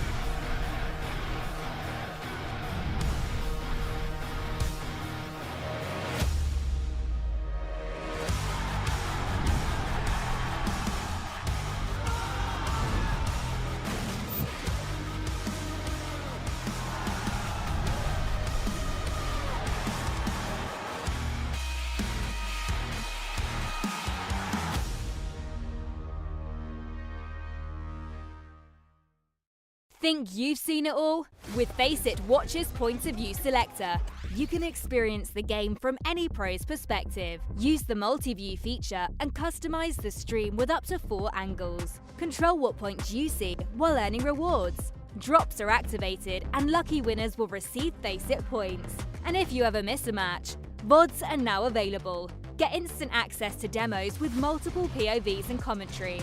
Watch it, control it, FaceIt.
Well, once again, the history repeats itself in these finals. In the upper bracket final, it was Legacy that walked away with a comfortable opening, well, close, but comfortable still opening map. And similar story at the tail end of this map up. Dust 2 goes the way of Legacy once again. We move back into Nuke, just like we did last time.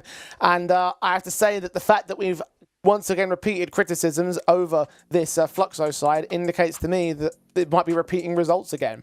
I'm now pretty much sold on a 2-0. I thought Fluxo was outclassed tactically on map 1. I thought there was a huge disparity between the impact of Orbers, between History and Sads, and knowing that Legacy had to come back from such a huge margin last time on Nuke, I think they're going to come in and they're going to show a bit more threat from the start and give themselves a bit of an easier half advantage, or at least trying to be on top of Fluxo earlier than what they were last time. Yeah, I have to agree on that front. It just feels like that kind of just is the way it's going to go down, unfortunately. And I say unfortunately because I was really hoping that they would make improvements, right? Despite my prediction of seeing the pattern of the first best of 3 and second best of 3 slump, I still look at this matchup and I think to myself it could be a banging grand final. Look, we saw that at certain points over Dust 2. We saw some very close rounds. We saw some very key moments where I thought, man, Fluxo could really pull something out of the hat right here, but they'd let themselves down with those same hesitation moments, the fact that they followed up their clutches with very little impact. And now we go into Nuke, where things can turn around. Of course, it is their own map pick, but I just think about, again, how Legacy have done it before. Yeah, I'm going to disagree on the hesitation moments. I think that happened in one round out of almost all of regulation that we kind of saw. My letdown was the first half performance. I think that's pretty much what it comes down to. You've been able to statistically be posting 6, 7, 8, even sometimes 9 rounds in a first half. You come into a grand final and you let yourself slip. You go down 4-8, and that just comes down to not seizing the moment and being reliant too much on clutches. And overall, when you're always in clutches, you're not keeping many players alive, your money's going to be really struggling for the most part. So for Fluxo, at least their nuke is proficient. I think we saw a very good nuke performance against Imperial. We saw a very good tactically sound T-side from them against Legacy yesterday, and then they pumped Sharks on it. So I'm sure from Art's point of view, this is still going to a third map. Yeah, I mean, I can see from his perspective why he'd look at it in that way. I mean, I certainly have to your point about the half advantage and how the first half went down, right? Like, imagine if we'd gone 6-6 in that first half, like we did back in the last series, and then the second half went exactly the same way as it did during that last map, right? And they got 5 out of the first 6 rounds over on the Fluxo side. At that point, you're looking at potentially an 11-7. In that same scenario, we were looking at 9-9. It took all that effort to get up to an even stance. So really, I think that, again, it comes down to following up that impact with a little bit more consistency. I think that's part of the reason why things did kind of fall apart to a certain capacity, right? And again, it's something to think about going into this nuke and how they're going to replicate that, because they did lose out like last time out on this nuke. I'm hoping we see more of the Fluxo that from the first series where they absolutely smashed out nuke, because I think that is the kind of potential that they can live up to. And not only is this Legacy potentially going completely undefeated in the closed qualifier to advance into Dallas, but this could be them continuing their winning streak, continuing the games, reps after reps on HLTV, having 16 out of the past 19 maps won. It's an incredible track record. There is so much green to their name. And knowing that at times they've been tested, and then at other times they've shown that they're not even a threat from the opposition, Legacy know we're going into Nuke again. We're going up against familiar territory. Let's close this game out. Let's use our experience pieces like Lux as the in-game leader, like Nissim as the ramp player, who was incredibly solid individually in that previous nuke official. And I'm also looking at Nissim and Lux of what they've been able to do when pressure's really against them. I think back to that Copenhagen Major, Jay, earlier in last year. Mate, they beat teams like Apex, Ents, Sword, the Mongols, Heroic. That was a really good run from Pain. So if you can prove that on the international landscape, then you can prove in a South American closed qualifier 1-0 up that you can qualify to Dallas and get this grand final wrapped up in 2. Well, the boys of Legacy are only 1 map away from making it into Dallas, currently on an 8-map winning streak and hoping to go 1 more map to make it 9-0 in terms of their map winning streak. All they need to do is beat out Fluxo on their home territory, Dweg. So You, of course, mentioned that you still think it's going to end up being a 3-map affair. You still think that from art, well, rather from Art's perspective, it should be a 3-map affair. Give me those win conditions for both sides here on Nuke. Well, I would say from a T side perspective, it's getting a good idea of pacing. I was thoroughly impressed with how Fluxo had the A splits, the lurks out from main, going into Hut and Squeak Door, and then just the vent drops. So keep an eye out for Art in all of his tricky maneuvers of coming out door, getting down to that lower bomb site, getting in the corridors. Art needs to play with a lot of freedom, but at the same time, they need to be able to quiet Sadzin. If he has another good performance with the AWP on the Heaven Rotate, like he was on Dust 2, it's going to be very difficult to fight against him in gun rounds. Yeah, he was easily the biggest threat right there, so deal with him and you can at least get yourself a decent shout in it. Let's see whether they can shout into this good night pretty nicely. Pistol rounds already. Fluxo are charging their way into that vent dive. Art and Nyx going together. A third player right behind them. Imperia going to draw out first blood. Demal immediately gets that trade in, and now Nissim on the back lines. Back at the B bomb site can take Nyx. 4 versus 3. Demal spamming his way through outside, getting nothing in terms of damage. History can take him out and make it a 3-on-3 with now damage sustained on the Legacy side. Fluxo's B site players dishing out returns on Lato and Nissim 22 and 24 respectively, but they continue to creep forward, and Sadzin's now with them here, trying to find that same impact on the Julie count. History and Kai moving together with the double doors. They open up the double doors and they take down Nissim. Sadzin's found Art in the meantime. 2 versus 2. On the bomb, they tap it. The Julies get another kill, and now Sadzin's going to stick the whole damn thing. Oh, History does so much damage, and that should be more than enough. With no time left for Lato, this will be a pistol win for Fluxo.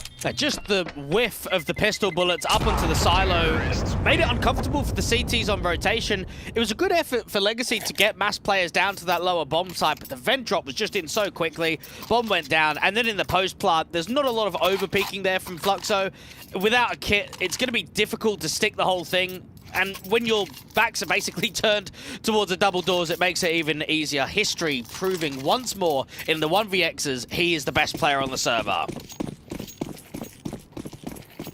Certainly in those high-pressure clutch environments, but remember, in the last map, there was a portion where he was underperforming. You need to back up that X factor with consistency spread out across the entire map. Fluxo started off well. Legacy will be forcing the issue right back. SMG's on 3. Scout outside of Sadzin, who's taking some damage in return, but is still tagging up Nyx and doing as much as he can against the T-side line. SMG of Lux now down at stairs, ready to receive Nyx first up, seeing that utility in the shoulder peeking out, gets the kill against the man. Second player being close, the bomb's been dropped as well. Drive-by's out of the way, now backup can start to rotate up. They will grab that bomb and start to push it away from Secret. This is good pressure from Lux, because now he's got a teammate with him. 2 players on the lower floor. If they get another kill, this could turn everything in favor for Legacy. And Fluxo are backed off, and Legacy are not going to try and chase him down. Sadzin knows that he's got them pinned. Scout player now seeing the individual, taking a shot, missing it out. Knows that he's retreated back. Kai's going to start working on the outside as well. That flashbang so perfectly timed, just protecting Kai from any damage. Now Lato's considering the possibility of a upper take. It looks like that Scout's fallen out of position. It's all about timing on where Fluxo end up going. Demal's not seeing the Heaven wrap coming in. But the timing, he still sees 2 towards outside. Art making some noise. Kai starts walking forward.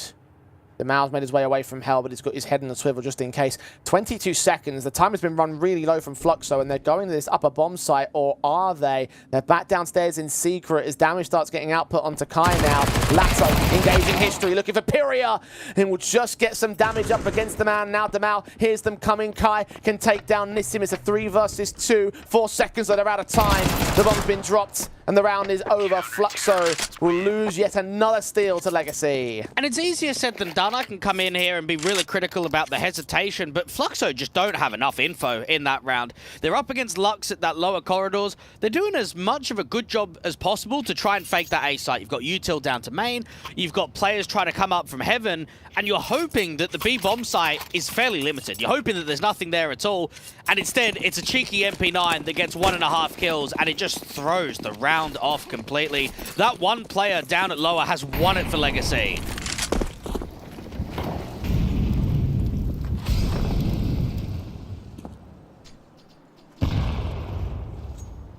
And Fluxo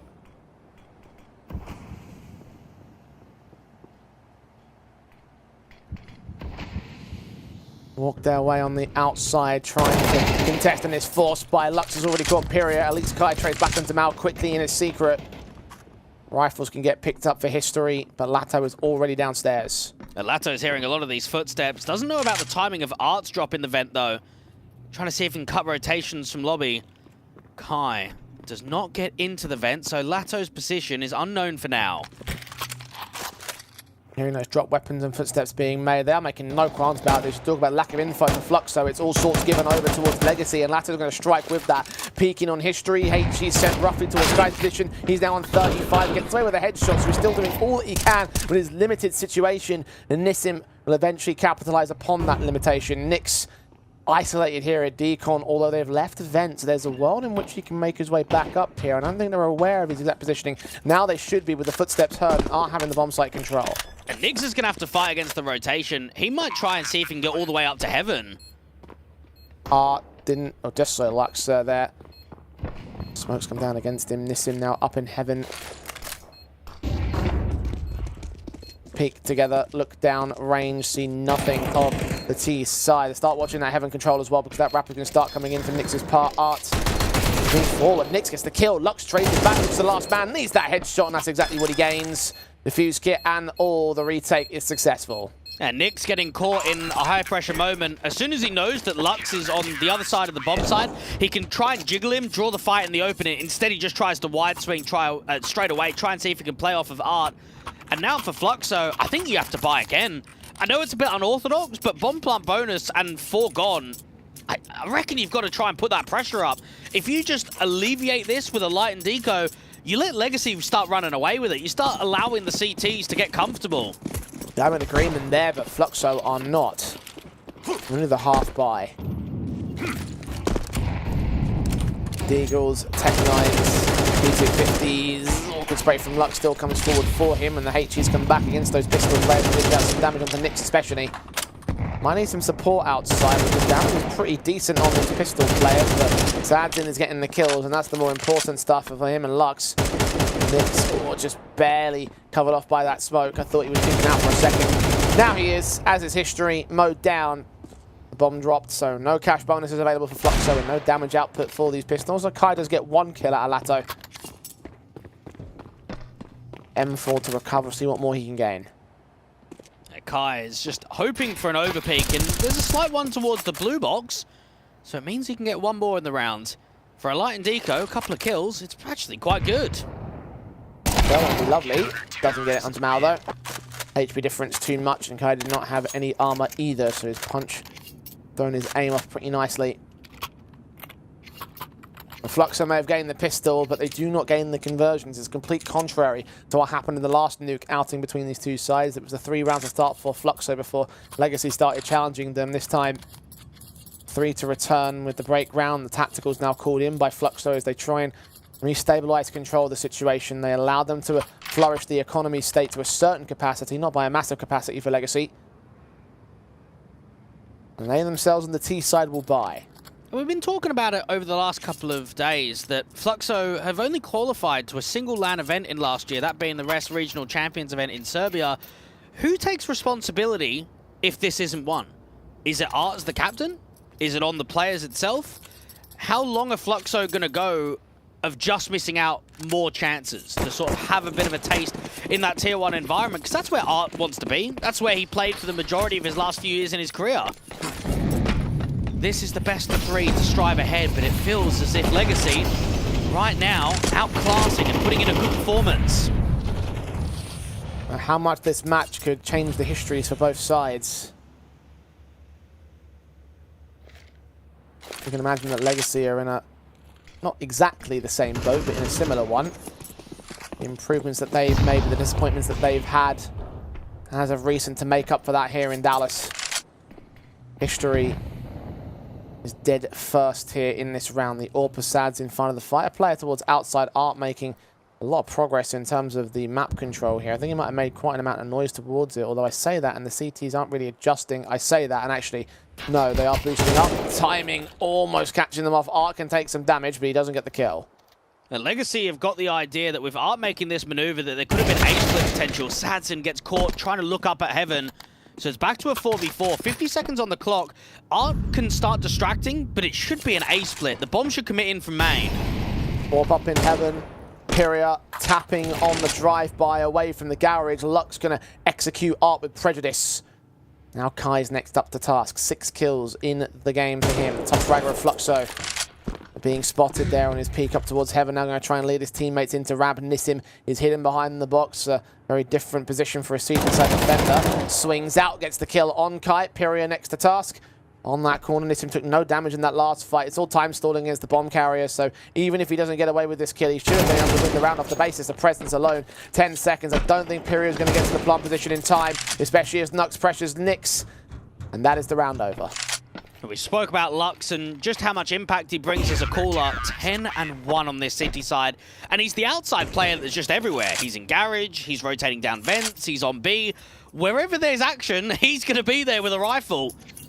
Legacy have gotten off to a flyer, and Fluxo, I'm going to say it now, if tactical timeouts aren't being used quickly, and they do not find the answers to adapt within these next handful of rounds, they're just going to be done for, mate. You can't have another 8-4, not on Nuke. You've got to be challenging for a decent scoreline at the turn of the half. Remember, they had an 11-6 advantage in that last Nuke outing. If you lose as hard as you did in the first half, the first map, then there's no way you're going to get up that high. Fluxo trying to find answers. Nissim is finding responses. 2 kills to him. Nyx can trade back the damage output from Art. Credited with the assist and the 3-on-3. Yeah, Sadzin just trying to block, just trying to limit as much as the map control that the T's have. So they're challenged and they're stuck in lobby. At least there's a lot of time on the clock. They've been able to get some upgrades. You've got an M4 to work with on Kai. You've got the AK on Nyx. Armor for a couple. Legacy are in a pressured scenario, and this is where they're starting to search. You've got Lux peering towards outside. You've then got Lato on the back of A, and more util goes down the smoke. Now they know what's going on. History tagged to 25. He'll start to lead his teammates downstairs. Adjustments from the CT side will be slow because no one's directly in a ramp, and they're not sure about any potential split plays in. And they will start to realize Sadzin gets back there, actually. Could just deny in time, and indeed he does.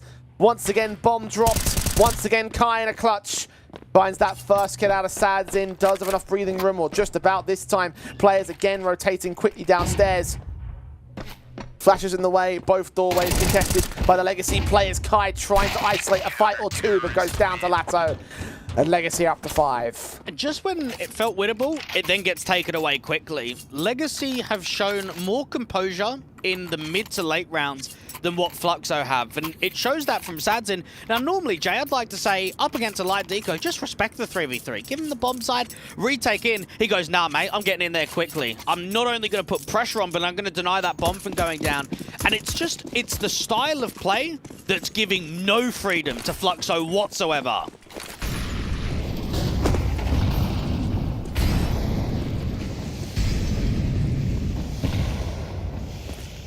6 rounds played, and Legacy are truly at the advantage, showing no mercy to Fluxo. Fluxo showing no signs of fight. They're bringing rifles out again for round number 7. They need to get them successfully.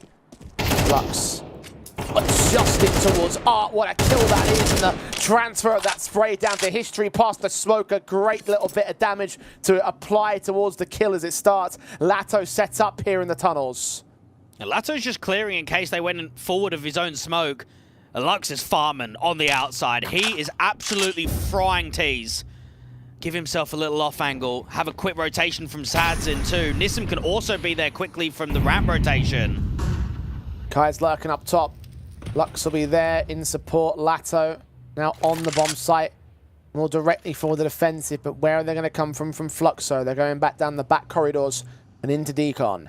This is such a good pulse from Lato. He might even get 2 kills on the top of the silo. Meanwhile, Kai's been given no vision to act out a squeak door. 30-second marker and Fluxo will go. Might be a lower fake to a topside play. Nailing open the double doors.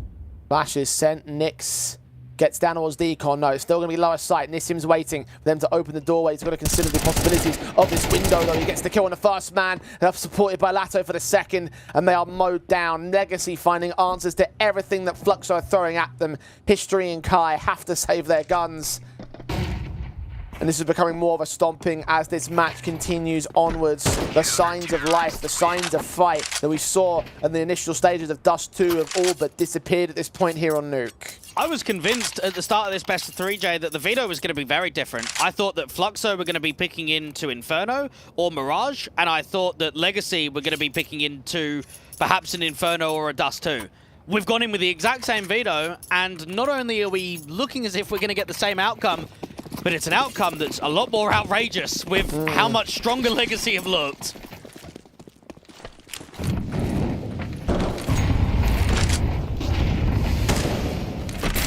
Again, I had this notion of Fluxo putting up a fight, much like they did in the upper bracket final, but it feels like that everyone except Kai is checked out at the moment. History, shot missed, punish attempted. Fortunate for him that Legacy don't have a single bullet, but as they dip in again, Lux can get the man. Art forced to trade it back with a Mac 10, but Sad's in. Orp is ready for him to extend. He went out all alone there. Lato going to follow up against Pyria outside. Nick's being tagged up. Now he's dead. Nissim saw where Kai was lurking. He's lost the bomb. He's lost his teammates. Fluxo, complete capitulation now. History looks like a rookie in this grand final. This is still a player that's got close to 400 maps played on HLTV. He was a part of the Fluxo organization earlier in last year. He's been incredible. He has been such a strong piece in this closed qualifier. But in this grand final, he's been snoozing. He has not been here for impact whatsoever. He's been missing fairly easy shots. And it's such a letdown for someone that's caught everybody's eye. Legacy are just all over Fluxo. And now, I mean, it has to be said, 2025 has been an uncomfortable start to the year for this organization. 2 out of 6 best of 3s being won. They've beaten Imperial, they've beaten Sharks in this closed qualifier, but they have lost to Eternal Fire. They got upset harshly by the Bounty Hunters. They've lost to Imperial, lost to Legacy, and I'm comparing that to a Legacy side that have won 8 out of 11 best of 3s, only losing to top squads in the local divisions, that being MIBR, Imperial, and Bestia. They don't get upset. They are not losing to the middle of the pack teams. Counter-terrorists win. Might have to go back and compare and contrast this team to what we saw at the end of last year.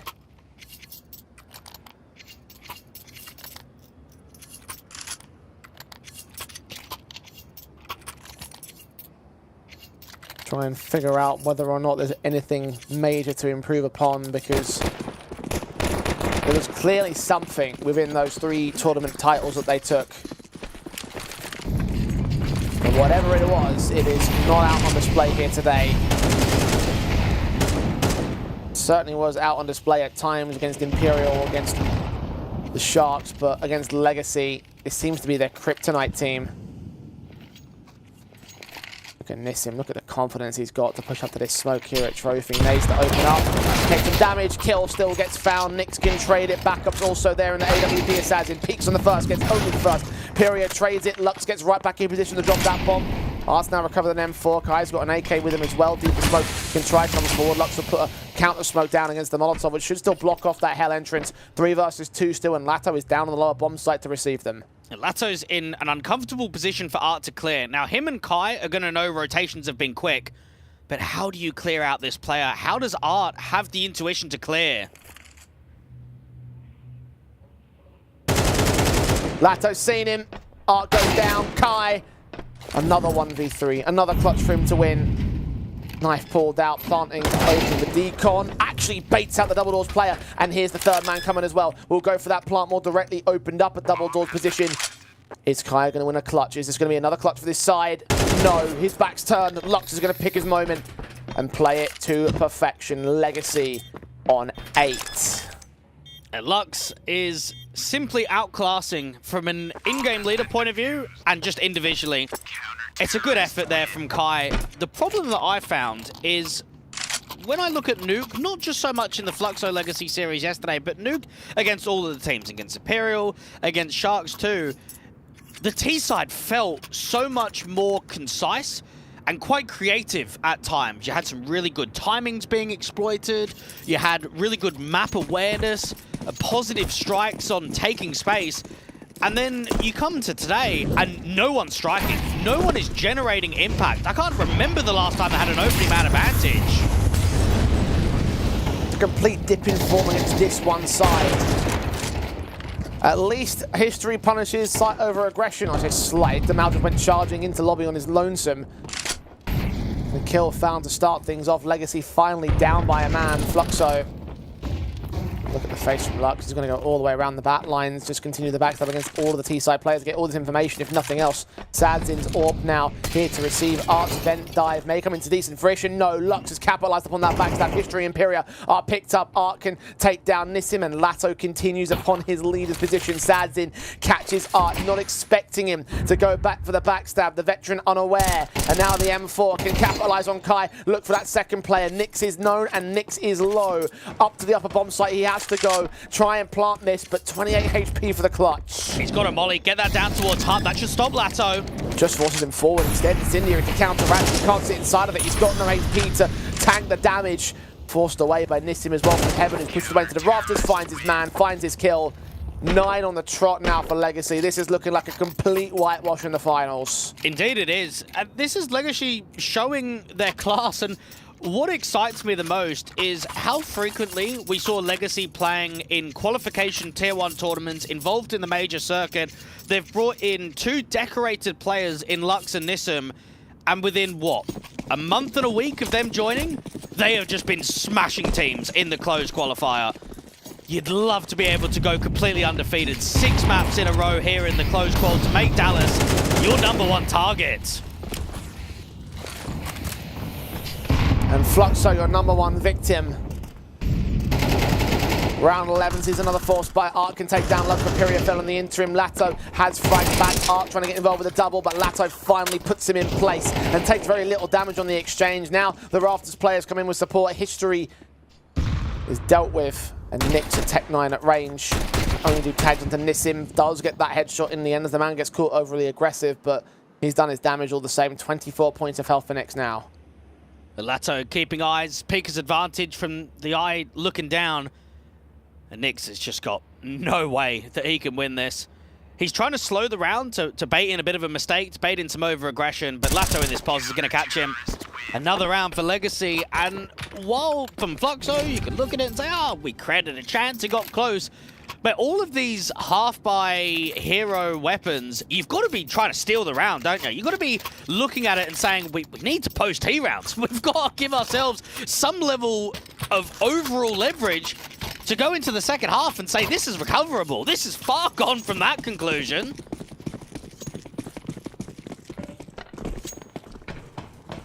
I'd go so far as to say as this is borderline impossible. Indeed. I didn't say borderline because you require a miracle. We have seen miracles happen. I have seen 11-1 comebacks, but just so few and far between. Now, realistically speaking, Fluxo just have no chance.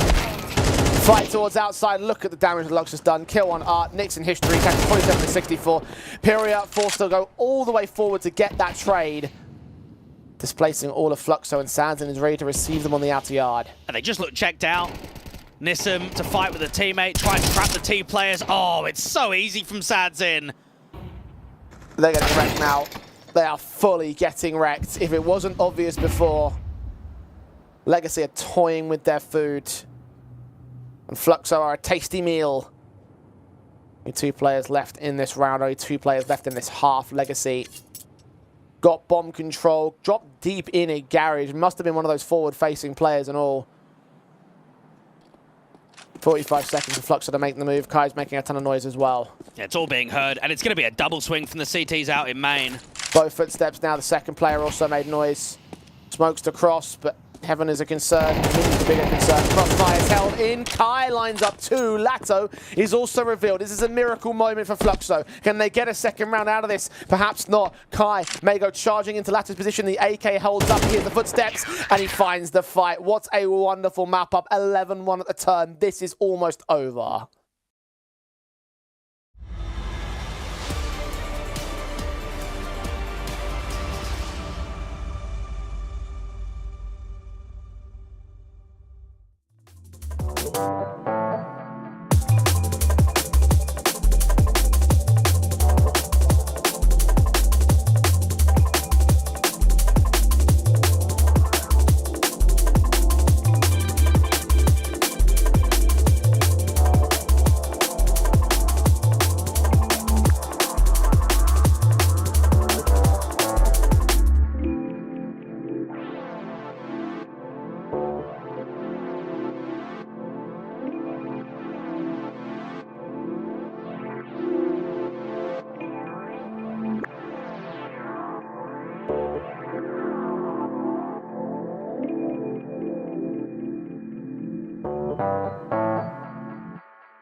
10 rounds to make up on a comeback. This is pretty much impossible for Fluxo. Legacy are 2 steps away from claiming their spot in IEM Dallas.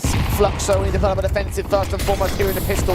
Losing this, loses them the game, and Art has done well to start things off against them out. Lato's been goosed, Imperia can take him back as well. Double up in the backline. But there's one thing Fluxo have been good at in this head-to-head, both here and yesterday. It's been the pistol wins, and it looks like they'll escape with yet another.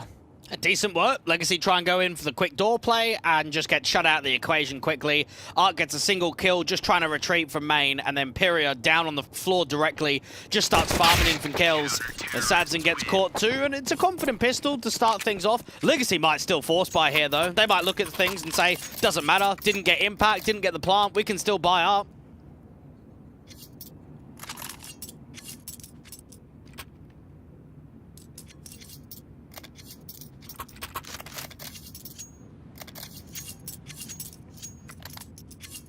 They're not going to buy here in this round. They'll save it into the next. They can do whatever they want right here. Even if they forced into pistols, I wouldn't be shocked if they stole the round. I mean, considering Legacy's eco history, I wouldn't be shocked if they stole the round here. Mal's got a Zeus, being the only real upgrade weapon of any sort for the Legacy side. Making some damage in a hut. Very little posted by Legacy in the early portions of round 14. And this has got to be a bit of a humbling experience for Art. You've got History, who's the #1 clutcher in the tournament for most clutches won. He's gone from dropping nearly 40 kills in the previous meeting yesterday to then going from, what, 10 on Dust 2 and 3 on Nuke. And it hasn't just been him, it's been a whole team performance. It's been a complete drop-off in form, and it's not what you expect from what is one of the most experienced in-game leaders out of the entire closed qualifier. You expect him to be leading by example. You expect him to be generating a game plan that's going to compete against Legacy, and it just hasn't come here in the final.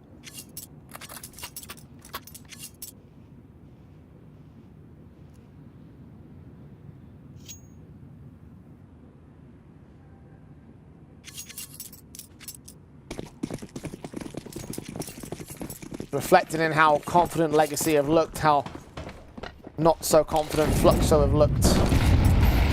How decimating this second map has been, and what should be the final map of this series and of the tournament.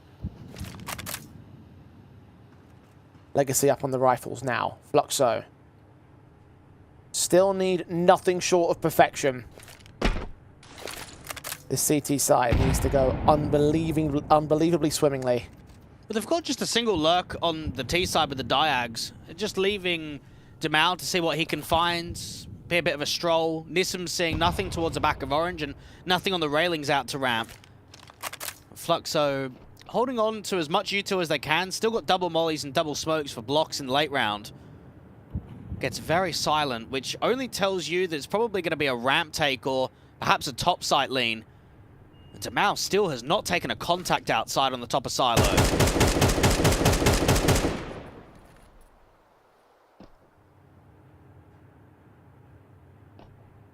45 seconds. Legacy need to move, but they're playing so careful. They're hoping that Fluxo make a mistake. Smokes back to the diagonals here on the outside position. There seems to be an inner bomb site, upper bomb site take. Time is short on them. Lux even setting up utility right here. Legacy have yet to make any noise whatsoever, yet to make any info plays. Are seeing Demal making his way out towards Secret, past the smokes. He'll go. Art finds the opening. Nissim trades him. Nix has taken some damage. 12 seconds, 11 seconds. Nick gets the kill against the bomb carrier, and History up on the rafters will take down the last two. Legacy took a little bit too long in that one. Fluxo will maintain their lives. They just weren't able to over-rotate enough of the CTs. It seemed from a T perspective that they were trying to sell them that it was going to be a lower play. You have your first wave of Diag, you then have your second wave of Diag, and you're just not getting the CTs to over-rotate. You're not getting the door player to drop into the vent. You're not perhaps getting your ramp player to drop down to the lower corridors. Instead, there's a lot of defenders on A. And when you've got 20 seconds on the clock and you're going up against potentially 3 A defenders, very difficult to break that crossfire.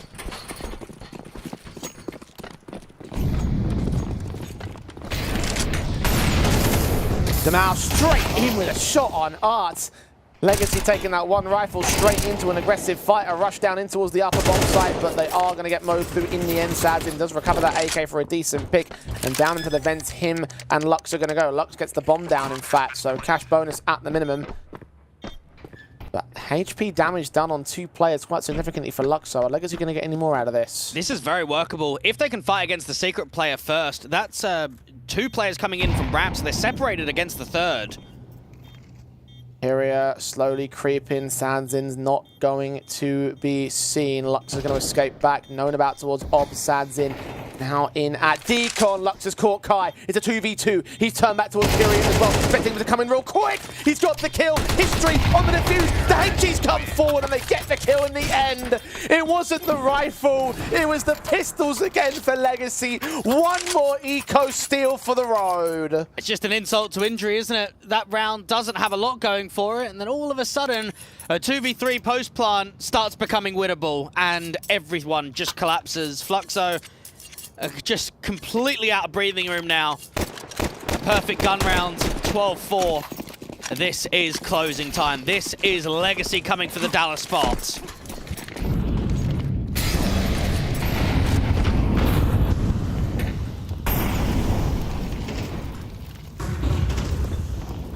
Quick in. They want to end this now. Art resists as best he can, but Nissim has caught Nix. Lux has caught Art. Pyria's backstab. Only so useful now. Might get Sadzin out of this one. Indeed, he's going to adjustment. Will drop that bomb and take the second player out as well. Maybe a bit more legs here for the Fluxo side. Nissim, however, gets Kai at point blank. Kai had to jump on him and everything. Pyria's now low. Still gets away with the frag on Lato. A triple for him in the round. Finally, an individual making a difference for Fluxo here. Nissim needs the most magical clutch in the world if he wants to secure this at 13. It's so tough. Now, from the ladder, when he comes down, he should be able to catch the first player at period, but it's History that's going to be the tough kill. So focused on Squeaky. He's waiting. Finds him. Now revealed here to the upper of the roof. 35 seconds still to play against. How does he work this back into the same position he was considering going back? History going to hide inside that smoke. And the bomb is with him. Nissim. Oh, he thinks correctly about the position, hoping that History overextends. 20 seconds though. Is this on? Dive down. History. Going to try to call his bluff. Bomb picked up. Needs to go towards A right now. 10 seconds. Nissim's creeping. Utility out. That reveals position. Plant to the back site. Just exposed towards the hut, but History's coming in from Squeaky instead, making noise about it as well. Incendiary out. Nissim. One headshot's all he requires. He's not going to get it. Crisis averted for Fluxo. Let's stay alive. That gets really tight. I've been bigging up History and how good he's been in clutches, but I personally feel that 1v1's quite poorly played, Jay. He's not spotting the bomb.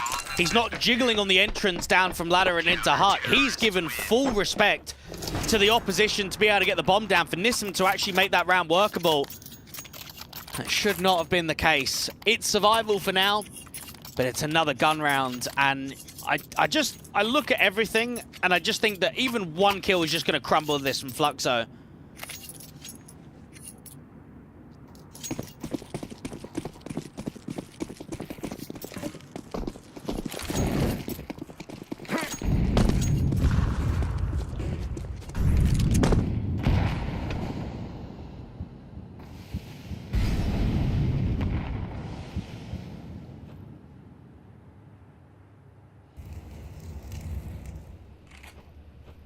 Seven to the good still for Legacy. Pyria's caught Lato to start straight through the smoke, and advantage is maintained. Lux walking with his knife pull completely out. And Nix makes that an easy enough frag to the Fluxo side to extend that lead and the man advantage to 2. Legacy forced to reposition and readjust. And we have seen teams in this closed qualifier struggle to end games. We've seen hefty round streaks and big leads just not being closed straight away. You start wondering whether that's happening to Legacy right now. Jamal on the outside at the back of Team Red. Sanson not seen yet. But a 3v5, tough round to recover.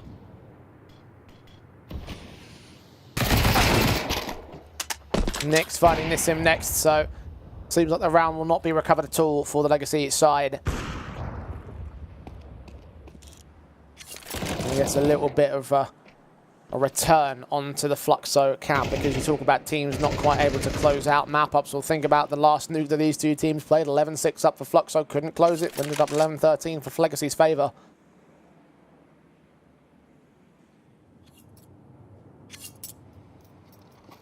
At least they have the map point. At least they're guaranteed to still be within a chance to 2-0 with the overtime in mind. Oh, Sanzin's just seen where Art is.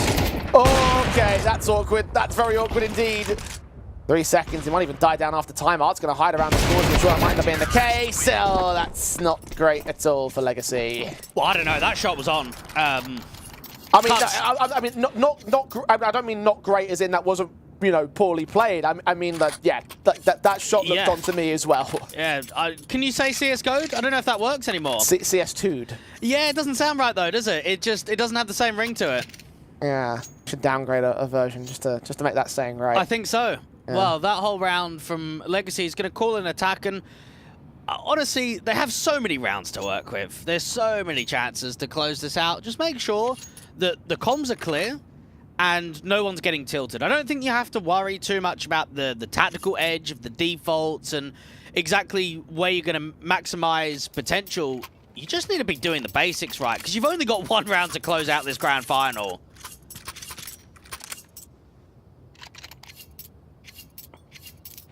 And any one round could do it, as they have shown with their previous eco attempt. Got half-bought pistols and armor into round 19. So let's see whether or not they're going to find another steal. Add one more steal for the road. Kai towards outside. Got Art finding Nissim to start things off. He's now starting to get some consistent opening frags against the Legacy side in his positions.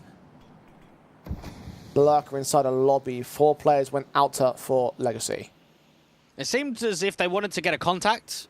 Maybe have the lobby player to strike and then start running outside. But once they lost Nissim, they've cancelled. Gone back to inner. No util, so not much that they'll be able to do in this round. Contact outdoor, contact ramp, probably the only option.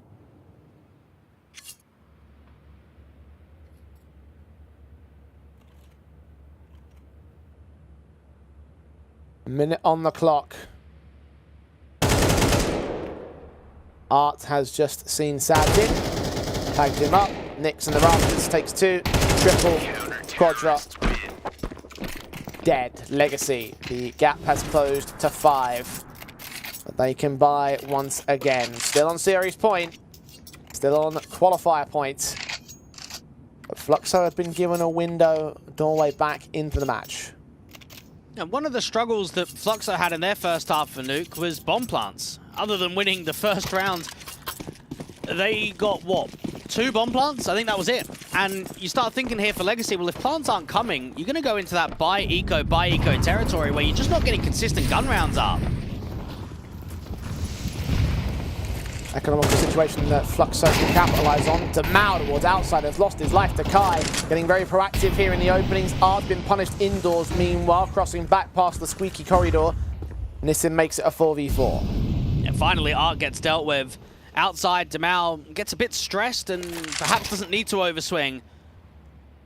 Nyx been strong on these A defenses over the last couple of rounds. Him and Art have been establishing crossfires and multis between them. And rather than being the heaven rotate, they're leaving the AWP to be the anchor towards ramp.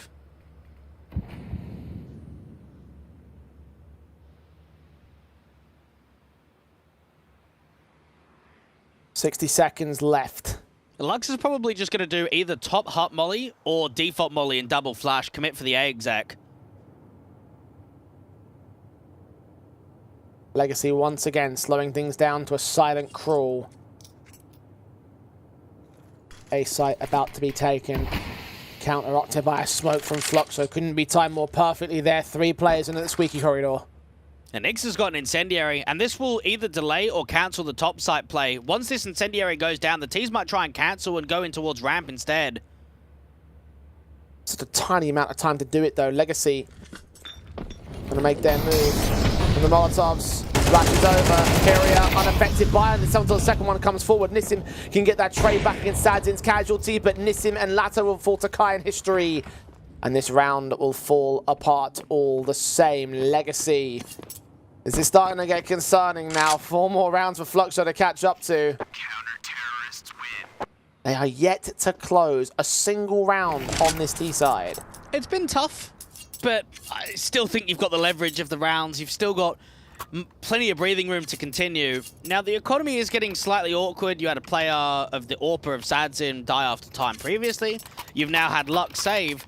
So they're going to be able to not force it up, but buy quite heavily. They're leaving a bit of cash in the reserve for both Nissim and for Sadzin. They've got max round loss bonus, but they do need a plant. Cash injection required. Legacy going quick into the bomb site right here. HG's down. History's found the opening pick on Sadzin and doubling up. Kai, Nissim. It's all back and forth. It's all chaos. It comes out to a 2 versus 2, and both the remaining CTs are making their way up into heaven. Lux. Fire down. Bomb can get picked up. And try and lean away towards that B bomb site. That is the right call to make here. So Lato should go ramp here. Because he's lobby, he can either cut the rotation of the CTs trying to drop vent or come out to ramp in the late rounds. It's going to go ramp, which is where Fluxo are going in real quickly as well. They'll hear these footsteps. Here we are. And History making a ton of noise. Both players will be heard. Lux going to take this chance to reposition. Where's he going to get to, though? Lato, where's he going to find himself? Heinz History, kill found. Pyria, all that's left now to close this down for Fluxo, for Legacy, to try and maintain this map and this series. Pyria gets the kill. Lux is staying hidden. The doorways can open up, but the bomb is on the backside. A smoke comes in. Pyria, is he covered by hard? No. The doors open up, and Pyria finds Lux jumping in front of the doorway, but time is so low. Has he got this with the kids?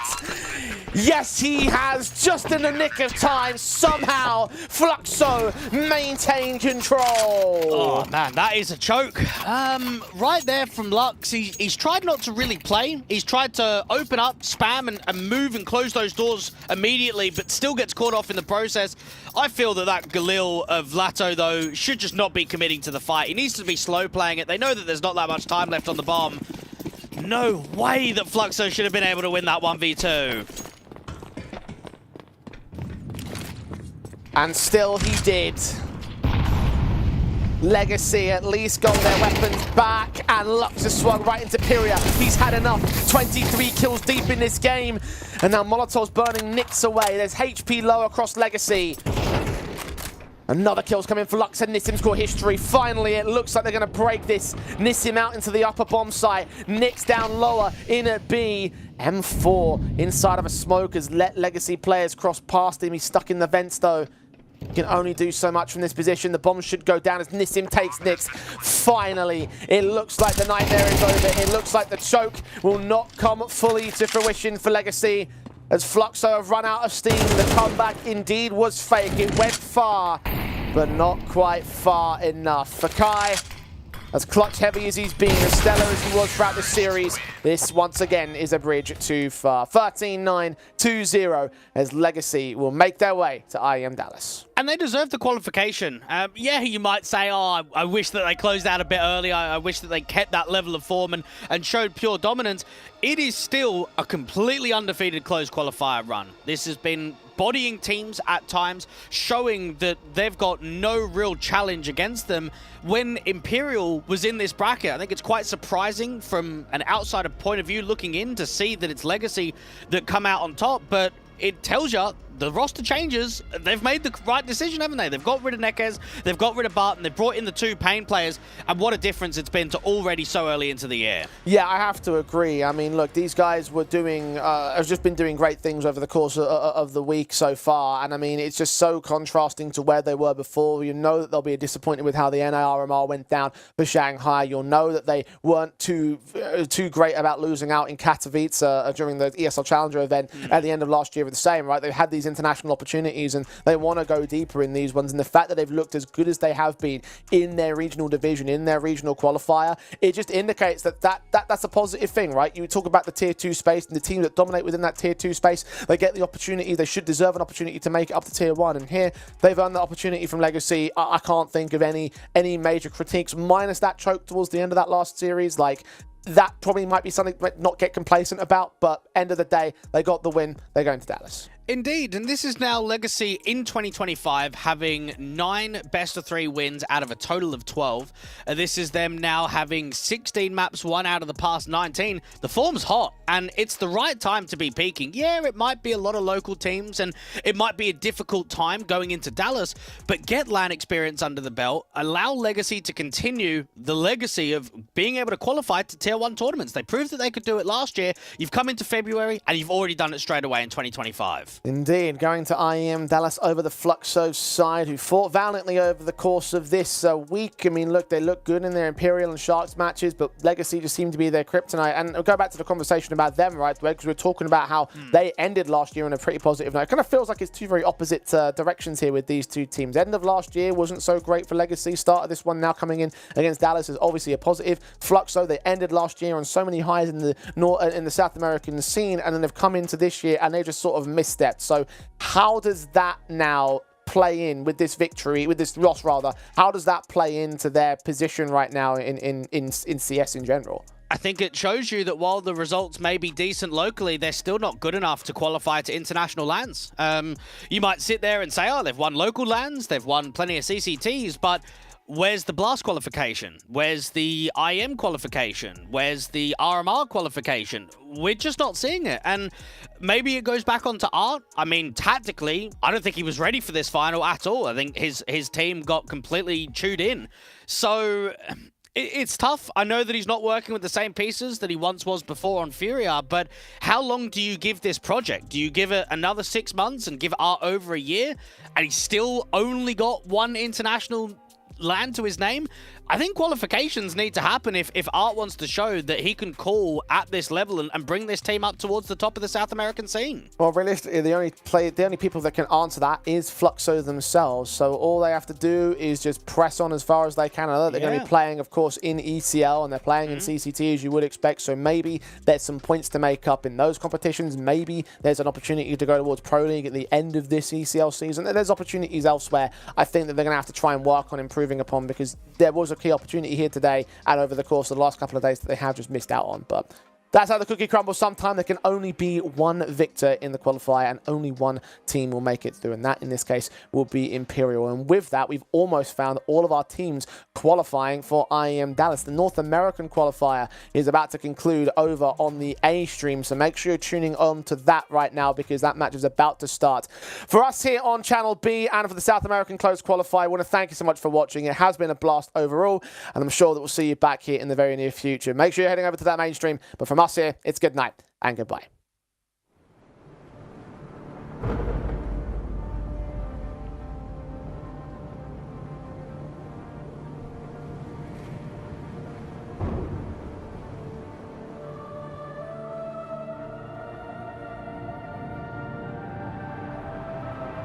Rafa really making history.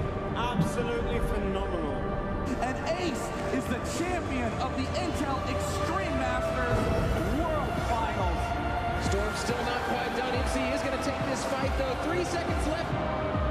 Last 2 rounds of action's got to start it well for ESC. And this is a massive move for Zez, but he's not content with just a Nexus kill. He wants to win. And it's all done.